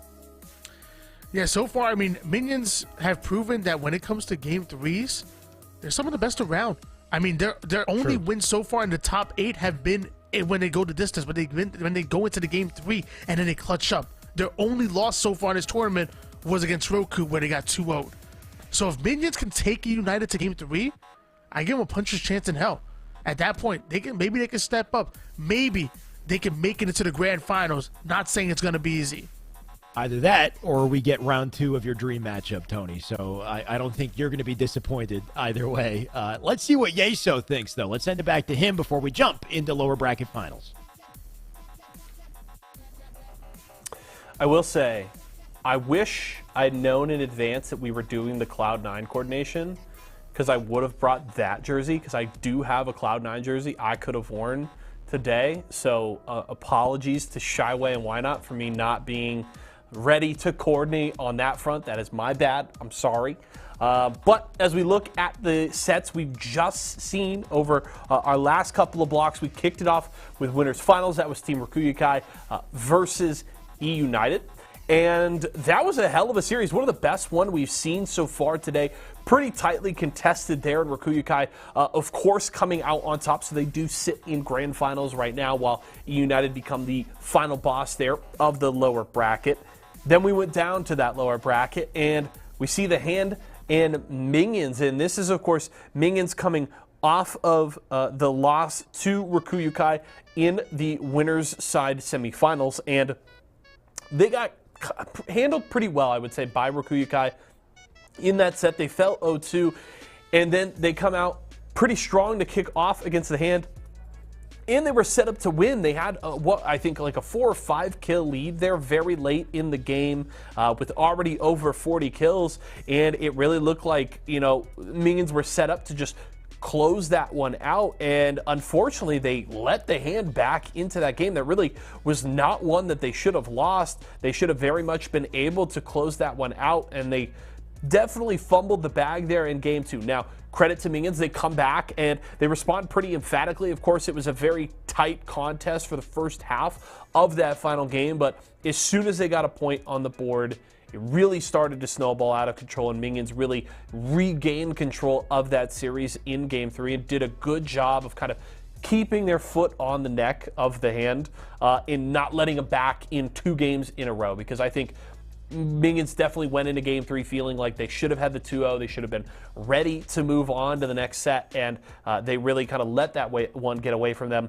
They responded well, in my opinion, in game 3, and they should be feeling really good going into this next set. Now, it's going to be a tough test. Of course, this E United roster looking really, really strong. They had a very tight set against Rokuyukai, which certainly Minions were not quite able to do.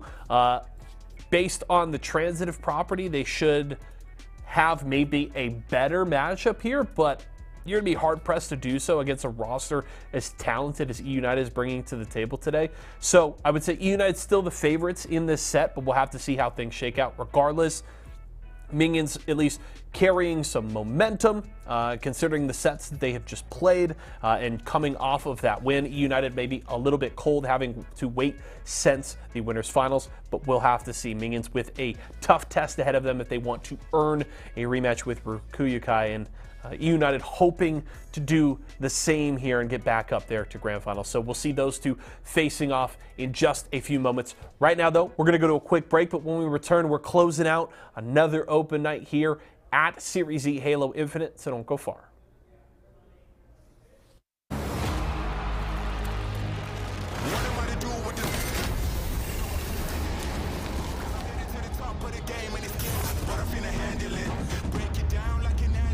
I'll be loading up, they wanna package this. Pray for peace, pacifist, I'm never old enough to give a promise.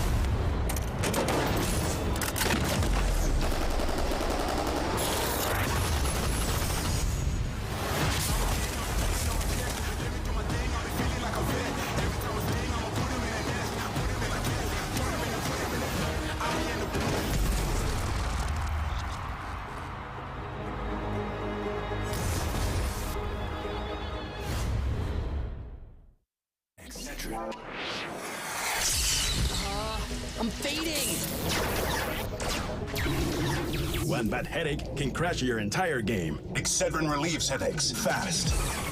Excedrin, game over for headaches.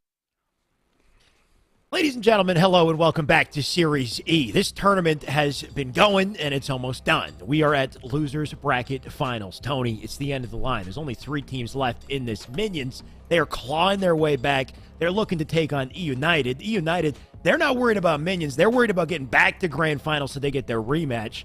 Unless, of course, they get surprised by Minions on the come-up. We'll see. What do you think coming into this? I think it's gonna be a good matchup. I think E United obviously are trying to see what works for their squad. They lost Spartan as far as on the bench and might potentially lose them in total. I mean, he might be going over to that new phase roster. So what do? They trade out King Nick, and bring in Manny. This ultra talented young gun who may not be the most consistent player in the world as far as the stats wise, but as far as the most explosive player on this team, I would definitely say that Manny has the possibility to pop off, and if under the guidance of Ryan Newman Rain, they might be able to mold him into the player that he's destined to be. Really excited to see what Manny does with this E United roster. And then you have this mystery like Sauce, as he's going by 626-8049Q 3.14. Accurate. We don't know exactly who he is, but whoever he is, he's another explosive player. We've seen that movement and that damage and the way he's able to distract the enemy team. I'm really liking the way this E United squad has come together, and maybe we might have something on our hands that rivals, the likes of Ryan New Brain, Spartan, and King Nick. I like it, Tony. Explosive players, not afraid to close the quarters, I guess, and do the dirty work. But can they do it against a player like Piggy? He's been playing lights out all tournament long. And here we are in lower bracket finals, our first game, and Peggy, look where he is. He's already behind enemy lines. Heat wave in hands. The difference maker this can be as him and Huss are looking to push the double. It looks like they're able to finally take him down. Huss awarded the kill onto Rain, and the heat wave has been brought, taking down Manny, the first pull. Gonna go in favor of Minions, at least looking like, but it looks like E United running a flag as well. Right, E United very quick to get to the opposite side of the map and counter this their own way. And because of it, Piggy, despite the plays, he dies in that situation, barely gets the flag out the door. We'll see if they can collect it, take it far. It looks like they have. They actually did manage to get it to their side. Ryan safely with a run to utility. However, he's not out of the woods yet. He'll drop. Minion's going to try to get back to flag, get to return like Sauce. Not going to make it easy for him. But he will die in the process as well. So Minions putting things together, slowing these boys down. We need the explosive plays in a Manny, I think, here, Tony. Yeah, like Sauce, he needed to collect that flag, but instead he got his soul sniped, and the return comes in. Minions up 1-0 in this game. You'd think someone would experience some karma for a statement like that. Today he was experiencing some karma. He was playing today, but Collect was scrimming today too, so we don't know It's up in the air. It could be Ninja for all. It could be Shotzi. You know, who knows? Maybe he's two-time in Call of Duty.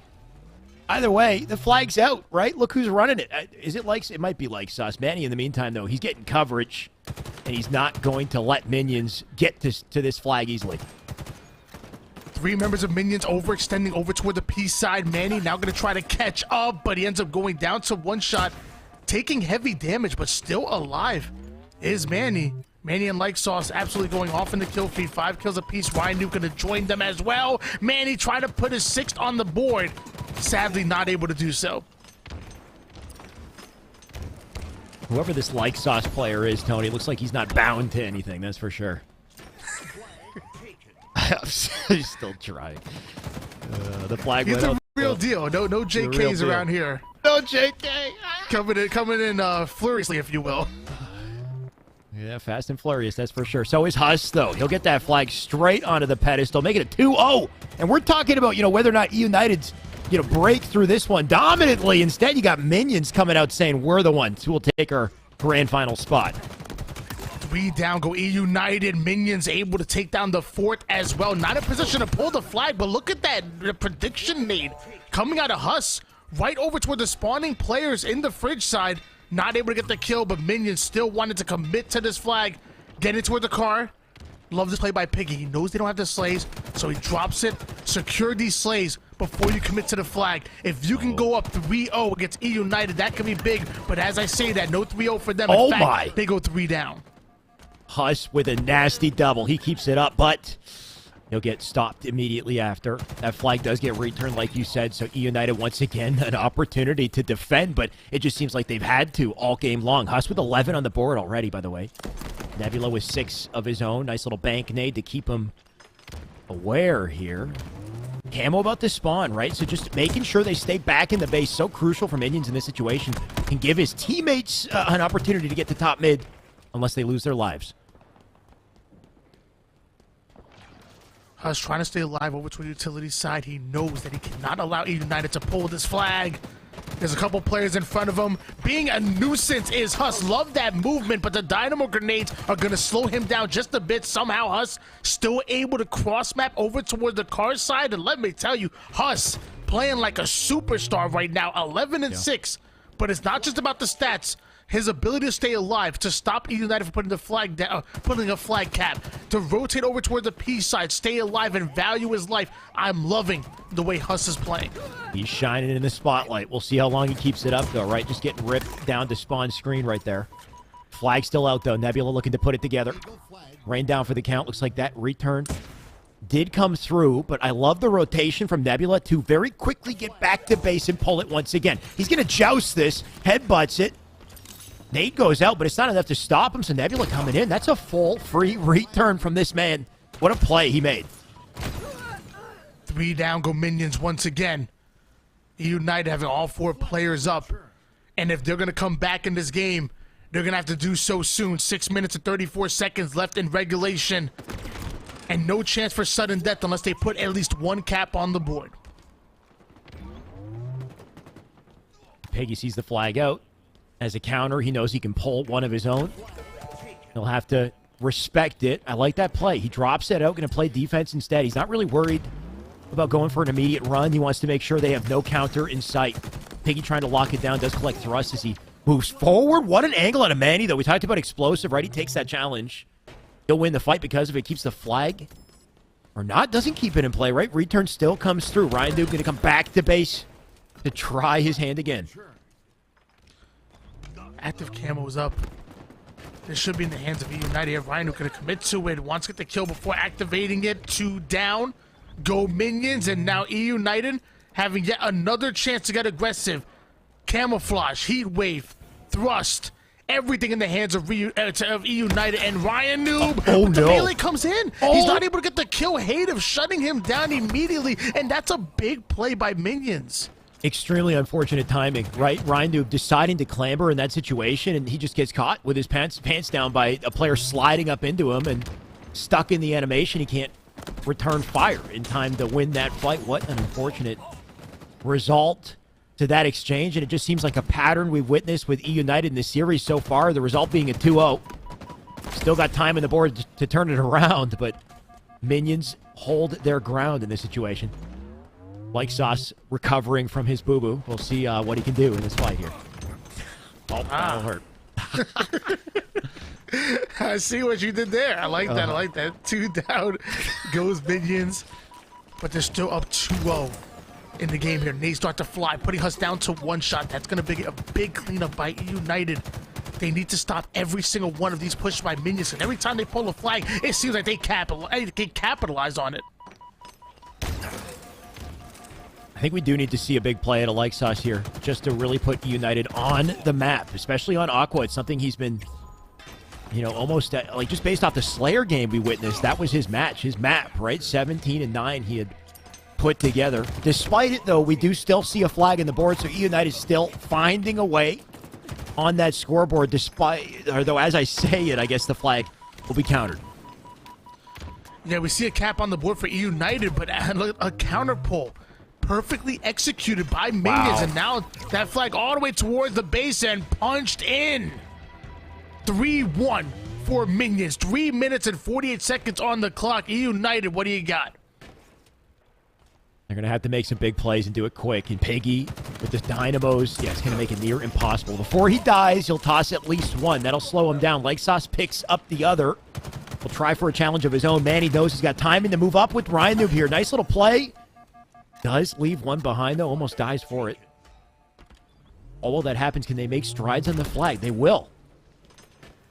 We'll see how far they get with it, right? It's not safe. It's been a scrappy pull. Flank already coming in. Minions looking to take advantage. That's Piggy with a big pickup here. Nebula, he'll stop another. And once again, United not quite finding clean openings here, Tony. The offense for United is a bit suspect right now. 3-1 lead. Still in favor of Minions. Nebula trying to grind forward, but looks like he is going to be spotted. Still comfortable because there's Huss on the right-hand side. And now you see a double push come in. Do they know that there's 4 members of United playing defense? The killing sprees that have come in. Huss gets a little aggressive. Wild one shot. Nebula going to back down, try to play his life, but multiple players are hunting him down. United facing a reality here that they might not win game 1, Tony. In these series in Esports Arena, I mean, you don't start hot in a best-of-3. It's very difficult to bounce back. Minion's going to come out with so much momentum here, and they can almost taste it. Just over 2 minutes left to burn on this clock. They can play defense. Of course, they don't want United to get any chance in the running. Look at this battle in utilities. They send all their numbers straight through. I can feel just this sense of impatience from this team right at this point. They want to make an impact, and it's just not working. Yeah, I mean, United definitely recognize that they're running out of time and they need to make a game-changing play. You know, they need to not rely on a perfect round of slays. Instead, maybe send somebody overextending. Send somebody over towards a pole, get an off pole, and turn that pole as a distraction into slays. But as of right now, 3 down once again, 4 down once again. Minions have yet another flag and are looking to put the nail in the coffin. It's looking like it. Piggy just about in the clear. Crossfire going to come in. Is it enough to kill him? He'll play it patient. Every opportunity, yeah, just let your teammate slide that one in and just about guarantee the win at this point. Tony, something we wouldn't have predicted coming into this series, that Minions would take control. And what does this mean going forward? United, can they give us any sort of a show to at least close this game with something more than a whimper at this point, Tony? It's just looking rough for him. Never did I expect for United to get dominated the way that they are here on Aquarius CTF, but this is what we're seeing. Minions have come to play. Minions are making a statement, and they are sending a message to United. They do not fear names. They do not fear orgs. They're coming for that grand finals and the lion's share of this $1,000 prize pool. Can't help but think the only answer for United would be a wizard on their team to run this flag. And maybe that's what we're seeing here, Tony. 30 seconds. Highly unlikely. If they immediately transfer that to another flagpole, you can see Ryan was going to try to do it. He was in the base. Unfortunately, he died. But 20 seconds to not only pull, but cap and immediately pull a 4th. Just about impossible. Impossible, actually. Like Sauce might be their ace in the hole, but he ends up going down. That flag right down the mid is Minions, and just 5 more seconds, and no matter what happens at this point forward, it looks like we're going to a game number 2, and Minions are going to be up 1-0 in the series, looking to pull off the upset. Wouldn't have expected it, but of course, Slayer's coming up next. It could go either way. United, they need to find their footing, though, Tony, and do it quick, because Minions, I think the biggest thing is not just the win, it's what it means for your confidence, your momentum coming into this. Like, you got to feel good coming into Slayer. You're going to carry that out in that opening strat. The only thing that might impact them, and you know, hopefully they're not listening to the chat here, is just don't let the pressure get to you, right? I feel like so often we see, you know, players on the come up put themselves in this position where they're up against top talent and they're winning and they don't clutch up because something happens, you know, end of game 2, maybe the pressure gets to you, whatever it is. We see that strong opening. Closing it, I think, is the true testament of a top team. So here's the opening for Minions. Let's see them close it out. When I look at this United roster, and I look at the likes of Ryan Noob and Rain, and I would even say Manny to a certain extent, I think their bread and butter is objective. I think if I was going to pick an Achilles heel from this squad, maybe it might just be Slayer. So, Minions, this is your opportunity. Come in hot. Yeah. Steal this 2-0. It's Catalyst. Why give them a chance to try to make it into that Game 3 stronghold? End it right here, right now. Otherwise, if United take this and they have momentum on their squad, and you have, you know, big brain plays plus the firepower that like Sauce or Suddeth One, as I want to call him, and Manny can bring to the table, you might get run over. You have to win it right here, right now. Treat this Game 2 Slayer like it's a damn Game 5 Slayer.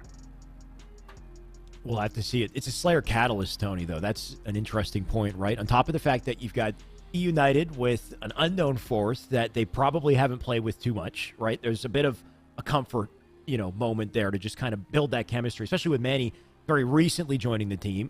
You've got a map that's more recently joined the rotation that they may not be as strong on. So I think just all signs point to Minions having a huge opportunity here. And I think it would take an ogre on, you know, the side of United to really turn things around in this situation, Tony. Wow. Yeah. That's a good point. That's a good point. Either one or two ogres, I think, at this point. It would take a lot. And when you're trying to replace, you know, a top 5, arguably top 5 Slayer that we have in our league, maybe you might want to look for a top 5 player in every category. Yep. And maybe that might be the player that Like Sauce is going for. Either way, 2 down to start things off, and it looks like we're going to end it. Oh, man. I don't even know what happened. All 4 players like they're in the lobby. I don't even know what happened with that. But either way, we're going to restart things. It seemed like they were in the map, but you know what? It wasn't. It's a mulligan. We're gonna do a retake. Do it once again. Either way, maybe, you know, it gives time, or not much time, I guess, to one of these teams to, I want to say, rethink a strategy, but we saw nothing. So you know what? We'll find out in just a second. Jump back into the game. Of course, like we said, these series, they go by very quick. If you don't start strong off that opening and set a precedent, especially in a map like, I think, Catalyst, where, you know, there's a lot still to learn, I think, here, and to lock down with these spawns, then, you know, who knows where things could kind of snowball from there. But Tony, what would you hope to see, I guess, off the rip here? I mean, I think every part of the sandbox is oh so important on Catalyst. You know, I start with the overshield, obviously, and that's kind of the difference maker, if you ask me. But then you look at the weapons around it, like, for example, the sword. The sword gets combined with the grapple, and it's deadly, maybe even more deadly than overshield. What's a hard counter to the sword? Yeah, exactly. What's a hard counter to the sword? The repulse on the opposite side of the map, which I think is huge. You know, what can you use against the overshield that can really be effective? Again, that skewer, that scatter shot can really pin the overshield against the wall. So I think every part of the sandbox is so important. If I had to pick one, I would say the grapple is so underrated in this game, especially on this map. The creativity you can use to get out of situations or to catch up to a teammate that's by themselves, because sometimes it happens in Catalyst where one of your teammates just happen to go rogue and you have to catch up to them. That grapple can really come into play. I feel like if I'm one of these players, grapple side would be my priority, and it looks like it's the priority for us here as well. Because like you said, so much flexibility you have with that tool, whether it's pulling OS to yourself, flying across the map, getting out of a tough spot, and right now it looks like Minions are in a tough spot as they get lit up by E-United to start the game. You know, E-United coming off of Game 1 here, Tony, they are looking to answer with a force to really set Minions back for Game 3. Nebula and Hative able to get back-to-back kills to bring them right back into the game.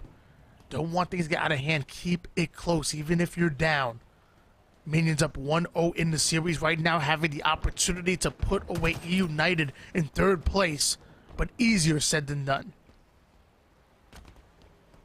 One thing's for sure, they got a perimeter. They just need info, right? They're playing it safe to start. Despite the 4-1, looks like Minions were very quick to trade. I hate that corner. Good thing Ryan Noob checked it. So many times I've seen people just sit there, you know, waiting for the rotation out. Ryan Noob with the awareness, he turns that into 2. See what else he can put together in this situation as he just tries to stay alive in front of, behind teammates. Just going to preserve the sword here. Oh, no. What? A little fortunate for him. He'll bounce out. Ryan Noob able to put that sword to work. 7-5 lead. Still in favor of E United, but that's not much to work with still. Ryan Noob coming in with his 5th on the board, and him and Like Sauce the only players with kills in the feed so far. Man, just slicing. We'll see what else he can put together. Barely living here, too. Tries the strong side out. As he dies, he could pass that sword off to actually, not a teammate. That's Like Sauce with it. Gonna have to check the barcode on that sword, that's for sure. He's gonna be about to put it to good use here. On board now with Like Sauce, the mystery man. Overshield. Overshield is up. He does have 2 players here over toward the skewer side. They can try to work it, but they want to use it as bait. Manny, the first player to go down here for E United. Minions like that. Minions now want to get aggressive. The player coming in for the flank, and that was Piggy. Able to take down Ryan Noob before going down himself. And Like Sauce going to reset with the sword. Wait. So, I guess his reticle, like, turned... I guess his teammates are... Red? His reticle turned red looking at, I guess, his red team. Anyway, what a trip this is. Ryan Noob, despite that, he knows exactly what's up. He needs to back out of this fight immediately. Well, looks like he'll do that, but only to get crossed by grapple sides of the coverage on the map here in the Minions. Just to make things difficult as he tries to break out.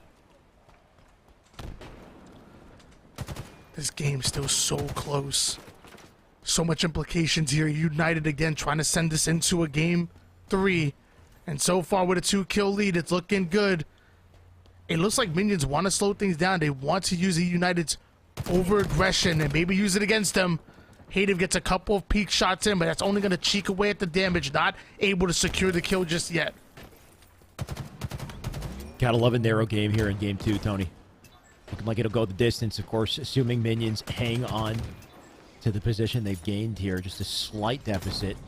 Nice coverage out of Hative, too. Wants to lock down both sides. Doesn't get the kill for it. Backs out, tagging up everything, too. Gonna let the team know. If they can hold on to their lives here, they might have a shot for OS very shortly.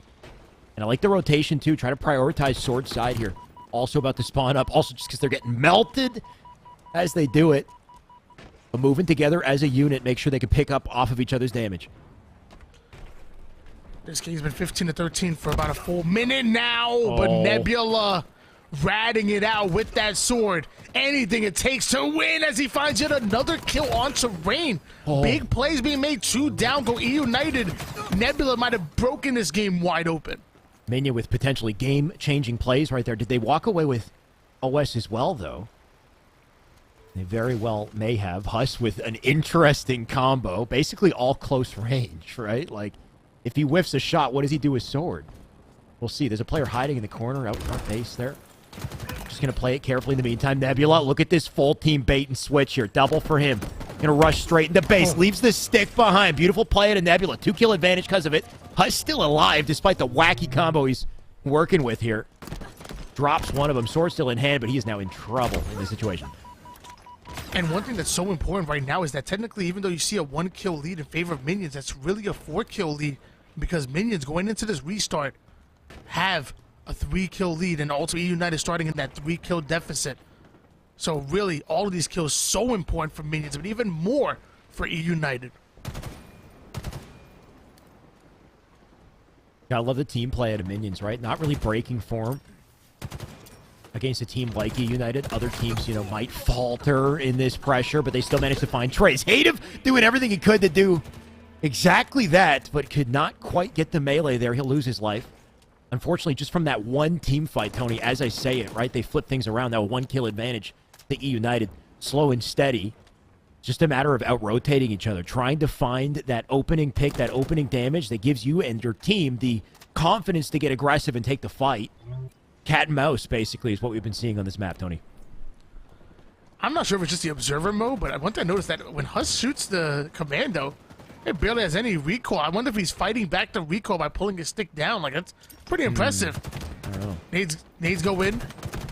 Huss gonna do this BR, do the talking for him. Commando on the back pocket, puts down the damage. Now gonna trust his teammate to come in for the switch. There's one more to come in. And beauty. fisticuffs with Ryan Noob. Huss wins that one. 3 down, go E United. Minions are on a roll.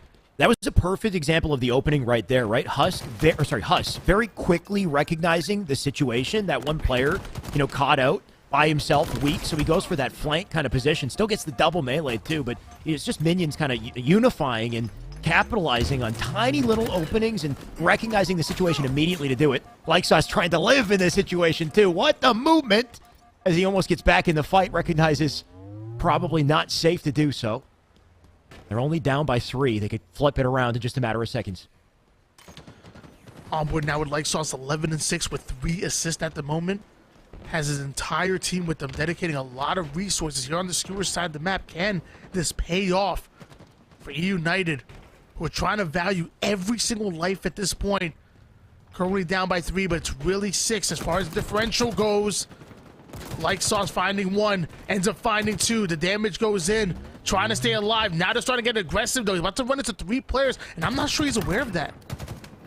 Tony, I just clued into that what you just mentioned, and did we mention it to chat, though? There's a 3-kill advantage for minions coming into this game off that restart. Remember, we started the game, almost immediately restarted it. Had not realized that led to a 3-kill advantage for minions. So minions are working with 35 at this point. United have more work to do than anticipated here. They're going to have to punch through. It's the reason why a relationship would never work out. You never listen to me. I don't listen to you enough. You know what? We're going to have to go to counseling, Tony, I think. I'm sorry that I had to say it, man. Well, if Lykesauce is Bravo, I want to be my therapist. Okay, well, I think, yeah, if we pick a therapist, Bravo might be a safe bet for sure. He seems civil. Well, Piggy's the one making things happen. He's the problem solver right now as he gets the double kill. Did you just notice that Huss just steals Overshield away from his teammate with the curb slide? Like, both of them just flew right down towards the mid for Overshield, and Huss just curb slides right in front of him. If I'm Huss, the mindset is if you're moving that quickly, it's all yours. You know what I mean? You take full advantage just off the speed. Either way, he's in trouble in the situation. Sword still in hand. Does he get aggressive with it? E United cannot afford to chase down kills. Huss, he can do exactly that. There he goes. 39, but really 44 here. Or actually, no, sorry, 43. 3-kill advantage. And one that might be impossible to turn around if E United don't snap into action quickly. And mind you, Minions just one game away from stealing this series, from making it to the grand finals. Can E United respond, especially with Huss with this sword? Wow. The shots go in. Piggy taking down Rain. There's 2 players coming up towards the ramp. Lykesauce crossing the street without looking both ways. Runs into an energy sword. Oh my god. They're just making him feel the pain at this point, Tony. The exact opposite of what we would have predicted here. Minions completely locking this down.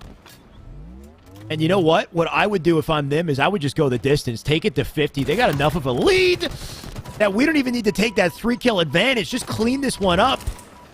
A beautiful skewer out of Nebula as he gets all confident jumping into that one. My god. There it is. The melee's coming in. The victory teabags as they're able to put 49 on the board. And Minions are going to the grand finals to play against Roku. The wild thing about that one is just no matter what way you shake it, of course, we didn't get to see too much of what happened before the reset. It wouldn't have mattered, right? I think it ended with like a 10-kill advantage there. So just, testament to Minions for taking the momentum they had and confidently challenging a team like E United. Of course, E United, question mark, still in the works. But, I mean, still so high caliber to find that opening and to punch through grand finals. I mean, credit. You need to give them credit where credit is due. Can they go farther? Can they take out the likes of Renegade and company, Tony? And here lies the legend of Like Sauce. Sadly, it's over. I ripped the legend dream, of but Light maybe Sauce. It was a little shady, but next time, hopefully he's sicker. Anyway, yes.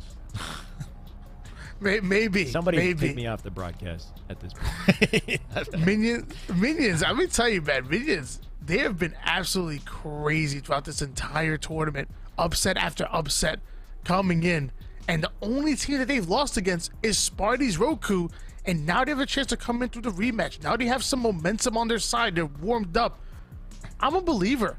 I think there's a chance that maybe they come out on top and reset the bracket. Still a best of 3. All you have to do is take 2 on them. It starts with game number 1. And hopefully they can come out on top.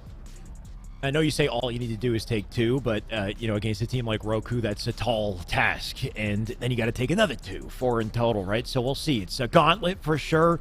Whereas it could be a very quick series the other way around, but I hope it's not. I hope it does go the distance. Minions, either way, what an accomplishment to get this far. Let's see how far they can fly at this point, Tony. I don't think we'll be jumping in immediately. I believe we will have a short break before we get there.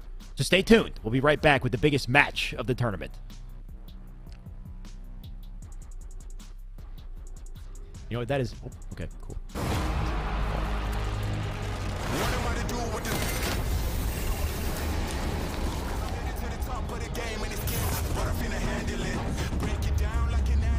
I'll be loading up, they wanna package this. Pray for peace, pacifist, I'm never old enough to give a promise.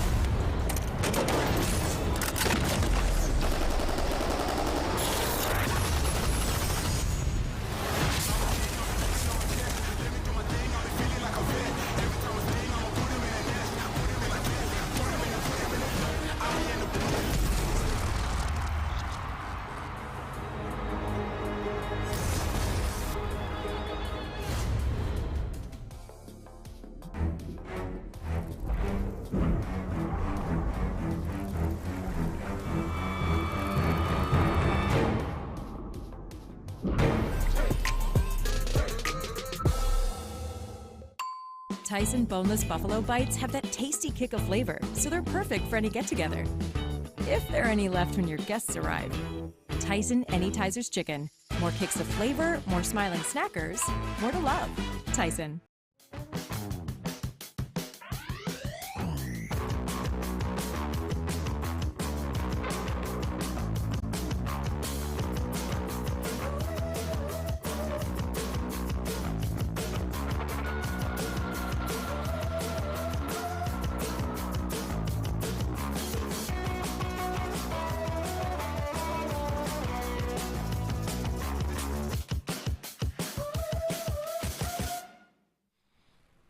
Ladies and gentlemen, welcome back to Series E. Just a short break because we can't wait to get back into the action. Like we said, the biggest match of the tournament is time for grand finals. We've got Roku up against Minions. Minions, they've been looking deadly, Tony. They beat E United of all teams, but can they get any better at this point? Roku is a dominant force. And now that the team's actually out, I think it's only fair that we announce to you guys who the 4-3 United is. And I would just like to say that you guys won't believe it. It actually...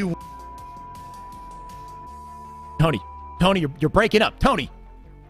Oh, I'm sorry. I'm sorry. The 4th that are running with E United that might be in the starting roster is... Tony, come on, man. What are you doing to us? What's going on? One more time. No. Grand finals time. We have Minions going up against Roku. 3/4 of this rumored phase roster plus Tusk going up against the ultimate underdogs, Minions, led by the leading Slayer Piggy. But I'll tell you, it's a full team effort. You know, you need a Nebula. You need a Hades. These guys have been going absolutely out of control, and they made it all the way here in the grand finals. Alex, do you think we see a bracket reset? I don't. But by the way, just to rewind for a second, I guess, Shyway tip. If you go back and take Tony's little excerpt there, slow-mo it, and read his lips, you can actually figure out who the 4th is. So little secret pro tip. Give that a try. Back to what you said. No, I don't think it's likely, but I would love to see it, right? If you asked me whether or not they could have beaten the United, I would have also said no. So they've already surprised me. Let's see if they can continue to surprise. Either way, we're in it. Grand Finals. And they are no stranger to action here as they jump into the fray. Renegade, what does he do? He jumps to the shock. Shock rifle in the hands of Renegade. The most dangerous player to have it in his hands. Minions just dealt with E United. Now they're looking to go after E United's bench player in Sparty. 2 caps in favor of Roku right off the rip. And 2 down go Minions. Oh, made that 4. Oh, no. This is an uh-oh moment if I've ever seen it, Tony. The game just started. Already full map control. Renegade, he's flying across the map because you know he plays. He's right up in the fray. Barely survives the nade here. 2 teammates will pick up the kills, and no hesitation to just fly into the spawners. That resets C. That'll flip the spawns as well, and you can see them now splitting across the map because of it. A rough spot, and Minions, they will need to find control here if they want to slow this down. Slow it down. They just need a point on the board. God bless. What is going on? 60 to Goose Egg. Going in favor of Roku to start off the game. Renegade clearing out the B side. Looks like C's going to be cleared as well. So the only point in favor of Minions is the A, but it's not going to be enough to put points on the board. Can we just do a little recap of what Renegade's done on the map, Tony? Like, I'm not even sure if he's got many kills, but he's done a full circle with the grapple, just shocking everything. And, you know, teammates exactly where they need to be to help ensure that those players die. It's just absolutely wild. Oh, watching this man put it together as he almost hits a head there. I talk about all the time. There's plays that just don't show up on the stat sheet. And Renegade, definitely, even though he stuffs the stat sheet, he definitely makes the plays as well. Taking down Huss with the shock rifle, immediately working towards the camo side. Falcade going to steal that away. And 2 down go Minions. Minions were running red hot after taking down E United, but apparently this Roku squad are on another level. I mean, you just look at this, and it just looks like pure freedom. You know, it's just go anywhere, do anything type gameplay, but there's actually so much to it. His timing on his rotation, the fierce approach this man has as he's just so ready to hit every shot. Shock finally out of ammo here, too. A saving grace, maybe, for Minions, Tony. They need anything they can get at this point. 93 on the board.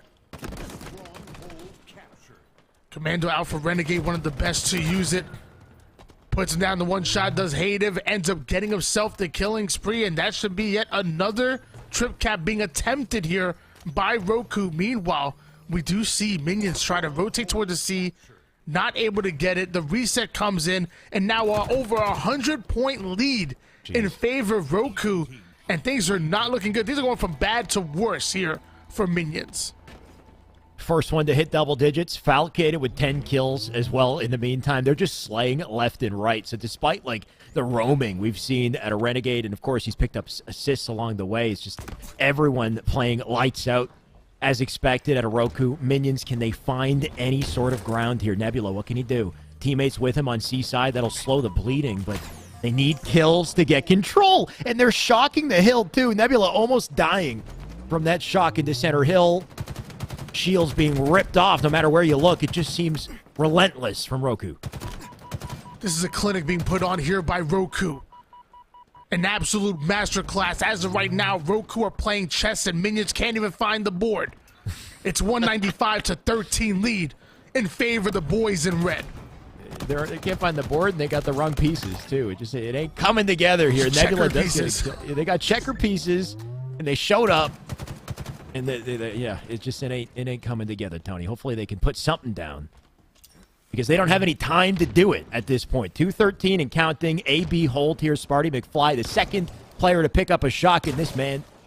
I mean, if anyone's going to shock you, it's him. Shock rifle in the hands of Sparty.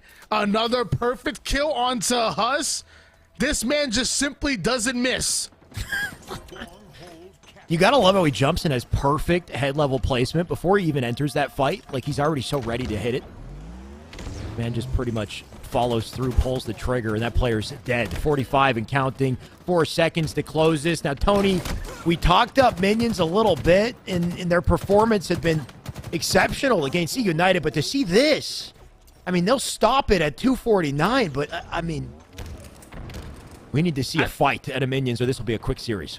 I think they're playing great. I don't know what you're talking about. Hey, I mean, I think Minions they're are great players. Are they playing great? Renegade's playing great. That that's a frenzy and a double. Right oh boy. 250-15. That is game 1 in a best-of-3 grand final series. One more game potentially to close this and the tournament, Tony. Minions, knowing that 3/4 of this roster, at least rumored going to FaZe, need a win. So Minions just gifting them that game number 1 as they come into game 2. They're going to come in hot. They said, you know what? We're so good. We're going to allow Roku to take game number 1, and we're going to come out swinging in game 2. This is wild if it does end up actually being FaZe. Of course, take, Snipe Down instead of Tusk, which we haven't seen that full roster in action, but just the slaying power and the flexibility out of these guys as well to take the roles, especially somebody like Falcated who is, capable of doing that dirty work on the map. And then you got, like, the combo of Sparty Renegade, like, just the not-miss duo. Like, it's just ridiculous what we're seeing against Minions. I can't wait to see that translate, into proper LAN tournaments in the future. Of course, if this is the team that gets punched in. Either way, Tony, I'm enjoying what we're witnessing here. Slayer Aquarius up next. Minions, they do tend to excel in Slayer in these series. They bounced back before. They're going to have to, again, to give us something, or this, this could be over before we know it. Well, we'll see. Game number 2 is going to be on Aquarius. We're prioritizing the thrust on each and every one of those sides. And don't forget about that heat wave and those dynamo grenades. Dynamo grenades coming up every 30 seconds. If you could put those on timer, you can absolutely be a nuisance on the map. And obviously the whole map flows around the camouflage. Once that camouflage gets picked up, there's about that 40 seconds where... What's that about the camo? I like live fire better anyways. I agree. Let's get a live fire Slayer in. Hopefully they can kill Renegade this time, because apparently the man did not die once in game 1. So if you got a target, maybe put it on his back or on Falcated's, because they just got away with the snipe here. Let's see what he does. Oh my, if he hit that, I would have lost my... Fill in the gaps, Tony. No. You do my censor button? I got you. I would have lost my... Yeah. There you go. I got one too. 2 can play that game. 2 down. Go Roku. 5-4 lead in favor of Minions, who are getting fighting for their tournament lives right now. They'd have to win this matchup just to send it to a game 3, just to possibly reset the bracket. Meanwhile, Roku 1 game away from taking the lion's share of this $1,000 prize pool. And while they are 1 game away, Minions are still trading blows early on, which is nice to see. 9-6, early advantage. Renegade has died twice, so the curse lifted. And an opportunity here, I think, for Minions, assuming... Okay, Nebula does get the trade. That looked very scary for a second. But he will walk out, and Huss will walk away with a heat wave. Renegade already having 2 more deaths than he did all of last game. Early in this game number 2. Minions having a 3-kill lead at the moment here, and Huss being a sneaky snake. Donna. Where'd it go? Sneaky snake or a shark, Tony? There we go. Finally finds a player, but gets repulsed almost off the map. Huss goes down to 1 shot and gets cleaned up. Can't put the heat wave to work. So just witness that all in that single moment when he was looking for a kill, his entire team was decimated, only to find him the 4th and final victim. OS now popping up, so that's the point of contention here as they do fight for it. Flank comes in, but Falcated, he's 1 step ahead. Little food chain he'll take advantage of. Nade down, nade in again. Does he hit the stick? It looks like he doesn't. So Minions still do walk away with an OS in that situation. Still a 1-kill advantage, despite some of the plays we've seen. Only a 1-kill lead. On board now with Renegade. Kind of stuck by himself here toward the B side. Able to take down Piggy. That's a big slay. Piggy, one of the most dangerous players that's on this team. Repulsed the second one off the map. 3 out of 4 members going down for Minions. Big plays by Roku, but Minions answer right back and still holding on to their 1-kill lead. And they'll need to. The worry here is how long can they maintain it, right? A lot of these teams tend to start strong, but by the time we get to that, about 30-kill mark, things start to pull away. And we'll see what Minions can do in that late game to keep their advantages. Of course, as I say, in the 21-20, as we see Roku slip into the lead here, Falcated will find his weaponry to join up with Tusk as well. Little 2-man push here on the tower. finally see a lead change go in favor of Roku. Minions able to answer right back. Huss forced to back down, but right into the hands of the rest of Roku is going to take him down. Wow. All 4 members getting wiped by Roku. This is where things get bad. Yeah. This is where things get out of control. Now we have Roku knowing exactly where minions are spawning. Can they take advantage? Good God. Renegade hits that shot onto what looks like the shoulder of that player. He gets the kill. The worry here is, like you said, when they get around to slays, the game becomes simplified for a team like Roku because they predict spawns. Renegade, my God, he almost snapped. Nice little play at a hate of, though, to get that positioning back green. Renegade was not prepared for it. Foul very quick to pick up the answer in that situation. Now a snipe in his hand, cleans up Piggy, looking for a second, doesn't quite hit the snipe, needs to bounce out, and he'll do exactly that. I love the attempt, not quite enough to live. But Renegade enough to get the OS, and hopefully make a... Okay, a cluster luck is the play he'll make. The game just loves Renegade. The game, if Renegade doesn't kill you, the kills just come to him. The game just simply loves it. The cluster luck grenade coming out of Renegade, taking full advantage of that overshield, finally ends up being taken down. Sparty coming in with the heat wave. And look at that, which once was a kill advantage in favor of Minions is now a 6-kill lead in favor of Roku going into the end game. And exactly what I was worried about. The deficit now a little bit larger. Things a little bit more difficult for Minions, and unless we see something wild out of them, that gap will not close. And you can see how aggressive Roku are getting at this point, too. Huss with a big double, though. There's an answer. Multiple going to die, making a team wipe out of Minions. I completely take it back. Full 4 dead. 2-kill deficit Minions. Now with this little precedent, they can start to collapse. Minions right back in this game. I was a little bit worried, but they answer back. Huss not able to get the kill with the heat wave, and now we see Renegade try to put it to work. Able to get the double kill, almost able to get the triple, but luckily Falcade is going to get the cleanup, and once again Roku taking control, back in the driver's seat. And we're almost at that 40-kill mark. Minions need to stop dying. Minions need to value their life. And Minions need to put the pressure on Roku. Minions need to shut down Renegade. The man's got 16 kills and 9 deaths. Just an absolute force of nature. We'll see what he can put together. Snipe about the spawn here as well. OS also. Most crucial moment in the game. If Minions can find a way to take some control of this, maybe they got a shot, but Renegade not going to make it easy. Snipe already in fray here. Tusk with a kill to open it. Renegade with a flank. Your team help comes in. That's 2 dead. Minions resources whittling away here as 3 die, make it 4. Team about to be wiped off the map. There goes Piggy. I think that's an OS and Snipe in their hands too. Tony, say your prayers. Only 3 more kills needed for Roku. Heat wave in the hands of Renegade, looking to make a play, going down to 1 shot almost immediately, not able to find the slay. In fact, Nebula and Ative getting back-to-back kills, taking down Roku, and it looks like Sparty going to go down as well. Things getting a little bit sloppy here, and I want to see Roku just ice things up, get the slays they need, chasing the player down to bottom mid, isolating him. Falcon going to earn himself the assist. The final kill comes in. Minions try to make the comeback, try to do the impossible, and sadly it's not. Roku going up 2-0 in the series and taking the lion's share of his $1,000 prize pool. Not unexpected. I mean, Roku, they're nasty as hell, Tony. Even just the end of that game, like just not letting up, suffocating these guys, right? That final play out of Tusk. So many situations I've seen a player get behind that podium in the dummy door and find a way to just kind of, you know, weasel out of that situation or like turn it into a trade. But Tusk, he left no room for error. The way he like slide jumped out and repulsed the player away at the wall, like there was no hope. There was nothing he could do in that situation. And locking things down is what Roku excel at. We just witnessed a clinic, I think, Tony. A strong 2-0 at a Roku. Though, as I say it, you can't take credit away from Minion to get there. Like, what a performance to beat E United today. Yeah, I think Minions played absolutely phenomenal, especially against E United. Even in that game number 2, for a large part of that game, Minions actually had the lead.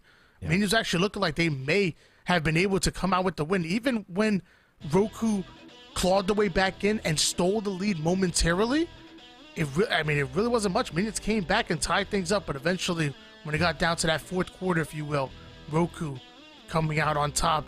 That was a great tournament. Glad to be back here in the open. Thank you guys everybody in the chat. It was absolutely phenomenal. Thank you, Esports Arena, for allowing me to do what I do what I love. And Alex, thank you for being the best duo I could think of. I'm sure you have some final words. Just that we all love you, Tony. You're too kind, my dude. I look at the chat. Every time I look at the chat, I see nothing but Tony love. Tiny bit jealous sometimes. No, kid, I don't know. I love you either way. You 100% deserve it. Always kill it with the energy. And thank you to the chat for sticking around today. Hell of a tournament. Thank you, ESA, for putting these on. By the way, guys, this is a weekly process. It's twice a week. Every Monday, open tournament. We get to see some of the top talent. But then at the end of the week, on Friday, we get to see exhibition with ESA Red and ESA Blue up against, once again, top teams for $500 as well into the winner's pocket. So nice, quick, and clean event. Stay tuned for that one on Friday. In the meantime, that's it for us, though. We're going to send it back to Yeso. Have a good night. Shaway, I want you to know that I'm right there with you on the jealousy part, but I couldn't agree more that it is well-deserved. And to you as well, Shaway, I think, there's a reason that you guys have risen so much, especially since the release of Infinite. You guys have been killing it. It's a pleasure to get to listen to you both every time you're on the cast, and it's so much fun, and it makes my job a lot more fun. I am going to keep this really quick, though, because batteries are running out on my microphone, so we're just going to get out of here. Team Rukuyukai, big shout-outs to them. Hell of an event from them. They continue to perform. Spartan, no matter what the mix is that he shows up with here on Monday nights, he continues to make it work. So well done from them. Go watch Yu Yu Hakusho. This whole fight, this whole battle is awesome. Dark Tournament arc is incredible. Make sure you go watch it. It's an absolute classic. Thank you to all the teams that came out today. Minions with a hell of a showing, too, finishing in second place there. Everybody who came out tonight, a pleasure to see you all here. Make sure you're back if you're here for Halo Infinite this Friday. If you're looking for more just Series E in general, though, Apex Legends the next 2 nights. We've got a fun thing coming on Thursday for you FGC fans. So just keep an eye out for that. But a hell of a week here at Series E. Don't miss out on that. For myself, though, the entire live broadcast crew, and everybody here at Esports Arena, thank you so much for joining us here tonight. We'll see you again tomorrow.